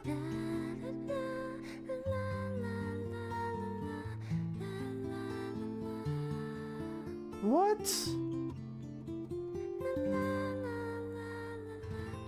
That put Paimon to sleep. She has a freaking guitar! Oh, you're awake? Yeah. I found a few clues while you were asleep, but it's only a start. Now, time for the second stage of your training. I hope you didn't see anything embarrassing. This time, the focus is elemental energy. Come find me when you're ready to begin. She's just gonna casually, you know, get back into training me and not talk about the fact that she can play music.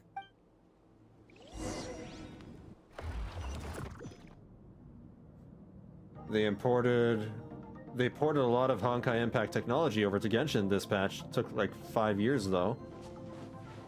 What? The technology guitar is Honkai technology? Man, staying in the abyss feels so surreal, don't you think? No day and no night. It's like time hardly exists. If we weren't careful to keep track, it feels like we'd have no idea how long we've even been here. Well, except for the fact that Paimon still gets hungry like clockwork. Of You course. go do your training. Paimon's gonna grab a bite. I wonder if Skirk ever got revenge against those people who killed her parents. She literally is Batman. Batman became Batman because his parents got killed by some robber. And that started him on his quest for vengeance. I'm ready to start, Batman. The way I see it, the pursuit of power is divided into 3 stages. The first is mastering the use of standard weapons. Next is learning how to harness natural energy. And after that, you're free to challenge even higher dimensions. And I'm her Robin. Never mind, no, Robin was a child. Then I'm the second Robin. I'm Tim Drake? The natural energy of Teyvat is, of course, elemental energy. No. But that's not my area of expertise. Dick Grayson. I draw from a different source of power. I think Grayson was the second Robin, and Tim Drake was the first one. I forgot, it's been a while. Imagine if we get another Batman character in Not Cry. We probably will. A different source of power? That must mean... Abyssal power, yes. Also known as the power of the Void Realm. The Void Realm? My master, Sertologi, is a true expert in that area. Okay. After all, he was one of the group of 5 that infamously stole the all-encompassing power of the Abyss. Okay. An act for which the people of Khaenri'ah gave them the epithet, the 5 Sinners. Okay, alright. Thank you for the reminder. So Sertologi is her master. And Sertologi is Dainslift's co-student. I'm not sure what he means by co-student. So that's what I'm at. Earlier we found out that Dainslift is either the master of Sertologi or he trained alongside Sertologi. It's one or the other. That was one of the reveals earlier today. The elemental energy And that's of what Teyvat, confuses on the other me. hand, is derived from the power of the light realm. These two forms of energy exist in direct opposition to each other. Suffice to say, there's not much I can teach you this time. But there's something familiar about the power you use. It almost seems related to cryo in some way. A keen observation, traveler. Call it respecting local norms. The Abyss stands in direct conflict with the will of this world. So, to make my life easier, I disguise my power to make it appear cryo-like in nature. Lame. You should use your true powers. It's a technique I learned from some Khaenri'ah ruins, known as the Seven Shifting Serpent. If you ever change your mind about delving into abyssal power, I can teach it to you. Maybe Sertologi was his classmate. Yeah, probably. Abyssal power doesn't suit me. I have the ability to purify abyssal power. So I've heard. You seem to have a knack for removing abyssal power. That's what I said. But is purification really what's going on there? Like I said, power does not simply disappear.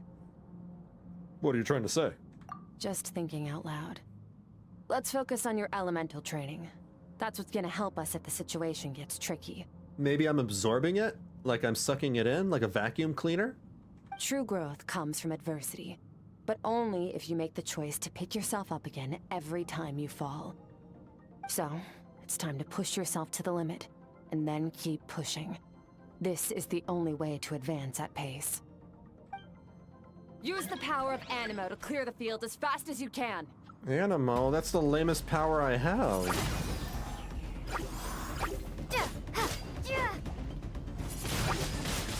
Windblade. Windblade. Rasengan. Prepare to be blown away.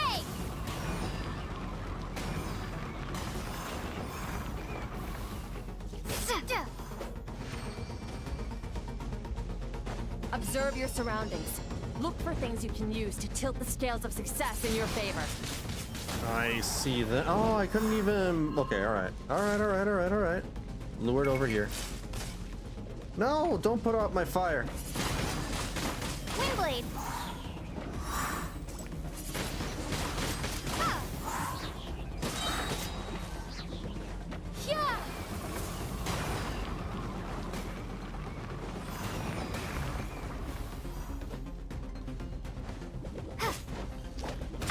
Oh, get back. Windblade.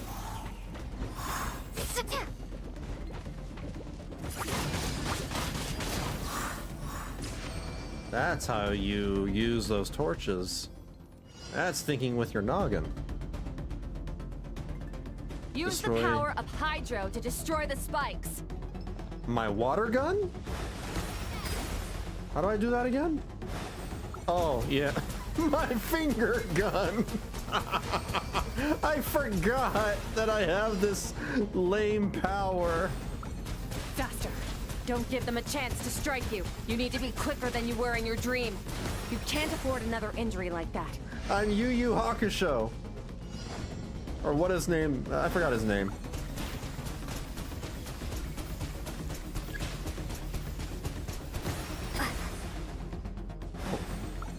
Oh, damn it. Water jet. It's the Walmart version of Nervalet's hydro pump. Yeah.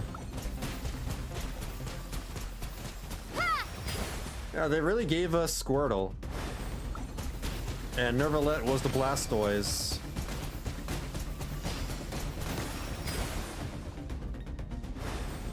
Oh, darn it. Water jet. No. So many of them.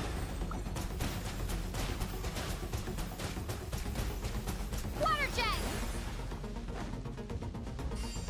Man, I heard about talking to the hand, but this is ridiculous.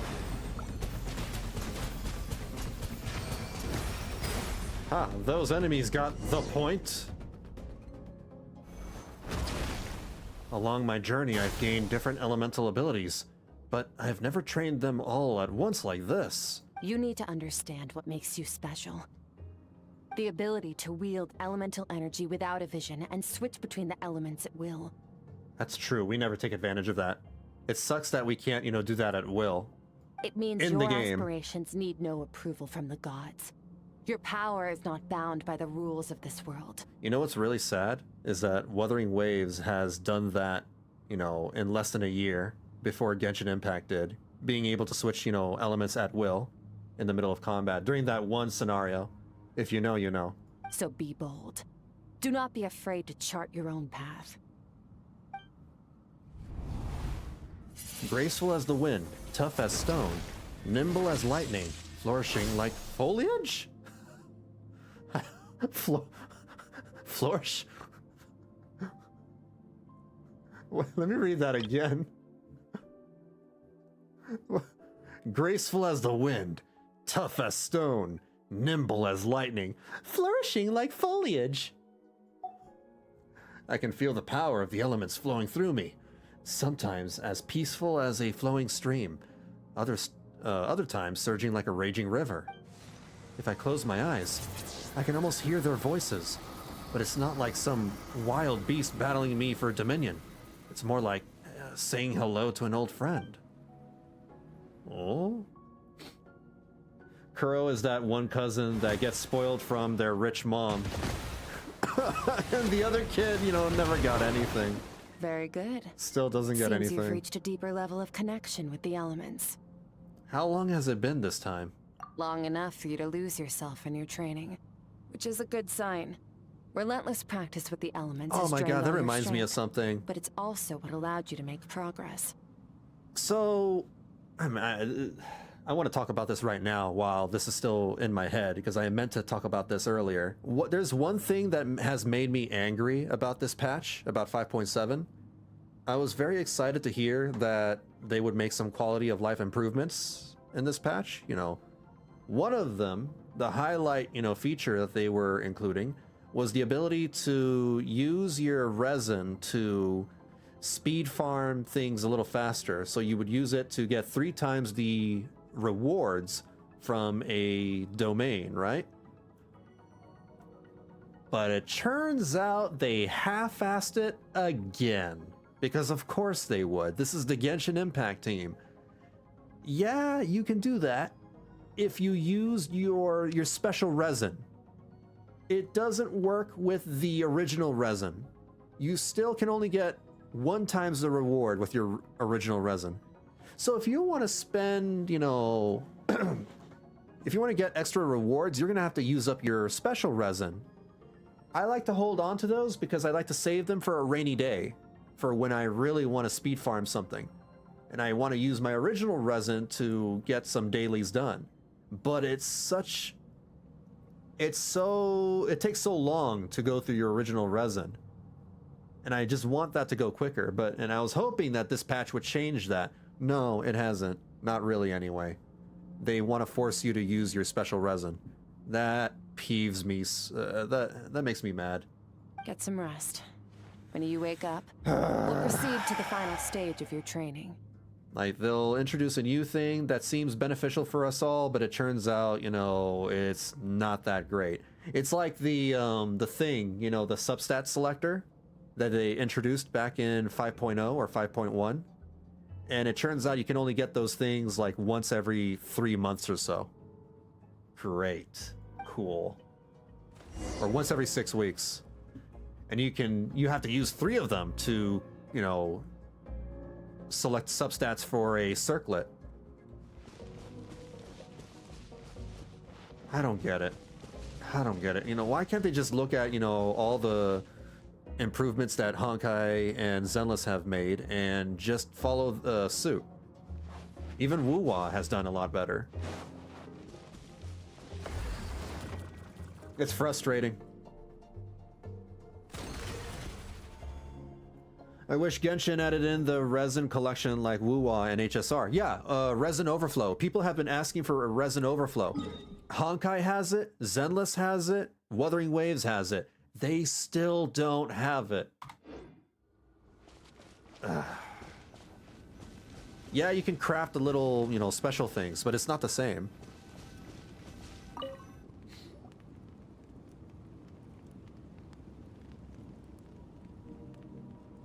They improve way too slowly, and whenever they do improve, you know, they kind of half-ass it. It almost feels spiteful, you know? This place again. Did you bring me here? Who are you?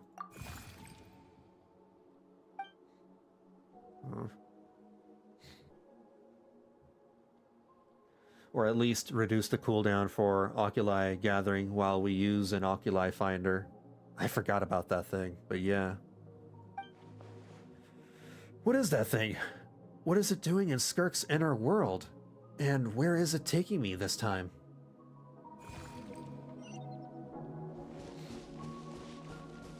It makes me kind of worried for the artifact loading thing that they're working on. What is the secret to power? They might half-ass that too. Longing, hatred, self-preservation. No, it is fear. The fear of losing those you love. Sertologi! The fear of watching your home burn. Fear of loneliness. Fear of death. Is this the first time we heard Sertologi's voice? Fear is the source of evolution. It forces humanity to adapt to their environment and overcome hardship. It is in the process of prevailing over our fears that we surpassed first ourselves and then the rest of the world. That fear is now part of you. It calls on you to evolve. And it is time to answer.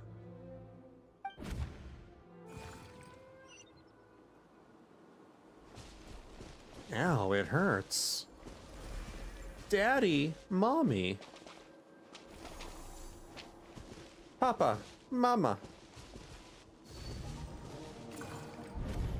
Any minute spent missing home is a minute wasted. Practice your sword work instead. Do not make me tell you twice. But, Master, I can barely lift the sword anymore. If I keep going, I feel like my wrist is going to break. So it has not broken yet. Keep going until it breaks. Then pick up your sword and keep practicing until it breaks. I want to hear the cracking and splintering of bone. Damn. After all, bones can always be reset.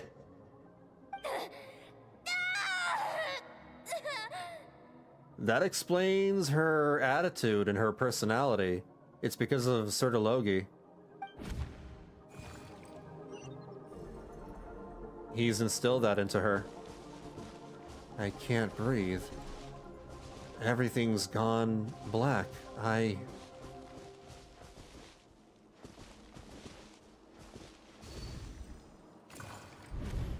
Good Skirk. Once again, you survived. How do you feel? Cold and pain. These are signs that you are adapting to the abyss. Each time the flesh is torn and the spirit crushed, each time you claw back from the brink of death, you become stronger. That's a freaking Saiyan thing. I now understand why these people sought to destroy your homeland. Your potential goes beyond even what I could have anticipated. No wonder she doesn't have arms or legs.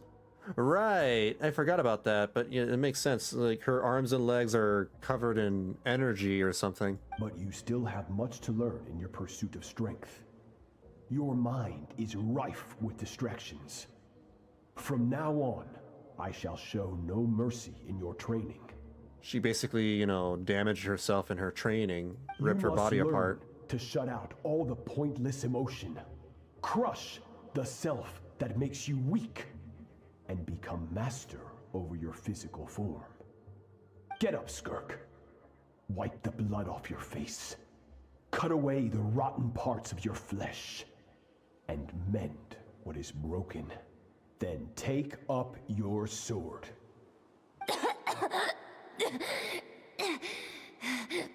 Yes, Master.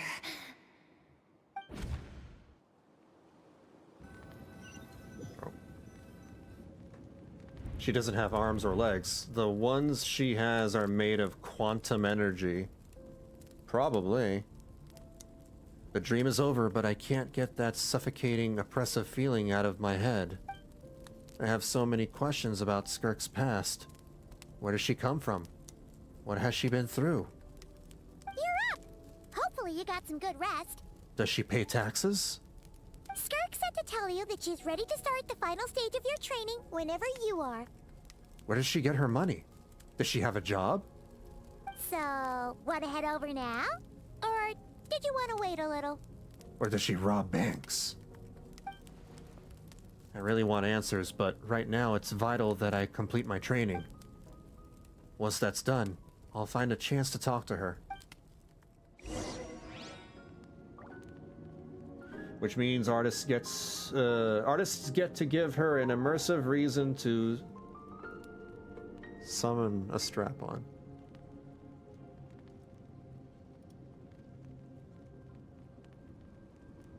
I could have done without that knowledge. I could have, I definitely could have, you know, lived on without thinking about that. I would have been better off not knowing that.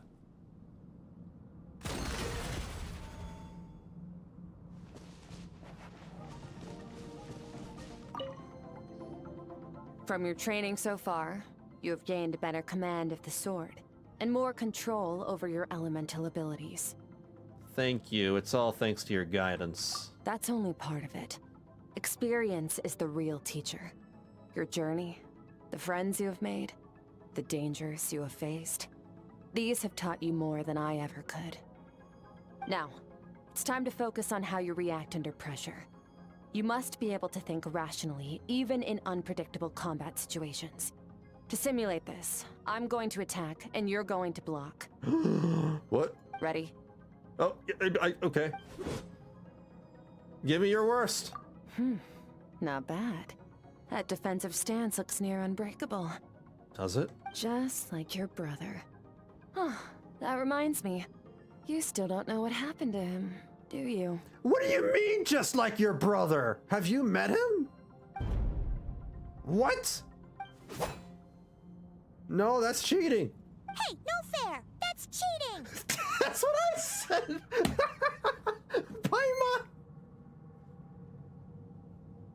Paimon! We're back! Paimon's thinking the same thing I'm thinking. We're on the same wavelength again. It's been so long. You think every opponent has the same moral code as you? You can denounce their deplorable methods all you want. We're but so only back. if you live to tell the tale. The dead don't get to complain. Hey, Saria. Yeah, new Paimon. She sounds better.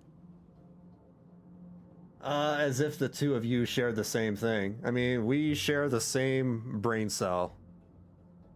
Strong emotions will always arise in combat. Anxiety, anger, fear. But a true warrior is never at their whim. Only when you are free from the influence of emotion can you make the right choice, no matter the situation. Are you describing yourself? How amusing. Almost sounds like you think you know me. I maybe know a few things But now? you don't. You can choose your own path. We are not the same. Let's begin. Try to use reason over emotion. Make the most rational and advantageous decision in any given moment. Khaenri'ah got the axe? Yeah, finally. This is your final training session. Look alive. And she had it coming. Same drill as before. She was acting but psychotic. This time, I'm going to interfere. Hold your focus. What in the world? Oh. Multiple spikes will aim and fire. Destroy the specified... Oh my god, I have... Ah!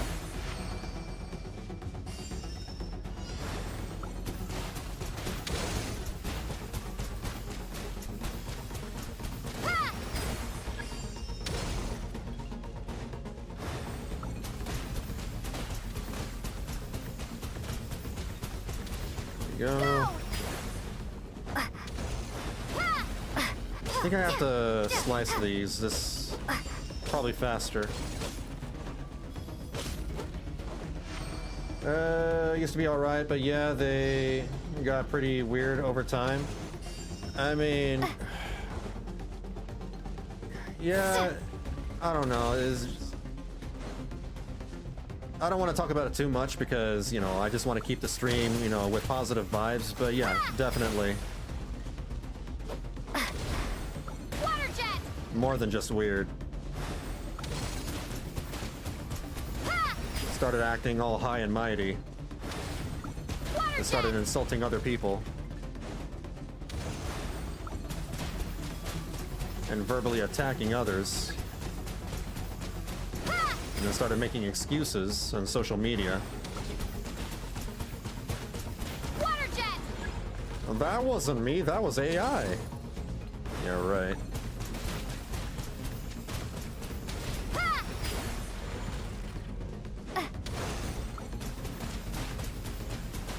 Water jet!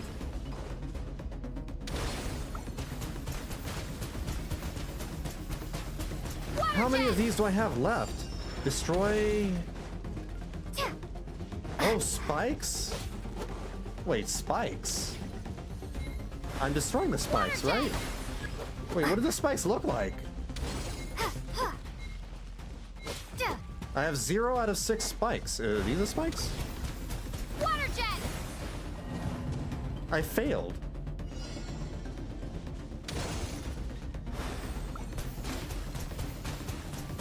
Alright, these are the crystal columns.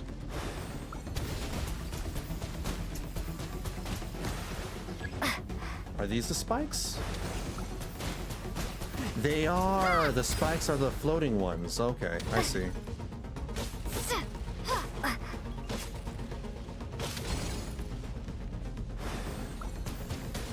There we go. Water jet!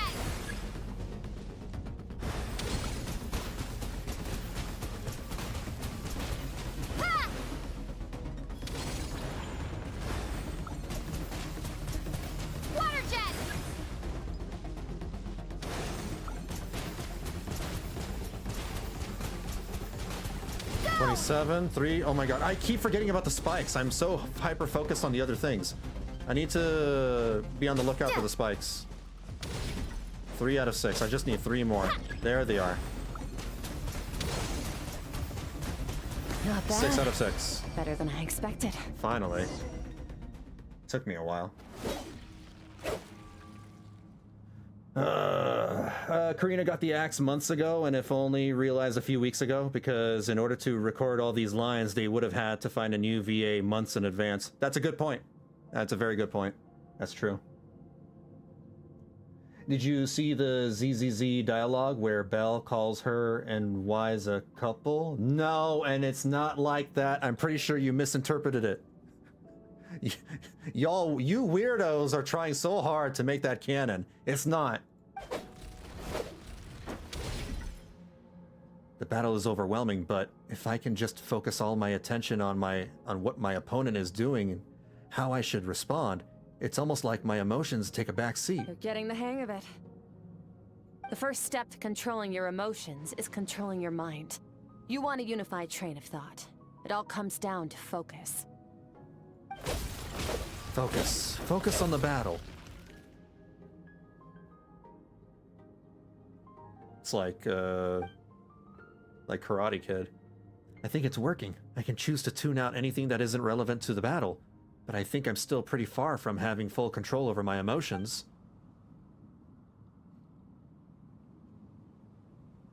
I never expected to get a training arc from Skirk. With distractions. From now on, I shall show no mercy in your training. I just wanted to clarify, especially since in the past I actually got to speak to Khaenri'ah directly back when they were better. Everybody deserves their identity respected, even crappy people like them, or even pieces of shit like Caitlyn Jenner, but absolutely things went south with them and their nonsense. I could see that even being out of the loop. I don't know. I don't know anything about Khaenri'ah personally. I don't follow their social media. I only know about the things, that, floated up to the surface when this whole drama and controversy began. You must learn to shut out all the But I pointless getcha. emotion. Crush the self that makes you weak and become master over your physical form. I mean, I'm used to it. There are people that I used to respect, you know, throughout my younger years, back when I was young in like the 2010s and 2000s. But later, you know, it came to light that they're assholes, basically. Some of them, not all of them. Like, for example, Sean Schemmel. Sean Schemmel turns out to be a jerk. The voice of Goku. Yeah, he's so stupid. And you know, it just happens, unfortunately. Part of, you know, growing up is, you know, sort of balancing the fact that some people are not what they seem, and, you know, I don't know. You also have to learn how to separate the art from the artist sometimes. It's just part of life. Skirk went through this kind of training too, didn't she? How merciless does the training have to be to make someone substitute all emotion for pure reason? Stop. Let's pause here. One look, and I can tell your mind has wandered. That's to be expected. There's a limit to how long a human being can concentrate on one thing. Staying calm and focused sounds simple in theory, but in practice, it's more demanding than sword work or elemental abilities. Oh, don't even get me started on a lot of voice actors in the Genshin space. You know, like Kaylee Mills and the voice actress for Candace, and oh my god, like they're... I don't know what it is about that union, but that union has a lot of toxic VAs for some reason. Skirk is right. Now that I have stopped, all the emotions I was suppressing are rushing back to the surface. Pain, exhaustion, frustration, doubt. But exhaustion is the main one. I feel like I could fall asleep on the spot. Get some rest. No point training further if you're already dead on your feet. Like I said at the beginning, the only goal of this training is for you to reach a point that you're satisfied with. You managed to push past your limits, which is a good start. You can be proud of that and sleep well knowing that you've earned it.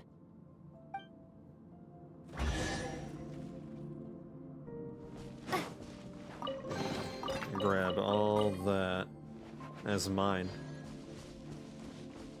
There are treasure chests in the abyss. Oh.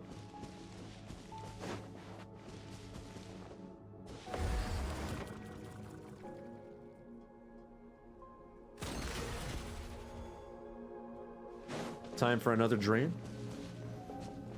Learn more about Skirk backstory.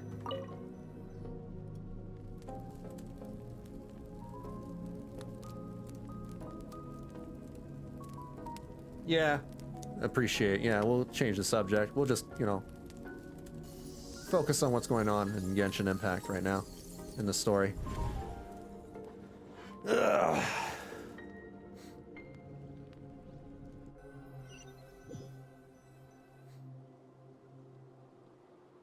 Looks like I'm back in Skirk's inner world. I don't see that strange creature this time, but I think I can navigate this space on my own now, even without it here to guide me. I don't know how to leave, so I'm stuck here until I wake up. Can't hurt to take a look around while I wait. Wouldn't be the first time there was chests in the Abyss. I wonder if there were some in the Night Kingdom? Although, I don't remember if the Night Kingdom counts as the Abyss.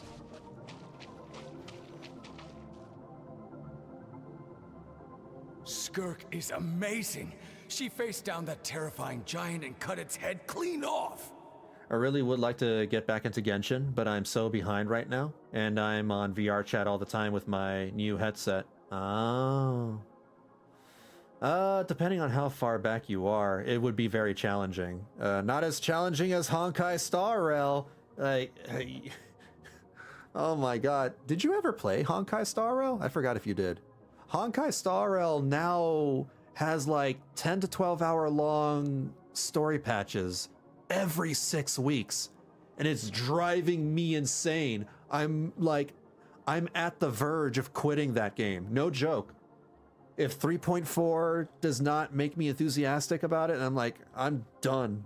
I'm done with Honkai. So, I don't know. Sorry, I kind of went on a tangent right there. Yeah, Genshin, you know, is a little lengthy too. I get that. It's hard to, you know, catch up when the story and dialogue, you know, feels kind of bloated. But I might end up treating Genshin Impact like Final Fantasy XIV at some point soon, because I'm starting to get a little tired of Genshin Impact, and both Genshin and Honkai are on the chopping block for me when it comes to, you know, gacha games. There are other gacha games that are coming out later this year and next year that I'm way more interested in. The gameplay looks really great. You know, I'll bring up some examples. Ananta, Arc Knight's Enfield, that other steampunk game that I forgot what it's called. Blue Protocol Star Resonance. I'm also interested in that. It's coming out later this year.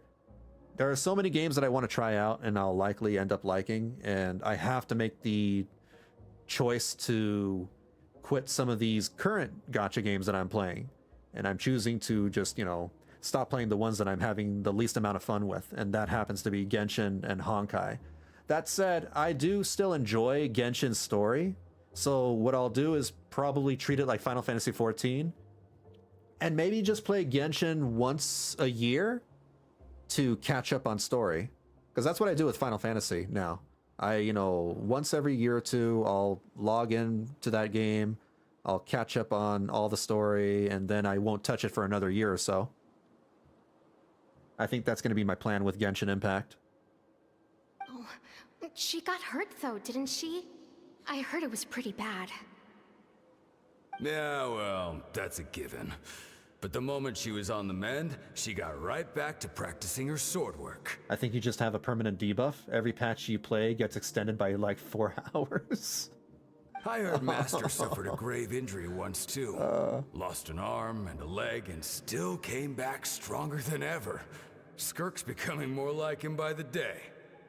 Damn. Incredible. I wonder if I'll ever reach their level. They're always so resolute, so unshakable. You're burned out. I see. Yeah, that makes sense. You're still... Oh, you're halfway through Natland. You're not that far behind. Okay. It's not that bad.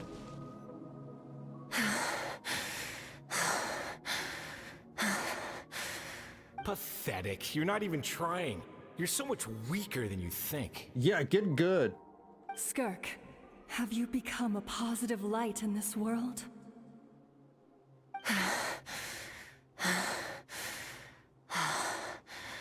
Do you even remember how many of us perished in that fire? How many bodies were left to rot on the scorched earth? Yet you alone live on. Yeah, she got lucky. Keep your gaze fixed on your blade. You don't deserve to rest. I have so many questions. I just want to jump in a spaceship, explore the whole universe, and get answers from the stars. I just need to wait till I'm grown up. Then I can do anything. Again, you missed. With all the women in Genshin, there's a lot of chests in the Abyss. I wasn't even thinking about that kind of chest. Oh my god. Now, you must bid farewell to who you were in the past and once. Become someone stronger. Run, Skirk, run! Only death awaits us here. Keep running, and don't ever look back. That's rare of you. I've been training. When you're training with Skirk, you know, there's no time to be horny. Only training.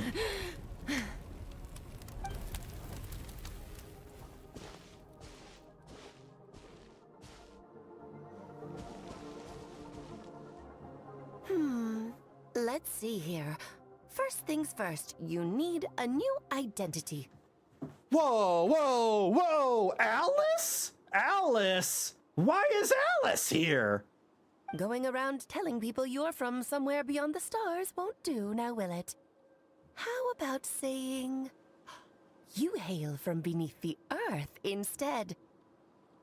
As the Khaenri'ah saying goes, Venturing out into the universe and down into the abyss are the same in that both are braving the dark unknown. Well, I'm a visitor on this planet, so I'll follow the rules. So she is an alien! Ah, splendid. That saves me quite a bit of trouble. Let me offer you a piece of advice in return, although it might not be what you want to hear.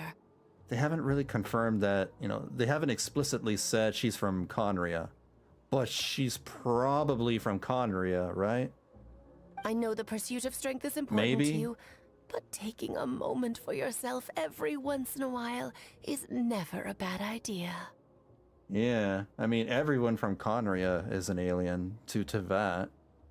Are we including the rest of the Honkaiverse? If so, we can add like 7 pairs of chests. Oh my god. Ignore her existence for too long, and there will come a day when you can no longer hear her voice. What?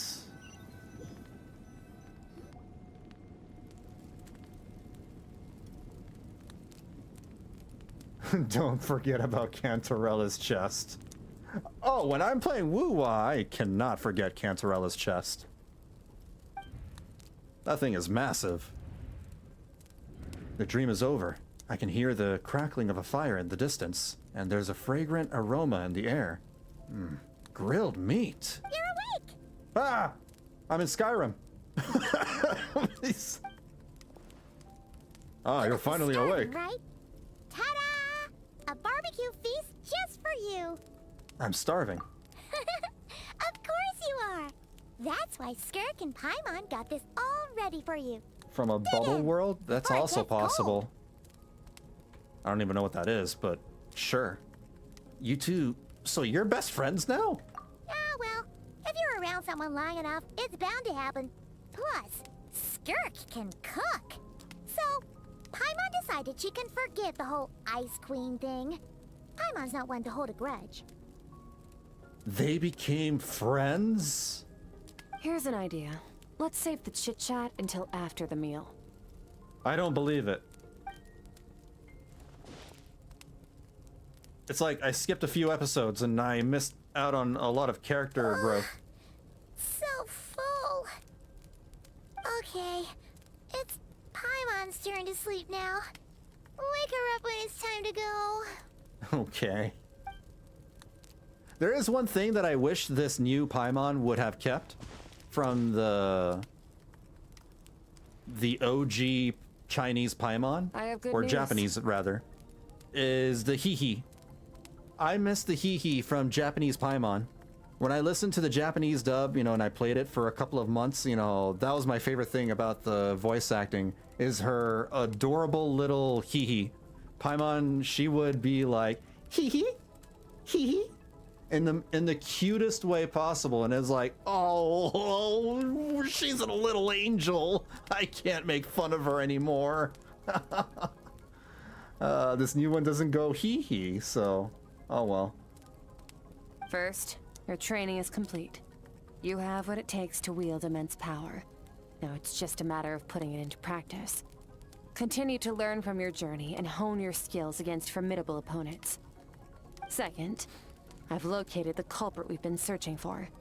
Next, you just need to retrieve the missing part of your soul, and our business will be concluded. I forgot about that I'm missing part of my soul.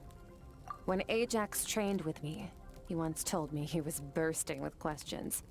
So I allowed him to ask me 3 of them before he left. Uh-oh. You and I may never meet again, Traveler.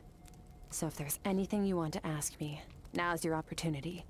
Just like Ajax, I'll answer 3 of your questions. Like a genie in a bottle. After spending time in Skirk's inner world and witnessing her memories, there are so many questions I could ask, but the most important one is... Would you like to be my waifu? Okay, not the angle I was expecting. What makes you ask that? You're pretty... Yeah, you're pretty. That sounded so awkward. Bubble worlds are worlds made in the sea of quanta, either from a convergence of memories and quantum material, or the memories of a person or object called an ether anchor. Interesting, you mentioned, you know, from a convergence of memories, because that's basically what the Abyss Order is trying to do with the Loom of Fate. They're trying to reweave Khaenri'ah from a memory. Oh, okay. Oops, what did I... Oh man, I didn't even read that part. What did I say? Are you really from Teyvat? I'm sorry, I didn't tell you earlier, but while we were dream mirroring... Oh, I saw your memories, that's right, I peeked into them. Sorry about that. This is the first time I've seen Skirk break her composure. I guess this really took her by surprise. I knew that was a possible side effect. Closed off my mind to you for that exact reason. Even with the dream mirroring, you should have seen nothing but endless darkness. I'm pretty special, I'm the main character. So, Skirk didn't share those memories with me on purpose. And in fact, she tried her best to keep them from me. Wait, speaking of endless darkness, on my first time there, that was all I saw. Until that strange creature appeared. Whatever. Must have been a flaw in my execution. I shouldn't be too surprised. Due to some recent circumstances, my self-control has been lacking as of late.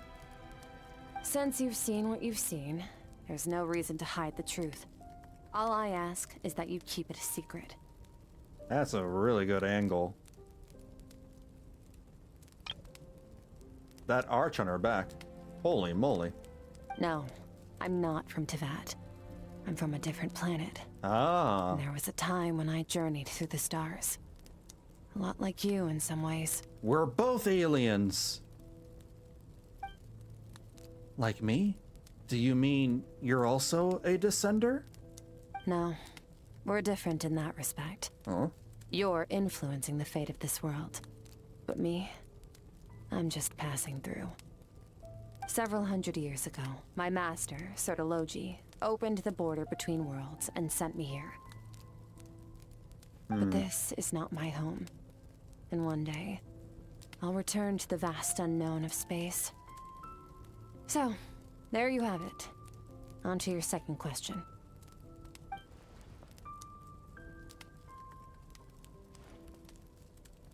What is your goal in coming here? To become stronger. For certain reasons, I need to bridge the power gap between me and my master as quickly as possible. But first, I need to understand the source of his strength. Interesting. You want to bridge the power gap between you and your master. I wonder if she had a falling out with Sertologi. To do that, I need to follow in his footsteps. Walk the path he once walked. And somewhere along the way, I'll find out how to defeat him. That is my sole focus and purpose. She wants to defeat him. I'm wondering if Sertologi, you know, has become evil or whatever. Kind of like, you know, because they're... This family tree, even though they're not actually family, you know, they're all connected. Skirk, Sertologi, Dainsleif, and that Hayden guy that we met earlier today. They're all connected. I wonder if that's all related to the Abyss Order. And maybe Sertologi's involved somehow? Okay. You have one question remaining. Have you tried out a game called Date Everything? I heard about it, but I have not played it, no. I'm not really into dating sims. I mean, it depends, but I'm not into a dating sim where the premise is you date, you know, random objects around the house. That's weird. Skirk's goal is to defeat the Foul? I can hear how serious this is for her. I wonder what those certain reasons could be. But given how quickly she blazed through that answer, I doubt she wants to talk about it. I have one question left. What should I ask? You make it sound so easy. Ever since the incident I experienced there, I've never stopped searching for Master Skirk and that unknown abyss. Your opinion will change once you date the keyboard, shaking my head. I don't want to date the keyboard. If I'm gonna play a dating sim, I want to date human beings. Or, I don't know, cat girls, I guess, is fine too, but that's about it. But it's been years now, and I've still found nothing. Wait, what? Drowena's confused. We're talking about a dating sim game called, Date Everything or something. They're asking if I played it, and I have not, and I'm not exactly interested. Yeah, I know, they become human once you become high enough. I'm still, like, not really into the premise. It's not for me. Maybe I should take this opportunity to get Child some answers. Well, your last question? You know Child is looking for you, right? Are you going to let him see you? Ajax. Yeah. His situation is different than yours. Before you ever crossed paths with me, you'd already encountered many formidable people, studied their techniques, and developed your own skill set. I have an idea. Why don't I just take a selfie with Skirk using the camera, capital K camera, and, you know, show it to Child later? He'll be so jelly. So, during your training, all I had to do was build upon that foundation. But Ajax was so young when he came to me. A complete blank canvas. Really? He seemed a pretty upbeat dude. Children can't help but imitate their role models. In the long run, that would only hinder his growth. He never really imitated you, though. I'm a date milk tea if I play it. You're gonna date milk tea? That's wild. That's wild. It's like you've been drinking too much that boba. That boba been doing things. Study techniques? I press E and Q, then swap. Once Ajax has enough strength in his own right, I will allow us to meet again. Until then, let that motivate him to reach his full potential. That was a calm and calculated answer. It's like she was talking about something entirely mundane. I don't know why, but I'm not buying it. She makes it sound like the decision has everything to do with Child, and nothing to do with her. But what does she actually feel about it? The Abyss is completely silent. This domain must get lonely after a while. Not to mention, she said it's been hundreds of years since she arrived in Teyvat. And even longer than that if you account for how slowly time passes in here. Unlike you, I have no desire to establish a connection with the world. The weak and the lowly have no right to remember me. They're lucky they only have a few missing memories to show for it. In all that time, she never established a connection with this world. Was it really just because she looks down on the weak? I doubt she'd give me a straight answer if I asked. Besides, I already used up 3 questions. She was happy to give me cold, hard facts. But I still feel like I haven't heard her true voice. Wake up your companion. It's time to go. Okay. Oh, and everything I just told you. Best keep it a secret from her as well. Wake up, Paimon!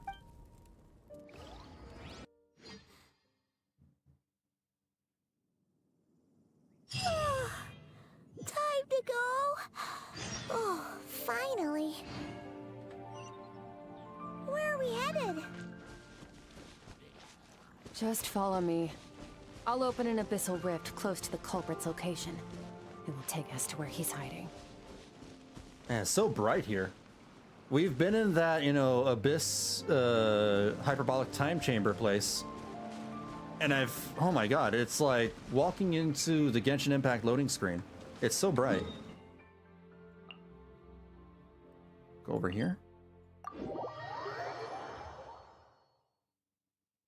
It's like staying indoors for so long, and then you go outside during the day, and the sun is hitting your face.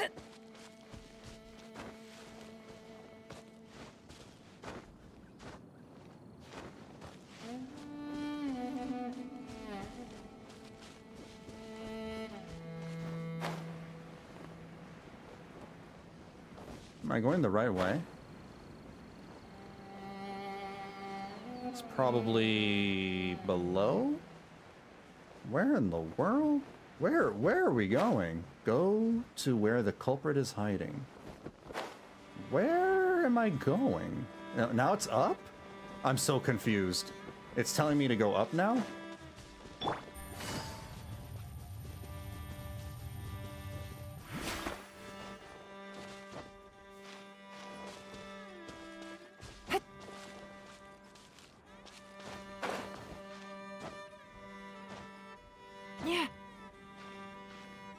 Oh my god. I don't missing climbing in Genshin Impact. I'm used to running up walls and weathering waves. I almost feel like wanting to switch to my my Shalonen team so I can just run up walls. Wait, Shalonen and Mavuika. This is near the chasm, right? Yes. There we go. If we enter from here, we'll be able to reach that place from your dream. You have some experience with abyssal domains by now, but still, this is someone else's territory. Best to proceed with caution. Don't worry, Paimon's an expert at hiding behind other people for safety.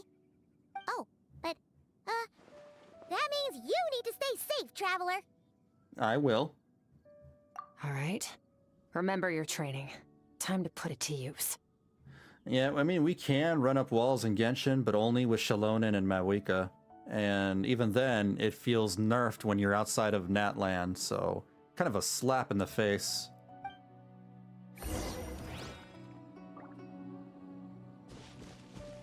A lot of things in Genshin Impact feel like a slap in the face now.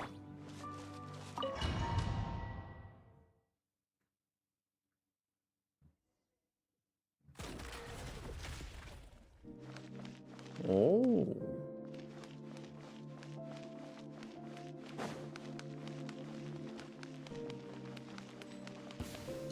Oh. I only have Skirk! I don't have the others! Wipe out! Ha! Into the void! Annihilate! Ha!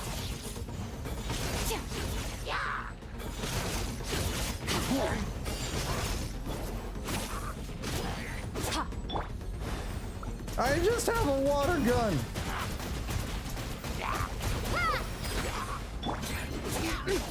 Extinguished!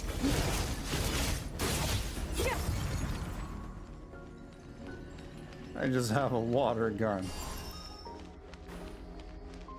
Thanks, Genshin.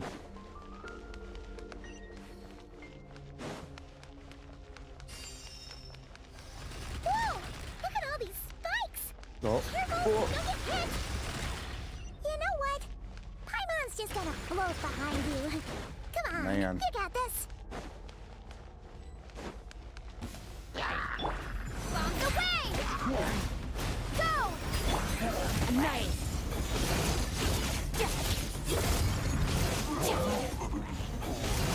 Hey, what are you two doing here?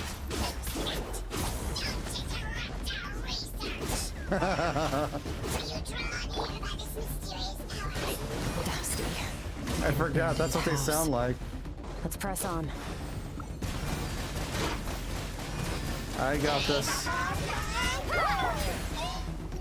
Extinguished!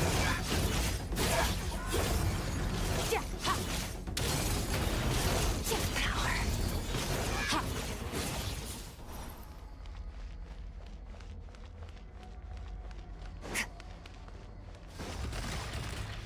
Oh man.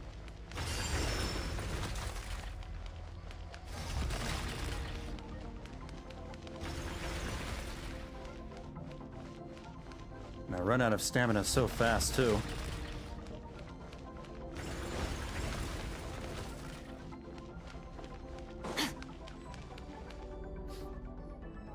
Oh, looks like this is a dead end. Did we make it to his hiding place?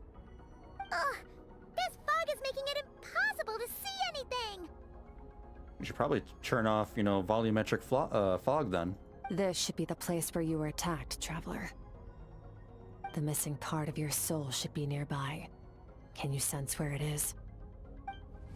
If I close my eyes and focus on the light that came from my wound back then, yes, I can sense something, and it is nearby, but I can't tell the exact location.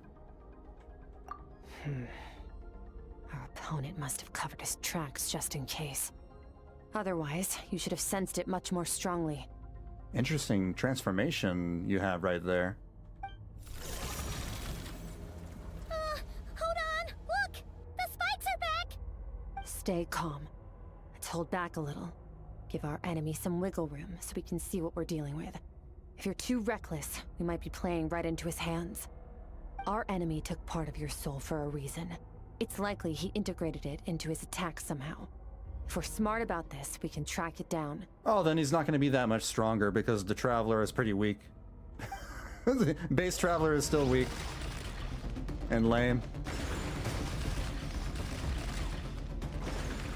Evade the spikes.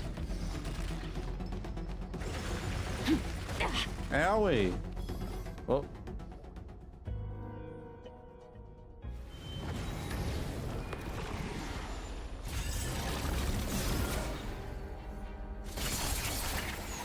Unlimited blade works.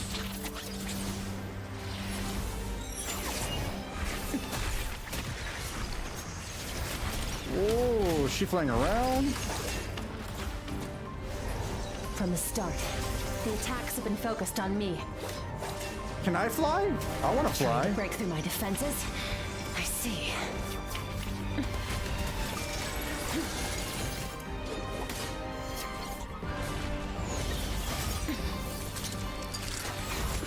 Oh!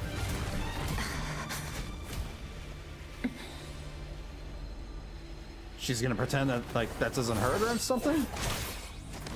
She got stabbed by one of those blades.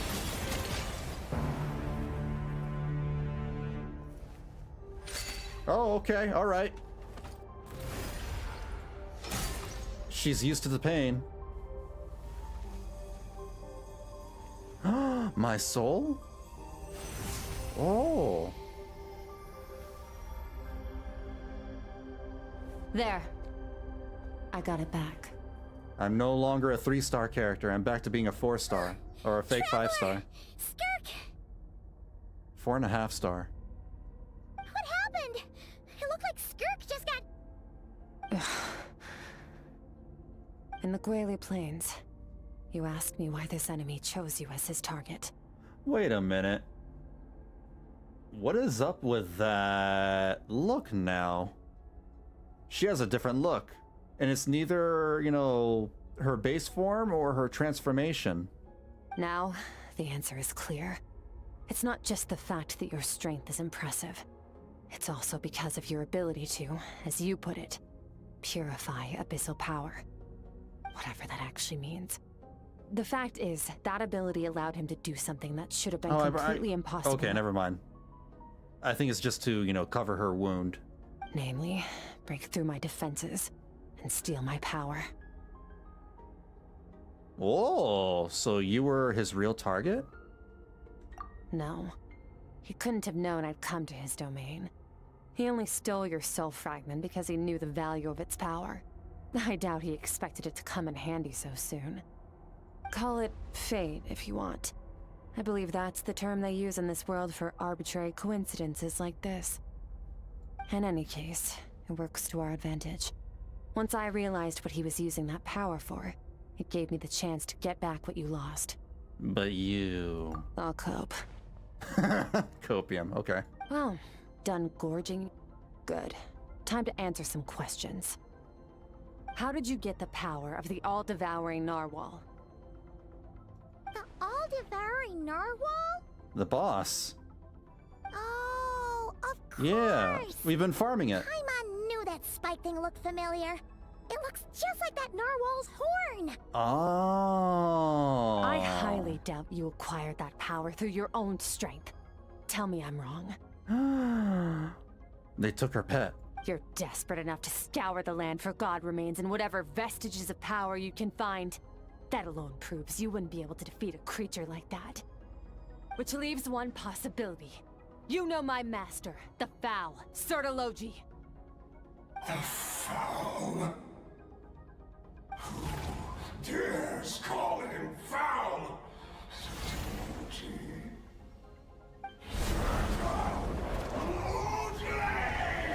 Oh, he did not like the sound of that. He's angry. What's wrong? Bit off more power than you can chew? You're struggling to hold a basic conversation. Just a little longer. I'm still... Here we go again. Those obsessed with power will let it devour them before abandoning their pursuit. What should we do now? Keep calm and use reason to decide the best course of action. Reason. Okay, gotcha. Skirk was stabbed by one of the spikes while retrieving the fragment of my soul, and in the process some of her power was stolen. The culprit is hiding somewhere beyond the fog. I have a good understanding of his attack pattern from the fight just now. If we pursue him, our chances of winning are high. But Skirk's breathing is weaker than usual. If we attack now, I can't guarantee her or Paimon's safety. It's a hard decision to make, but I think we should jet. Wise decision. Retreat. Final victory doesn't always come after a single battle. You've got your soul fragment back, so we both got what we came for. Let the enemy draw breath while he can. It won't be for long. Get us out of here, traveler. You'll need to lead the way this time. I guess we're just gonna say goodbye to Skirk's, soul fragment? Skirk, is your shoulder gonna be okay? The wound is minor. It'll heal in no time. You should focus on getting out of here alive instead. I'm running. Uh-oh! Falling spikes! Run! I only have so much stamina! Lumine doesn't get enough exercise. Even with all that training that Skirk has given her. She runs out of breath for after a few seconds. We trained for nothing. Look at that, I'm almost out of stamina.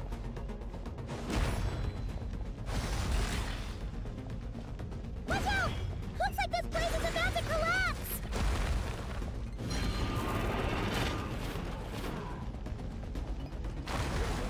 Boy, do I miss, having all that run speed and being able to dodge things in the other game. Did you know that all along, Skirk? I had my suspicions. That's why I decided to investigate in the first place. But suspicions only get you so far. I needed to verify it for myself. Just waiting for her to stop talking. All right, here we go.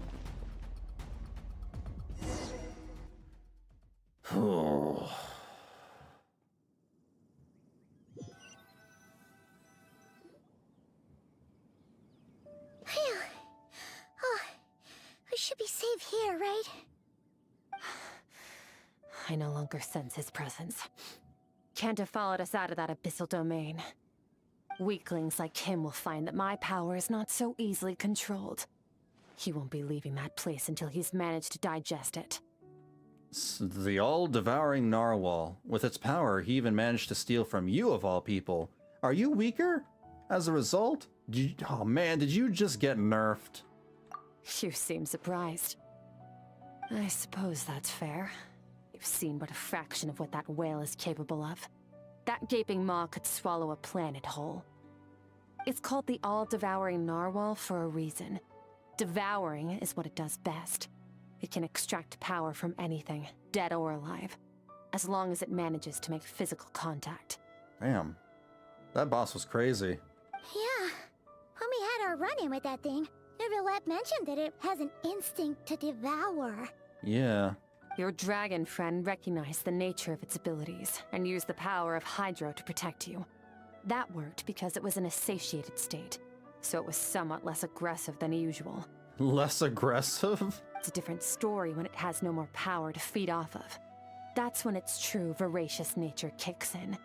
It could devour everything on the planet in that state, which is why I cast it into that void space. Still, one of the most epic boss fights in the game to this day.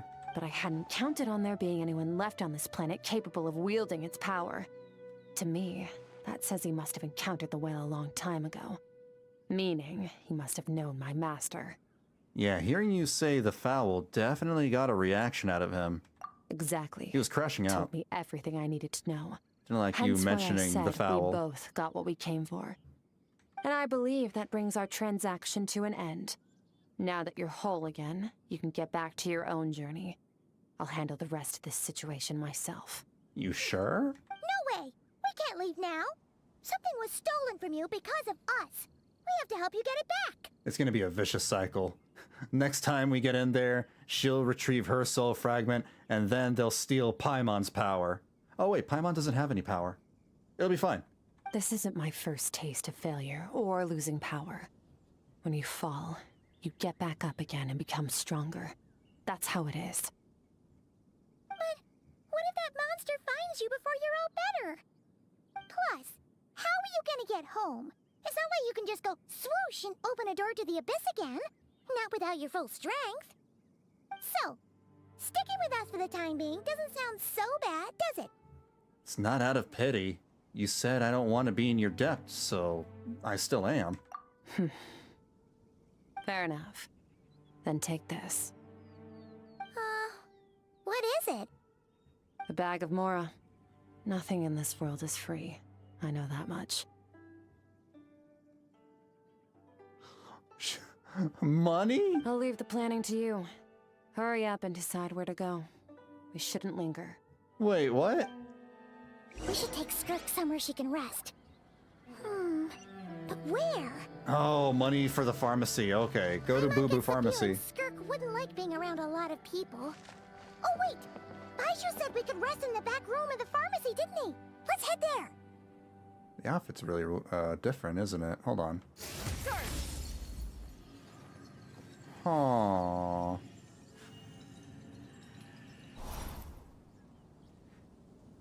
Is this her original outfit from back in 5.3?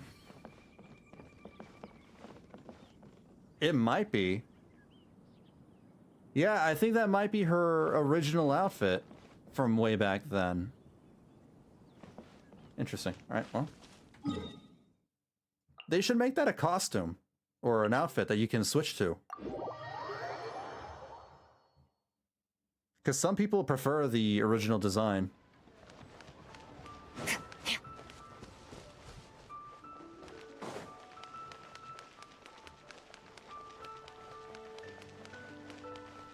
Merciless.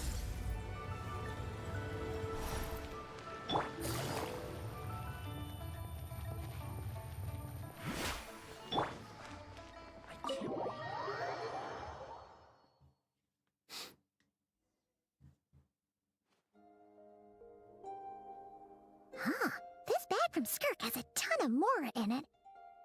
What are you thinking, Paimon? Does she have a job or something? That's what I'm saying! Wait, no. After what we saw at Wamin Restaurant, That's what I asked. Impossible. Can you imagine? It would go something like... That's what I thought. Yeah, she probably has a job. Where else does she get money? I'll be collecting my paycheck now, boss. Oh, sure thing. Wait, who are you? Have we met? What are you doing? Can't hold a job if you make everyone forget about you. So, what did she do to get all this Mora?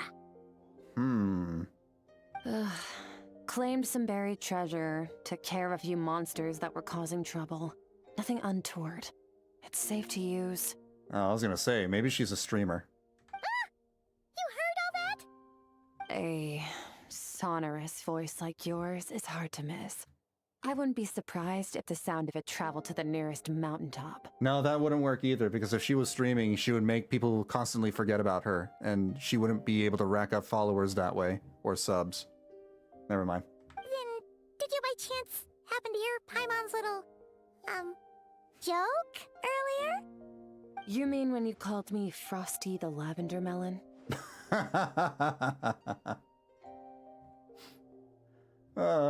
What if she was a goon tuber? A goon tuber? What are you suggesting? That she has an OnlyFans or something? Paimon's whispering needs some work. No, sorry. Paimon totally misspoke Goon just tuber? now. She didn't say that at all. It was, a Paimon lookalike. You think she's like She's Project a piece of Melody? work, that one. Always impersonating Paimon and giving people weird nicknames. That's the voice line that I heard. on that leaked video. Okay, fine. The truth is, Paimon didn't like you all that much at the start. But things are different now. You helped the Traveler in a big way, so... What do you say? Friends? Yeah, I kind of miss this skin. This original look. For reasons. Wish we had an option to switch to it. On occasion. I noticed there was only one bed. Go ahead and get some rest. Wait, what about you? We could share the same bed. Paimon can go float. She can sleep while floating. I don't get tired, and I don't need rest. What? I'm going to practice my sword work. That should help me regain some strength. Oh. But your shoulder... Hey, don't just leave! But your butt. Hey, don't just leave. Ah, whatever. Let her tire herself out. She'll come back eventually. Yeah. Let's get some sleep, Traveler. That comfy bed is calling, Paimon.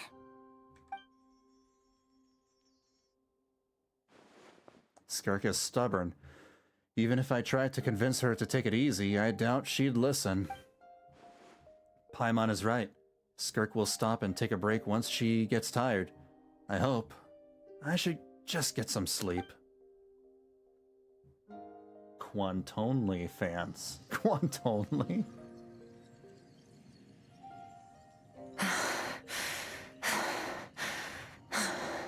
She sounds pretty tired to me.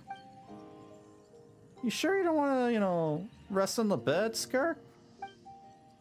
Of course she's acting like she didn't just get stabbed in the shoulder. Something seems off with her, though. She keeps panting. Quiet. What? You're the one who's, panting really loudly. Who's she talking to? There's no one around, unless... Do you even remember how many of us perished in that fire? How many bodies were left to rot on the scorched earth? Yet you alone live on. Keep your gaze fixed on your blade. You don't deserve to rest. Run, Skirk. Run! Only death awaits us here. Keep running, and don't ever look back. Right. In that dream I witnessed, Skirk was training alone, but there were disembodied voices talking to her.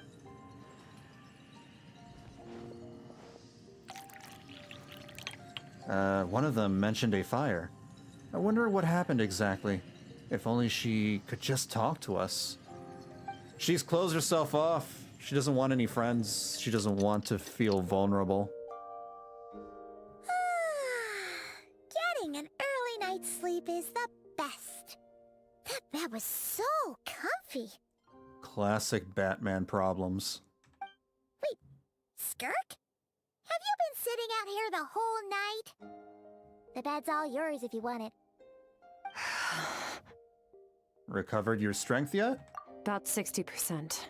Maybe 70. Maybe 70. How do you even, quantify that? How do you measure that out? Paimon thought it would take at least a couple of days. That was fast. No, not fast enough.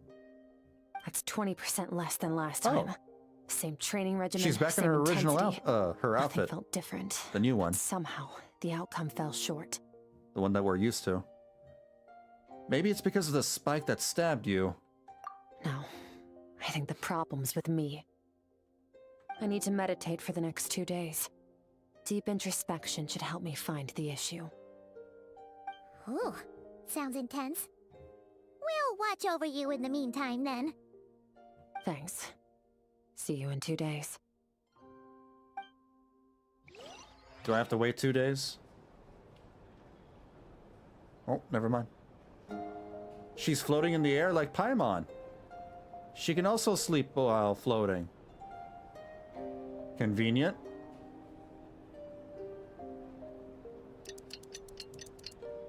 Morning! Skirk is still meditating, huh? It's been 2 days already. Shouldn't she be awake by now? Is she hungry? She probably hasn't even eaten. Maybe it's not going too well. Paimon can't think of anything we can do to help. Wait! Breakfast! That's it! Paimon will go get breakfast! Skirk is gonna be starving when she wakes up. I wonder if she likes cereal. Be right back. Get the Cocoa Puffs. I miss Cocoa Puffs. And Frosted Flakes. Skirk looks so serene, almost like she really is asleep. Yeah, unfortunately, you know, that cereal has too much sugar and ruins my teeth, and like, oh. Wait, what are you doing here?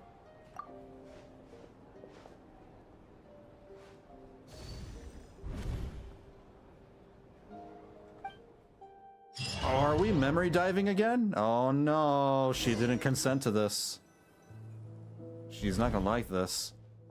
This place feels familiar, but where am I exactly?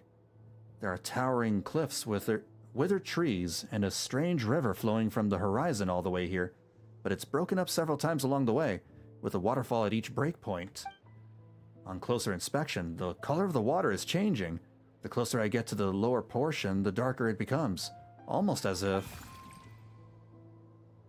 Did you bring me here? Then that must mean this is... That's right. This is Skirk's inner world. Think of it as the threshold between the soul and dreams. You can talk. This isn't your first time here, but what you remember is probably a space covered in darkness. I only managed to illuminate a small portion for you back then. It talks. Actually, it's my first time talking to someone like this. I only managed to break free and bring you here because the injury weakened her power. I guess that's why I can speak again, too. Is this Skirk, is this little Skirk's voice? Call it fate, if you want. I think that's the word they use in this world for lucky coincidences like this, right? Now, before I take you to her, I gotta ask. You're the first outside visitor to ever come here, so what's your impression of this place? What is that river? Why are there so many cliffs and waterfalls? Oh, you noticed. Of course, I have. This river represents Skirk's strength. What? Strength accumulates over time. It is the summation of a person's lived experience. So this river is where all the fragments of Skirk's life should converge into a single stream of memories and emotions, flowing forward as one. But it's falling. But as you can see, this river has been severed numerous times. It's because Skirk doesn't like who she was in the past. Oh, she probably sees her past as a weakness. And all she sees reflected in the river is a disgraceful shadow of who she was. She cuts through water and rock with the sword of reason, severs her connection with the past, and begins anew.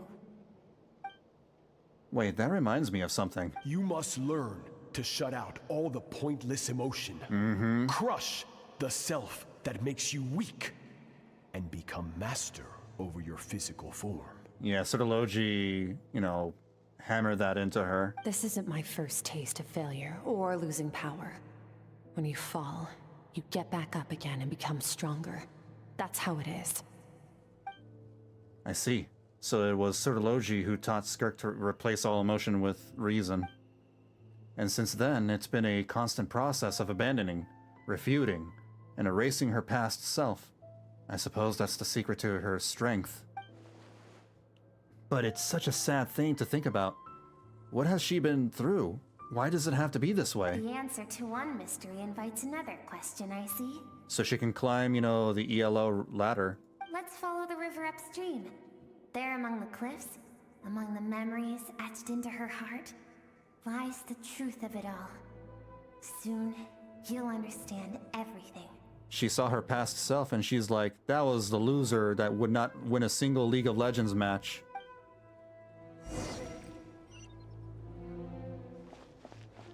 Wait. Touch. There we go.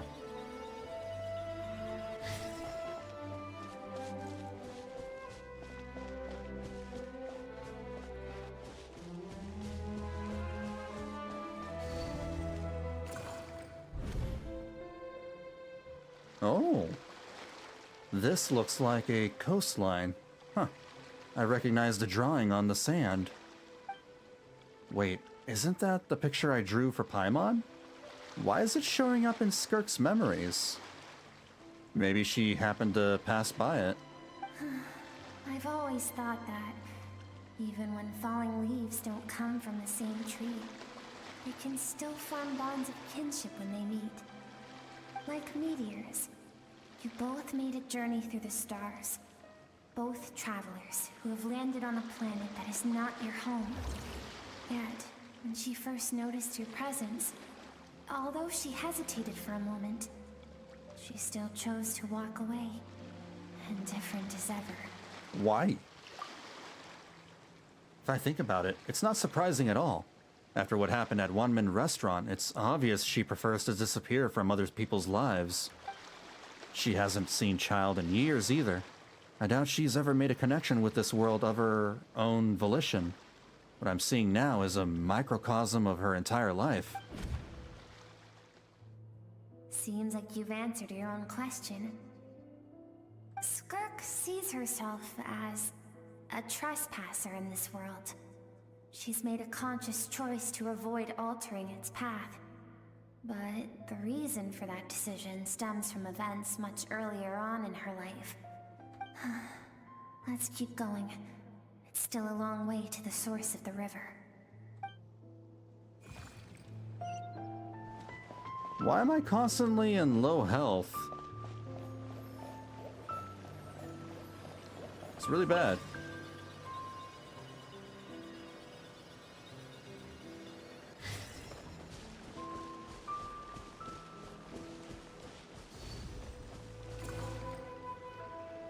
You now have what it takes to wield immense power. From this day forth, I shall teach you no more. Sertologi's voice changed. It sounds more Abyss-like. He's definitely become, you know, one with the Abyss Order or something. No one can become a worthy warrior through imitation alone. I have given you fangs and claws. Now, you must learn to hunt. You wish me to travel the world beyond on my own, Master? Indeed. Make new friends. Embark on your own journey. And piece together a new future from the shattered remnants of your past. He ate the thingy, no? I don't remember what he ate. I may need a reminder for that. No, that was someone else? Oh.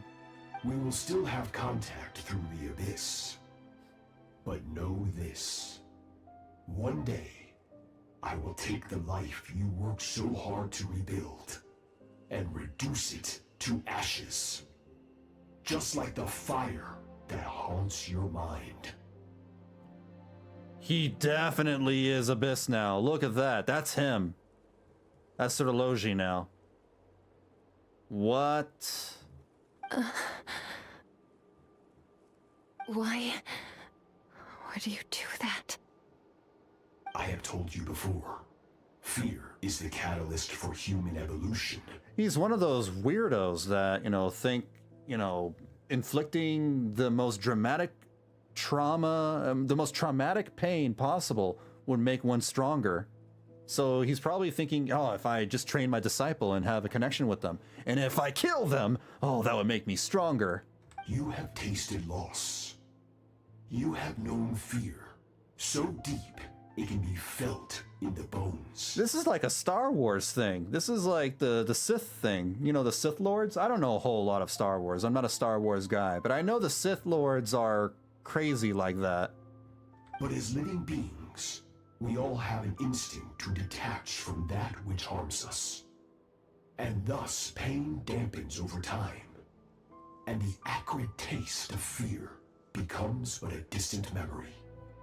Yet now, I have bestowed upon you the gift of fear eternal. It will drown you in the nightmare of your childhood, or it shall drive you to defeat me, whatever the cost. Dude couldn't get like a normal hobby, like fishing or something? That figure next to Skirk looks familiar. Right, I saw the same figure during the battle against the all-devouring Narwhal.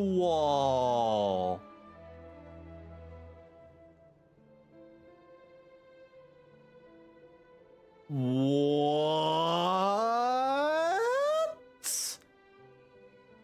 That is what Skirk's master, the foul Sertologi, looked like at one point in time.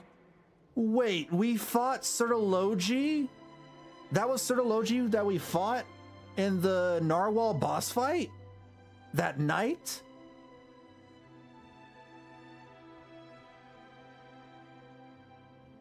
What? So he can change form? Of course. As a higher being, physical form is a triviality to him. He could appear as a beast, a human, or even a monster that defies description. The form you see him in here, clad in abyssal armor, is the one he usually wears when traveling through the stars. Well, that wasn't the real Sertologi, right? Maybe that was like some sort of weird, projected image of him? He would have been way stronger if that was Sertologi. I used to think Sertologi and Skirk were just master and disciple, like Skirk and Child. Now I see why Skirk chose to distance herself from humanity. Sertologi told her to put down roots here, while at the same time threatening to destroy whatever life she managed to create. So she doesn't make friends because she's afraid Sertologi will kill them. Just like Batman. Just like Batman. For certain reasons, I need to bridge the power gap between me and my master as quickly as possible. But first, I need to understand the source of his strength. To do that, I need to follow in his footsteps, walk the path he once walked, and somewhere along the way, I'll find out how to defeat him. That is my sole focus and purpose. So that's what she meant. But I still don't understand why Sertologi would do that. From what he said, I didn't pick up on a conflict between them. I'll let you in on a little secret. The real Sertologi is terrifying. Probably. The scope of his power is impossible to understand until you experience it firsthand. It is absolute. The power to crush all things.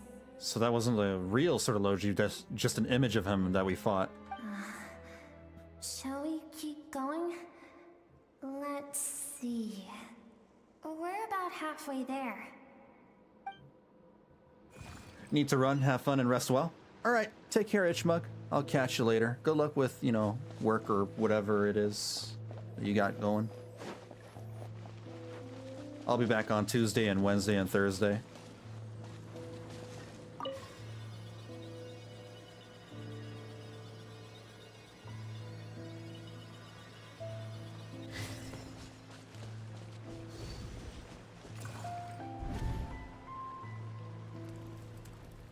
This must be Skirk when she was a kid. We've made it quite a ways already. This is Skirk, when she first began training under Sertologi. I have set your broken wrist. Tomorrow, you're to train twice as hard. No tears this time. Good. Attempting to garner sympathy through tears is a habit of the weak. A pitiful, useless ploy. Can I ask a question, Master? Why did you save me? I keep thinking, maybe it would be better if I had died. I wouldn't be haunted by that fire all the time. I wouldn't have to go on like this.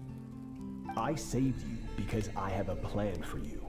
Oh, an evil plan. An abyssal plan. It has been too long since I fought a battle that demanded my full strength, and I hunger for it. Every so-called genius and prodigy I have faced has crumbled like sand underfoot. Before me, even fate bends the knee. He's crazy. So, I will teach you everything I know. Train you by whatever means necessary, in the hope that one day, you might surprise me. But I don't want to draw my sword against you, Master. What you want matters little. It's whatever he wants. Among the boundless sea of stars, the cries of the weak are but faint murmurs that disappear into the void. You of all people know that well. Yes, Master. From that day forward, all she knew was grueling training, emptiness, and fatigue. After some time, her talent bloomed, and she gained control over her emotions, like her master. How should I put it? It was not that human emotion disappeared from her heart, but that reason came to dictate all she was allowed to feel. I suppose it was at this point that she became the Skirk you know today. So Sertology saved Skirk from a disaster when she was a child and never even tried to hide his ulterior motive. I suppose that leaves one final mystery. What really happened with the disaster back then? Sertology's final words to Skirk were cold and cruel, but Skirk's reaction made it seem like it was a truth she knew all too well. I have a feeling it all comes back to what happened back then. We're nearly there. I almost don't want to reach the end. Well, shall we? This is the final stretch. Sure. I think we might be reaching the end of the story quest? Not sure. Well, not really. We still have to retrieve Skirk's, you know, soul fragment.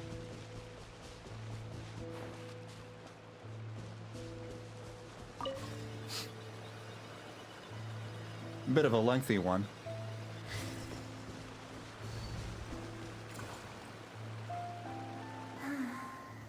These are Skirk's happiest memories. Aw. What a simple and carefree time it was. Wisps of clouds dotted the sky. The sun bathed everything in golden light. And when song filled the air, not even the shyest of flowers could resist swaying along. This is Skirk's homeland. She was so curious about everything as a child. Always skipping school to go exploring instead.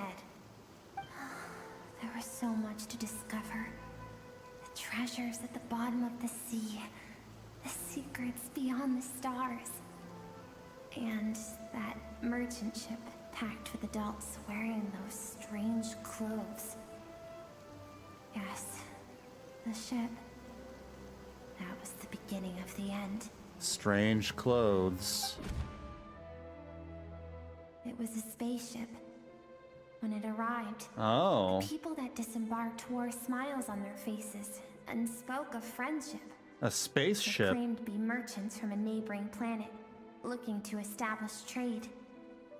Skirk's parents, her relatives, her neighbors, everyone welcomed the newcomers with open arms and allowed them to explore the planet.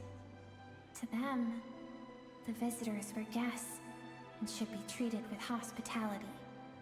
No one had any idea of what was to come. Several months later, an army of unknown origin arrived without warning and carried out a ruthless campaign to destroy everything and everyone on the planet.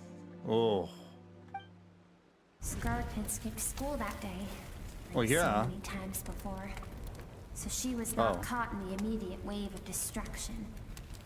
But when she came home that day, only fire and ruin awaited her. Countless people cried out to her for help.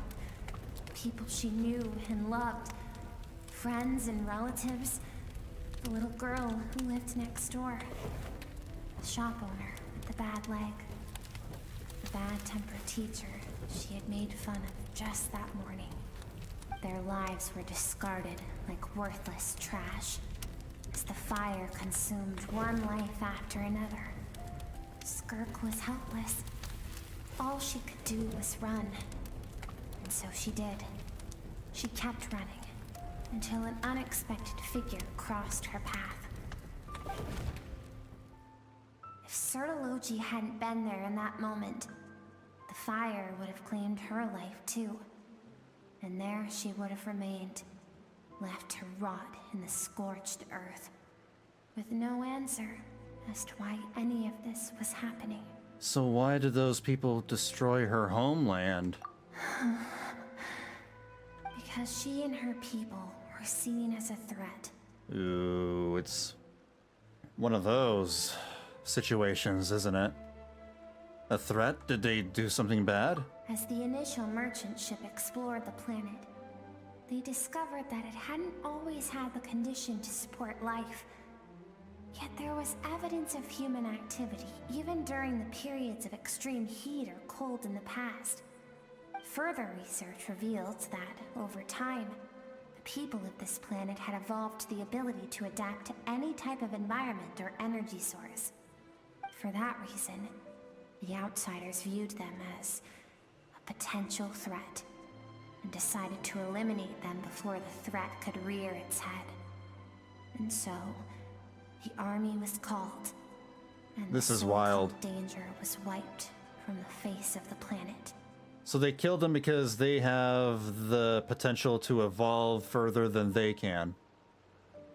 Evolution, you know, showed them up and they're like, nah. That's wild. All those innocent people. Senseless, isn't it? Deemed a threat because of a gift they didn't even know they had. Perhaps it was their own innocence and kindness that doomed them. But in the end, that was lost to the blaze as well. This is why you gotta have, you know, like a security system, a military to defend yourself and your people. Evil, then all you can trust in is the sword. You never in know your when hand. some, you know, crazy people so, will try and just before wipe your death could planet claim off. her, she ran. She ran and never stopped. Now I see why Sirologi's threat is such a terrifying prospect for her. No one wants to relive their most painful moments. Well, that brings us to the end of the story. This is as far as we can go. Skirk is waiting over there. For both of us. Let's go to her. It's time to fulfill my purpose. And my greatest wish over all these years.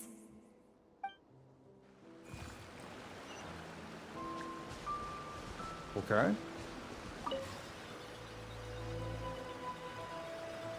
There she is.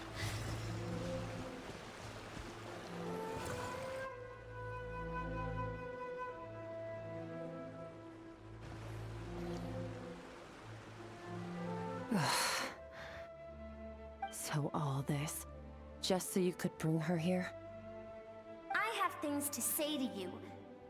Well, to me. Yeah, I figured. I want someone to witness our reconciliation, even if it takes an argument to get there. And she is the best choice in this moment. Yeah, I knew she was little Skirk. Her suppressed emotional self. The version of herself she keeps locked in the recesses of her mind, stifled by reason. All those rejected impulses, those discarded aspects of your past selves, they are a part of me now. I am who you used to be. Someone you have refused to face for too long. So, I came to face you instead. You're wrong. I've faced you all along. And that's exactly why I keep you locked here. Your existence makes me weak. Moments of joy and longing are when we are most vulnerable. Don't forget, it was a penchant for goodness over reason that doomed our homeland in the first place. The vastness of the universe renders everything insignificant.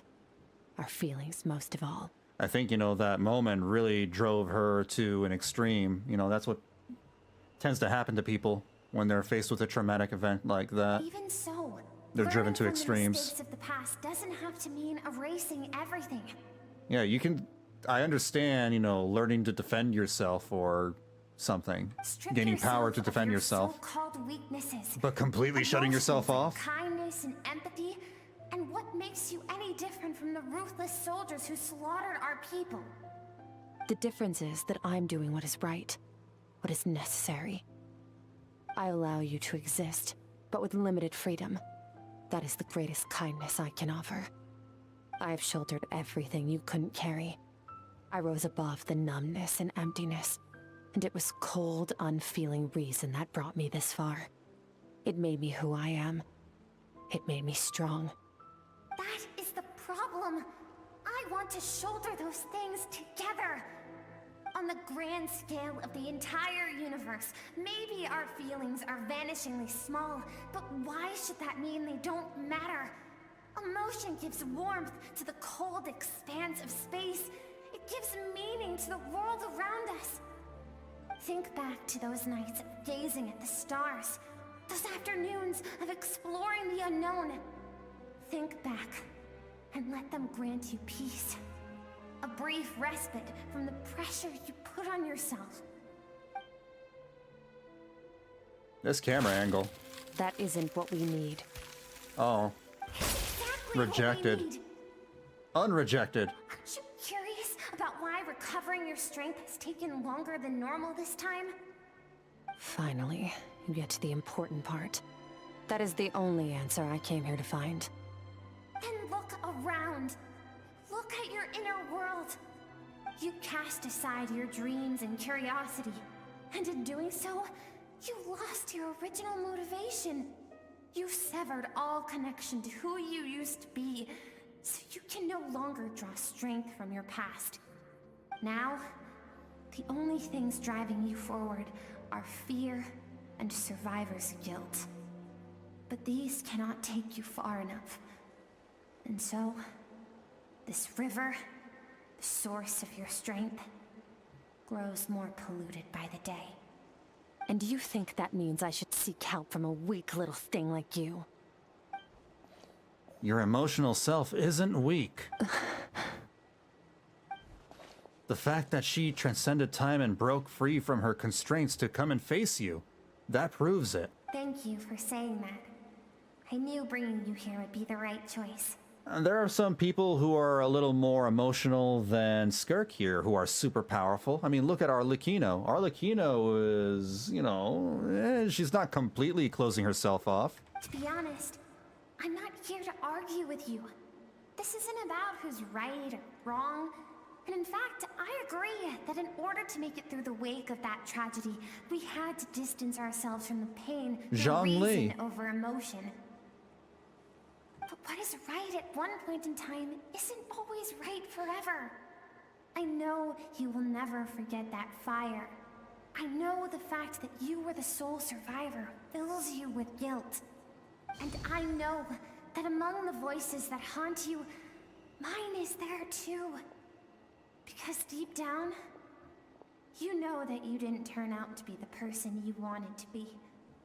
All those unfulfilled hopes are like knives to the heart. And I don't want you to hurt anymore. So even if you can't accept me, I hope, at least, that you can let go. I keep thinking, maybe it would be better if I had died. I wouldn't be haunted by that fire all the time. I wouldn't have to go on like this. Oh, her ice is breaking. Your dad and I, we're not afraid to stare death in the face, but we need you to survive. Oh? No more Ice Queen? I'm sick of being a kid. There's so many amazing things out there, and I'm ready to see them all.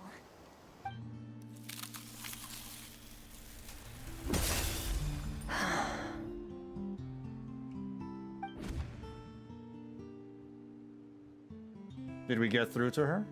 I remember. There was a song Mom and Dad always sang when we went out to fetch water. Dancing water. The sand along your path is begging for your song and movement. Will you carry this burden with you on your journey? I am not the dancing water, and you are not the burdensome sand. But if this is your wish, then I will carry you with me until the end. Thank you. Good talk. I should be thanking you. She's talking to herself, but good talk. Oh, cutscene. Oh, animated.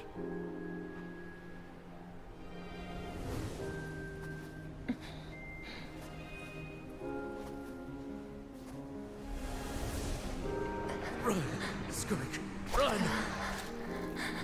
Remember, leave no one alive! Heed my words, Skirk. Let fear take root in your soul. Did you survive? Why was it only you? Skirk, did you become a positive light in this world?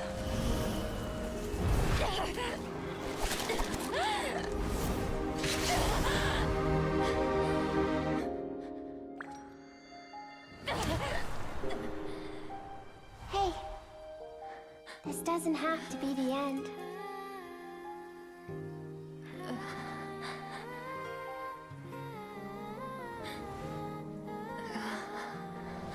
Life is a gift.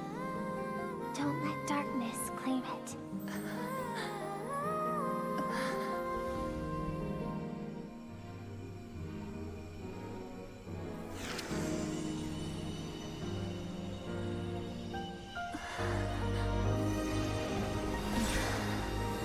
She accepted her emotions back. Little Skirk is inside of her again. Are we gonna get a different Skirk? Who's not Batman?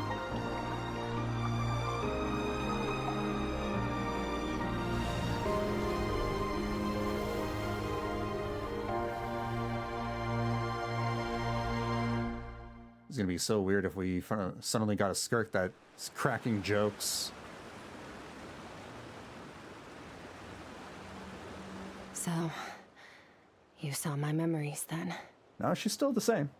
I once asked my master if survival of the strongest was the law of the universe. He said no. But in a world without order, those with no moral boundaries tend to be the ones who survive. That'd have been really awkward if, like, she absorbed her other self and she suddenly talks like Deadpool, going like, hey, that isn't true strength. Power is not a substitute for doing what is right. That's why, after hearing his answer, an idea came to mind. Skirk is like, hey yo, VV. Swag. Starts dabbing. She's like, swag. That's very swag of you, traveler. An idea that, one day, I would create a new world order. One in which there would never be another tragedy like that fire. One in which power was not the law of the land. But that means I must defeat him. Because my master, Sertologi, is, at the core, a defier of all rules and order. Sounds like you have your work cut out for you. Yes. And not just because of the gap in our abilities, but also because I have no reason to see him as an enemy. Although his decision to train me was not made out of kindness, he did everything a master should. He saved my life, taught me the sword and the principles of strength. And for that, I respect him. I get that. But he intends to face you in battle one day. I know. And it's not something I want. But Master never goes back on his word. I have to treat everything he says as a promise. He's no longer in Teyvat, but he sends me messages through the Abyss every now and then. What? Most of them are simple greetings, or an answer to one of my questions. Sertologi is like, I'm sliding into your DMs on Discord. Every time I hear from him, my heart skips a beat. And I wonder if this is the moment where he'll finally appear before me and tear down everything I've built to pieces. Maybe that means I do live in eternal fear, just like he said. Yes, I respect him, but I'm also afraid of him. And for that reason, the pursuit of strength consumes every moment of my life. I don't know what Master has planned, but I have to be ready. If he does attack you one day, I'll help you. Help me? Why? This isn't your fight. We're friends and you're my master and I'm your student. It works that way. Because if we want to build the world we both want to see, everyone has to be willing to fight for it. If we all do our part, we can make the entire universe a kinder place.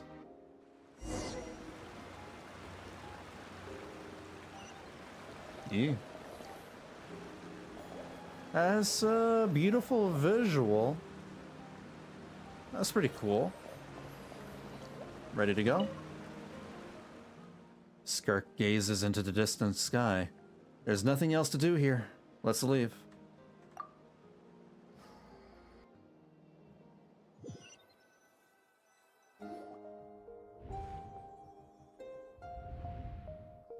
Oh, you're finally awake! How many times are we gonna hear Paimon going like, ah, you're awake, you're awake, you're awake, you're awake? Honestly, Paimon was gone for like 2 seconds and then she comes back and finds you both unconscious? Oh, you scared Paimon half to death! I can only make the Skyrim joke so many times before it loses steam and becomes unfunny. You're both okay, right? I'm fine. What does it look like? Looks like your strength is back. Only water from the source can cleanse the rot and filth that flows from the past into the future. I taught you to incorporate the experiences from your journey into how you fight. I suppose what happened today will become an inseparable part of who I am. Okay, so Paimon feels like she's missing some important context.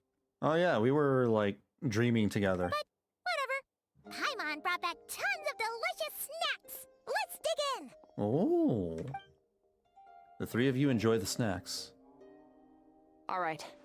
It's about time we finished what we started. We're gonna deal with this thief for good, right? Yeah, finally. This time, I'm not going to tell you to hold back. But having digested even more power in the meantime, he's going to be tougher than before. The good news is, we have no reason to pull our punches this time. So, let's go. Same place as last time. Round 2.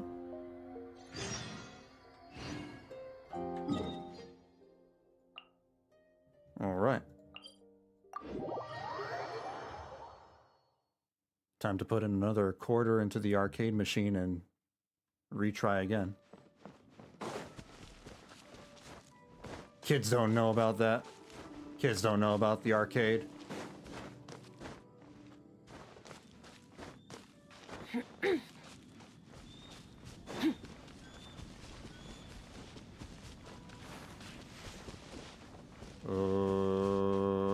This way? Wait, can I jump on that? Oh, whoa, yup. I can jump that. Arcade. Is that the new League show? Arcade. Not arcane. You young brats!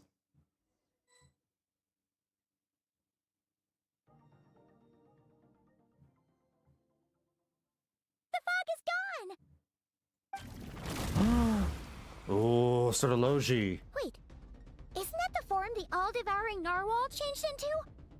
How come he knows that, too? Because it's Sorology. That's what the fowl used to look like. Also, wow, that outfit, her transformation is so skin tight. Really? So, you're telling Paimon that giant whale and this guy can both turn into the fowl? How does that work? And on top of all that, that whale is supposed to be her pet, so... what? It's a subconscious instinct. Any intelligent being who longs for his level of strength is bound to mimic his appearance. It's a natural response after encountering someone as powerful as Master. I love her transformation. Holy moly, what a great design. To them, he represents ultimate power. We know the person before us has encountered Master, and we know he stole a portion of my power. So it's not surprising that he would assume this form. Okay. Oh, the closer Paimon looks, the more intimidating it gets. This is what we fought back in Fontaine. Blue Archive on Steam. Blue Archive is coming to Steam? Wow. That's crazy. Nervalette isn't here this time, so it's up to us. He won't have the nerve to steal again after we're done with him. Let's teach this guy a lesson. Almost as crazy as this thigh gap with Skirk over here. Holy.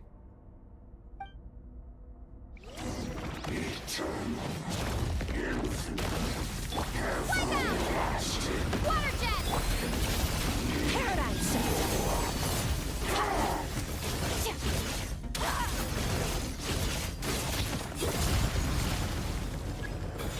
You haven't forgotten your training, I hope.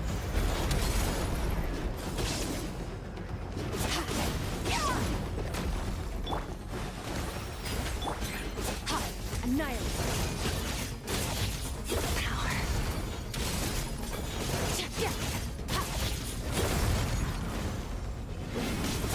Man, if only they were using the narwhal music, that would have made this fight way more cool. Way more badass. That's still my favorite music in the entire game. Nothing has really topped the narwhal music. Oh, oh, oh. Oh! I have learned! Mine to wield. Bombs away! Water jet!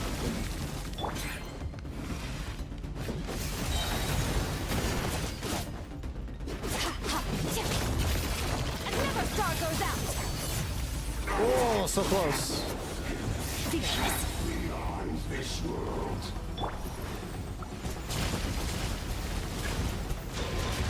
Oh, I almost got all of them.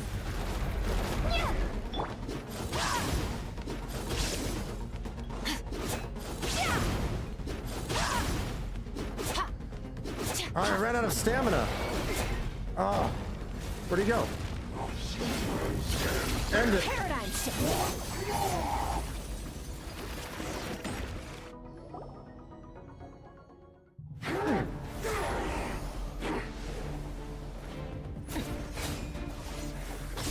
Here we go.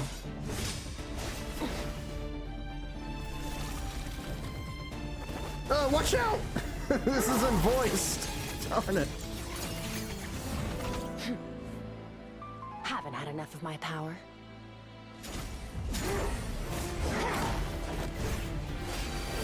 Ooh. 2-on-1.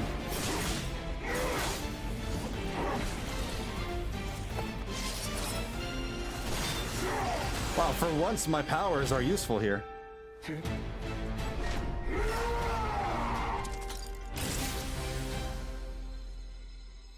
Oh. Well then, let's see how much more of this power you can handle. Oh.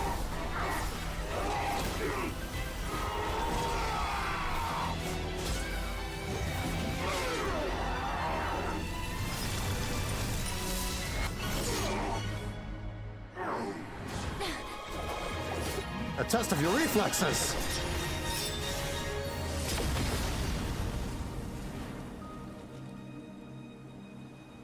That's so cool. Master and student fighting together. It was like Naruto fighting alongside Kakashi or something, or Jiraiya. What in the world? What is this normal looking Joe Schmo over here? Is that the thief? That's the guy? Well, have you come to your senses? You saw that my body was at its limit.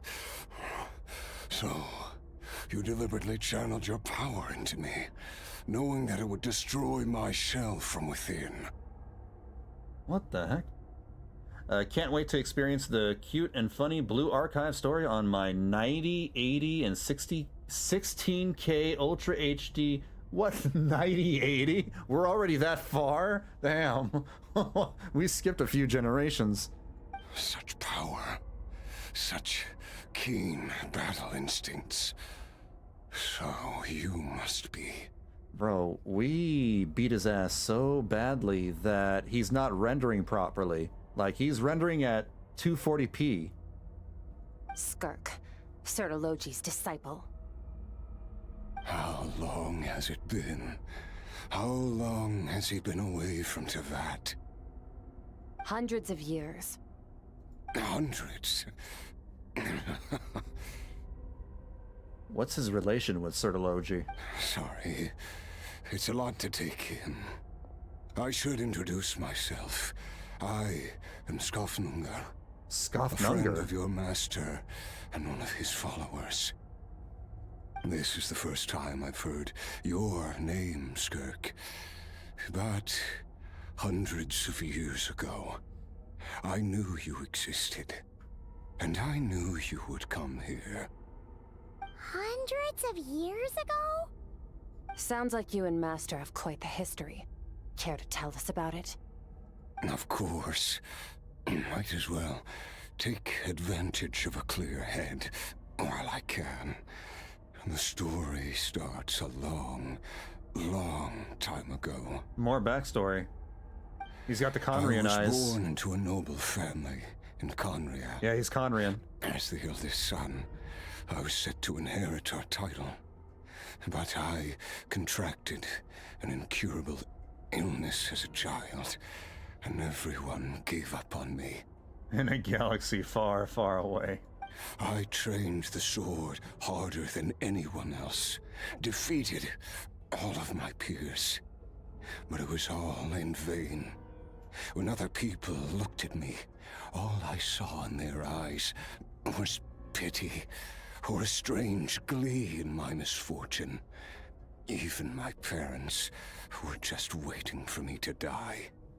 Damn. Over time, my heart hardened, and I became aimless. That was the point where I met your master, Sertology. Pretty much the same thing how it happened with Skirk. Skirk was also weak and defeated, and that's how Sertology found her. Similar in age, but different in background.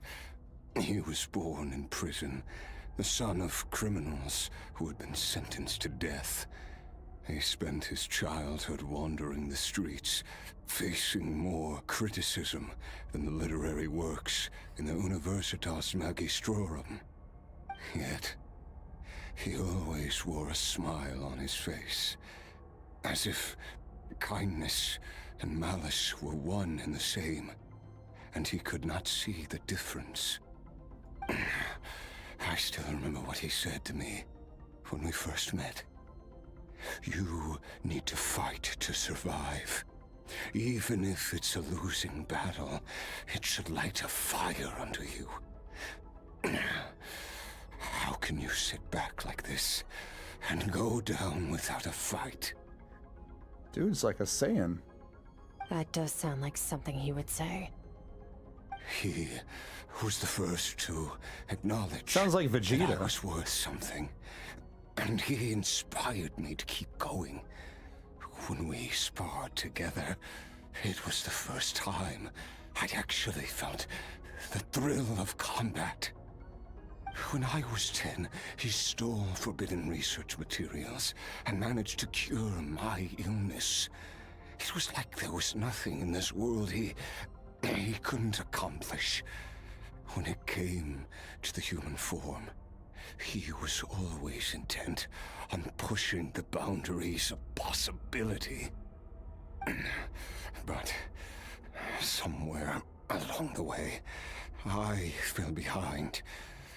My talents were nothing compared to his, and at some point, I realized he had pulled so far ahead, I was too embarrassed to even ask him to spar. I can't believe it. R.E. Gibson, Hollow Knight dev, half of Team Cherry, at the young age of 41, was found in his apartment alive. That's great news. After his grand You thought he was unalive? He sought me out and said to me, I guess I don't blame you, since you guys haven't heard about, Hollow Knight for a long time. This planet no longer holds anything of interest to me, so I'm leaving. But first, I have an offer. I can use a power I have just refined to break the curse of immortality for you. This planet's boring. I'm gonna skedaddle. I'm bouncing. See ya. Your death was once what we worked so hard to prevent. But the immortality you now face is a different kind of pain altogether. I'll pass. Immortality doesn't sound so bad to me. Since I can't die, it means I have an infinite amount of time to get stronger. Finally, someone who gets Maybe it. I'll finally catch up to you one day. And we can spar like we used to. Everybody's like, oh my god, immortality is such a curse. Wow, it must be so bad to live forever. Jeez. I would like to live forever. I cannot say when I will return. Your body, or rather, your soul, might not be able to withstand this curse. All I can do is try. After all, a wise man once told me, people need to fight for their own survival. Wise indeed. Nevertheless, if you grow weary of the pain of immortality, and wish to experience a good sparring match before you wither away, seek out my disciple. Disciple? Never thought I'd hear that word coming from you. Nor I. But Vanillabean said I was destined to find a disciple out there in the universe, and bring her to Teyvat. You know as well as I, Vanillabean's prophecies are never wrong. Vanillabean's prophecies? Well, now I'm curious about who this disciple of yours will be. All Vanillabean said was that one day, the stars shall bow in her honor. Sounds pretty impressive. Of course. Only the most outstanding people would have the right to become my disciple. Still self-assured as ever, I see. But you're not wrong. I'll be leaving then. Oh, and if you are serious about getting stronger, I left you a little gift in the primordial sea. As I've said before, walk whatever path you want. Freedom means even the wicked get to make their own choices. Waiting for me in the primordial sea was the all-devouring narwhal, already beaten into submission by Sertologi. In its weakened state, I was able to cut off part of its flesh and sew it into my own heart. Why would you do that? What psychotic tendency made you do that? Your heart? That sounds like torture. How did you even survive that? Why would you do that? Mr. Logi spitting bars. Because, I don't of know. course, I bear the curse of immortality. So that gives you an excuse to just, freaking turn yourself into a Frankenstein monster? So, you used the curse to turn yourself into a vessel for power. Even with that whale's ability, devouring power like that is not something the human body can withstand. With your body and soul constantly at the breaking point, it was the curse of immortality that sustained you. But that is not the path to strength. You have to pour your heart into it, work for it, dream of it. Instead, you stole something that didn't belong to you, and it backfired. Bro thought, he can get stronger by swiping, and pulling all those extra constellations. You're right. I should have known better, but I had already pushed myself to my limits, and he was still miles ahead of me. So I had to take a leap of faith. I miss your master. I miss the days when we were all together, troublemakers without a home. I don't regret the choice I made. But if you'll allow it, I do want to apologize. To both of you. After the beating we just gave you, I think we can call it even. You're an interesting one as well. Sertologi's disciple. That's a lot to live up to. It can't have been an easy experience. I know what he's like. He rules with an iron fist, using despair and fear to force you to catch up to him, all the while standing ever out of reach. We're like mountain climbers in the dark, never knowing how much higher we have to climb, or when we will see the sun again. Dude's messed up. Sir Logi's literally, grooming them. He has groomed them into, messed up warriors, only to fuel his strength, to try and get stronger. True. He sees them, But I made up as my mind potential long ago. opponents. No matter how dark it gets, I will not give in to despair. I will overcome it. Besides, after hearing your story, I suspect what Master really wants is not a battle that demands his full strength, but rather a defeat without regrets. Oh? Since you're his friend, you must have some things in common. The first time we came here, when you stabbed me through the fog and stole my power, I felt no emotion coming from that spike. But when you had to devote all your strength fighting me just now, I could feel joy and passion emanating from your blade. It was the joy of a researcher discovering the truth of the world, the joy of an artist uncovering a temple of wonders. Interesting. I'm certain I didn't express those emotions outright, yet you were able to read them from my blade, like a glimpse into my inner world.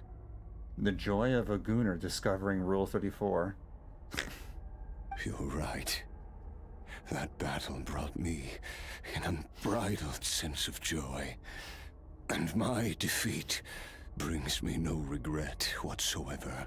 Yeah, I can sense from your blade that you finally feel passion and joy. Exactly. I think Master also craves a battle like that.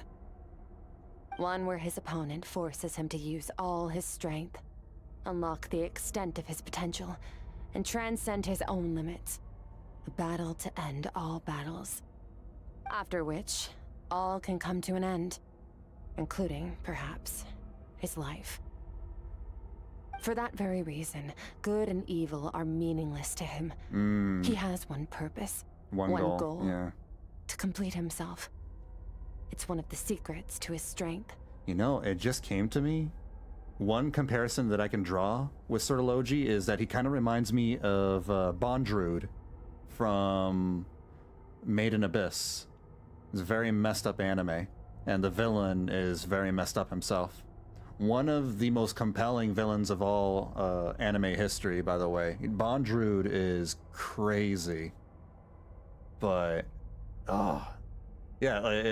just the reason why I'm making that comparison is because Bondrewd also is focused on one thing only, on one purpose, and that's science. And he'll achieve, any goals, as long as he gets to forward humanity, forward the progression of humanity through science. You're right. Perhaps that is his call. Any means necessary. So what a battle that would be. Oh, kind of to like witness such a kind of like Sir Logi here. Uh-oh. Ooh. Are you okay? Too many different kinds of power are surging through my body. The curse of immortality allows it all to coexist, but it does not remove the pain. I won't be able to hold on to my sanity for much longer. What a shame. I would have loved to witness that battle. Sir Logi once offered to free me from this curse. Now, I must ask that of you, Skirk. Can you release me from the pain? You're immortal. You have the curse of immortality. I can, but not through death, if that's what you are hoping for. It's not a suitable punishment for your crime. As an alternative, I can take your consciousness, along with all the power you've consumed, and smash it to pieces. That sounds like a fate worse than death. The impurities will dissipate, and under the curse of immortality, your mind and body will regenerate. When that process is complete, you will be back to who you were before, no longer tortured by powers you can't control. But it will be a time-consuming and painful process. The decision is yours to make. I accept. And who knows? Perhaps I'll wake up in time to witness your great battle with Surtology. I have faith that you'll be able to stand against him one day. Though I know it'll be a long and arduous road. If we are climbers in the dark, it appears the dawn has finally broken for me. But your ascent continues. At least, it looks like you are not alone on your journey. I will reach the top of this mountain, no matter what it takes. And you, Skofnungr, will be my witness at the end of all things. That's finally over. Let's get out of here. Oh man, they did that off screen. At least we don't have to make a mad dash for the exit like last time. I would have loved to see, you know, Skirk scramble his brains. Oh well. And that's that. Skirk gazes into the distant sky. There's nothing else to do here. Let's leave. Damn, bro, I only got 10 Primo Gems off of that? That's so low. That's nothing. We did it! Ah, it's only been a few days, but it feels like forever. Once again, we've proved there's nothing we can't overcome. We're just that awesome. I'm just that awesome. Well, I guess. I didn't even break a sweat. Wow, you sound even more confident than usual. Guess you really have become stronger. We went through a whole training arc with Skirk. Sure went by fast. It's We better night be already. damn stronger. Oh wait, that reminds Paimon. The stars you mentioned, the ones that died out, are they back now? Yes. The power Skofnungr stole has been returned. So, the stars have regained their light. Great! Great! Huh, it's crazy that you even noticed their light was gone. There are so many stars in the sky. If a few disappeared, Paimon definitely wouldn't be able to tell. I suppose it's because I have gazed upon this sky for centuries. The false stars, hanging in the meticulously planned sky, glittering with rotten light. It's not real. And yet, it is for that very reason that I can look upon it and enjoy the momentary peace it brings. I'd like to see what it's like up there, you know, above the fake sky. Even the most beautiful of bubbles has to burst. Bubbles? We will return to the real universe one day, whether of our own volition or not. We will return to the real universe one day. Make it sound like we're living in the Matrix. Time marches ever forward. Even the innocent and naive will taste life's bitterness. Yet through hardship, we grow until we learn to seize the sands of time for ourselves and uncover our true strength. Though we gaze upon a false sky, its vastness and majesty is palpable. One can only wonder, what is it going to take for kindness to reign supreme in the vast expanse of the universe? Oh, this is all going over Paimon's head.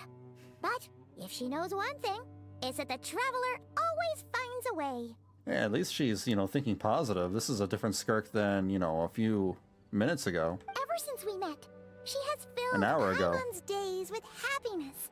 No matter how tough things get, she always finds a way to make it better. If it's too big a job for one person, then we'll do it with two. And if two's still not enough, then three.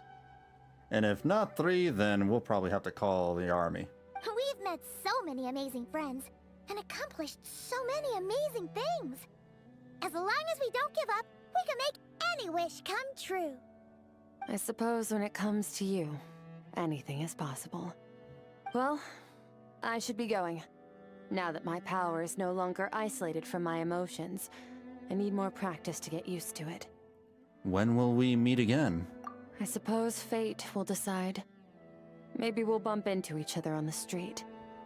Or maybe we'll reunite on a different planet entirely.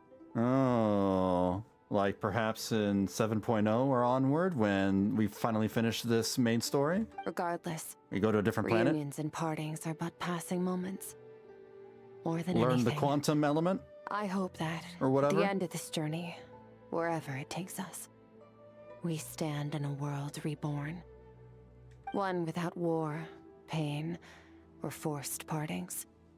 One where new life can bloom, even where there was once nothing but scorched earth. For this, we must all work to become stronger. Of course, Master. If that's what you want to call me, I won't object. Goodbye. I guess Child and I are co-disciples now?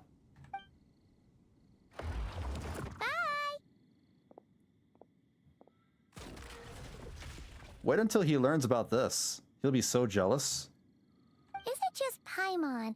Or is she being nicer than before? We definitely count as friends after all that, don't you think? Yeah, we've, spent a long time together. Hey! Long enough. What do you think about camping here tonight? We're friends There's now. nothing quite like sleeping under the stars. No, I want to sleep at the inn with a bed. Come tomorrow, we can continue With warm our sheets. journey. Oh, and since Paimon treated you to that super nice meal at Wanmin restaurant, it's about time you returned the favor. What?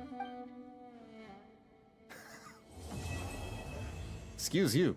You probably used, the allowance I gave you. All right. What? I got a guitar? Whoa, what's this? Lingering Euphonia. What?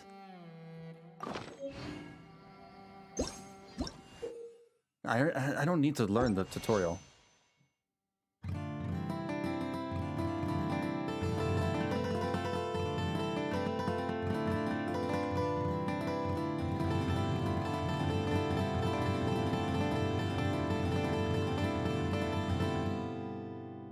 A masterpiece.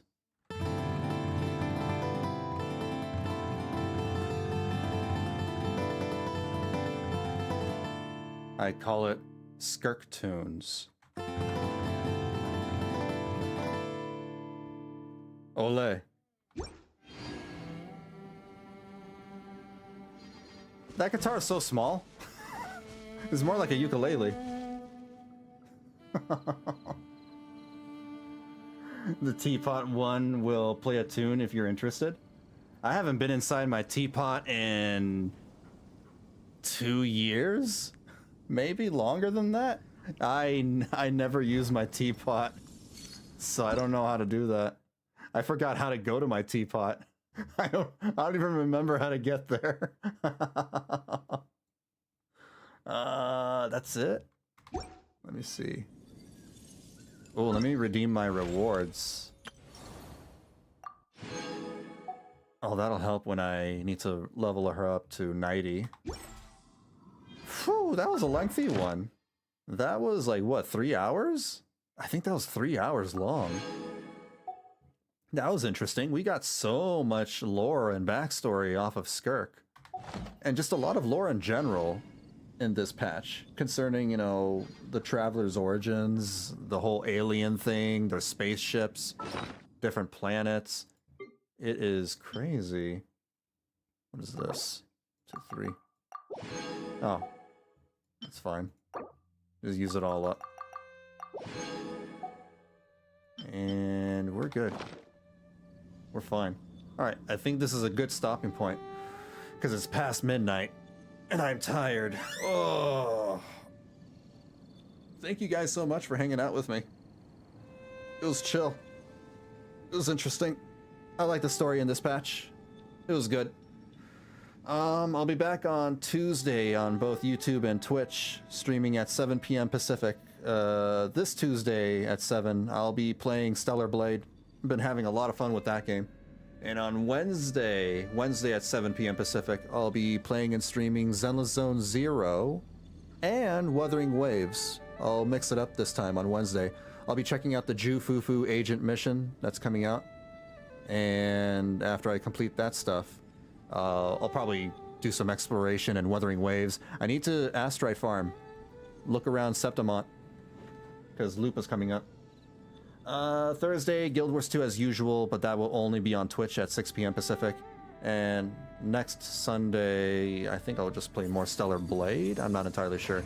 If you guys are curious, you can always go to you can go to twitch.tv/Vanillabean117/schedule to see my stream schedule. I like to plan things a month ahead of time. But also, I schedule my streams on YouTube as well, for those who are watching on YouTube. So you'll probably just find it on your subscription box. Where do we come from? I'm talking, Skirk. No philosophy. Only resting. Rest now. Actually, there's nothing else to talk about. For the people on the YouTube side, appreciate it if you can hit that like button, so that way, you know, the algorithm will pick up the video more likely, and that way we'll get new faces, new eyeballs, new people to talk to and hang out with on, you know, stream. It's always nice to, you know, have new people show up and talk about the things that, you know, we love doing, the hobbies we share. There we go. And I believe that is all I wanted to talk about. All right, I'm gonna go to bed. You guys take care of yourselves. Please stay safe and be kind to each other. I will catch you all later. It's been chill.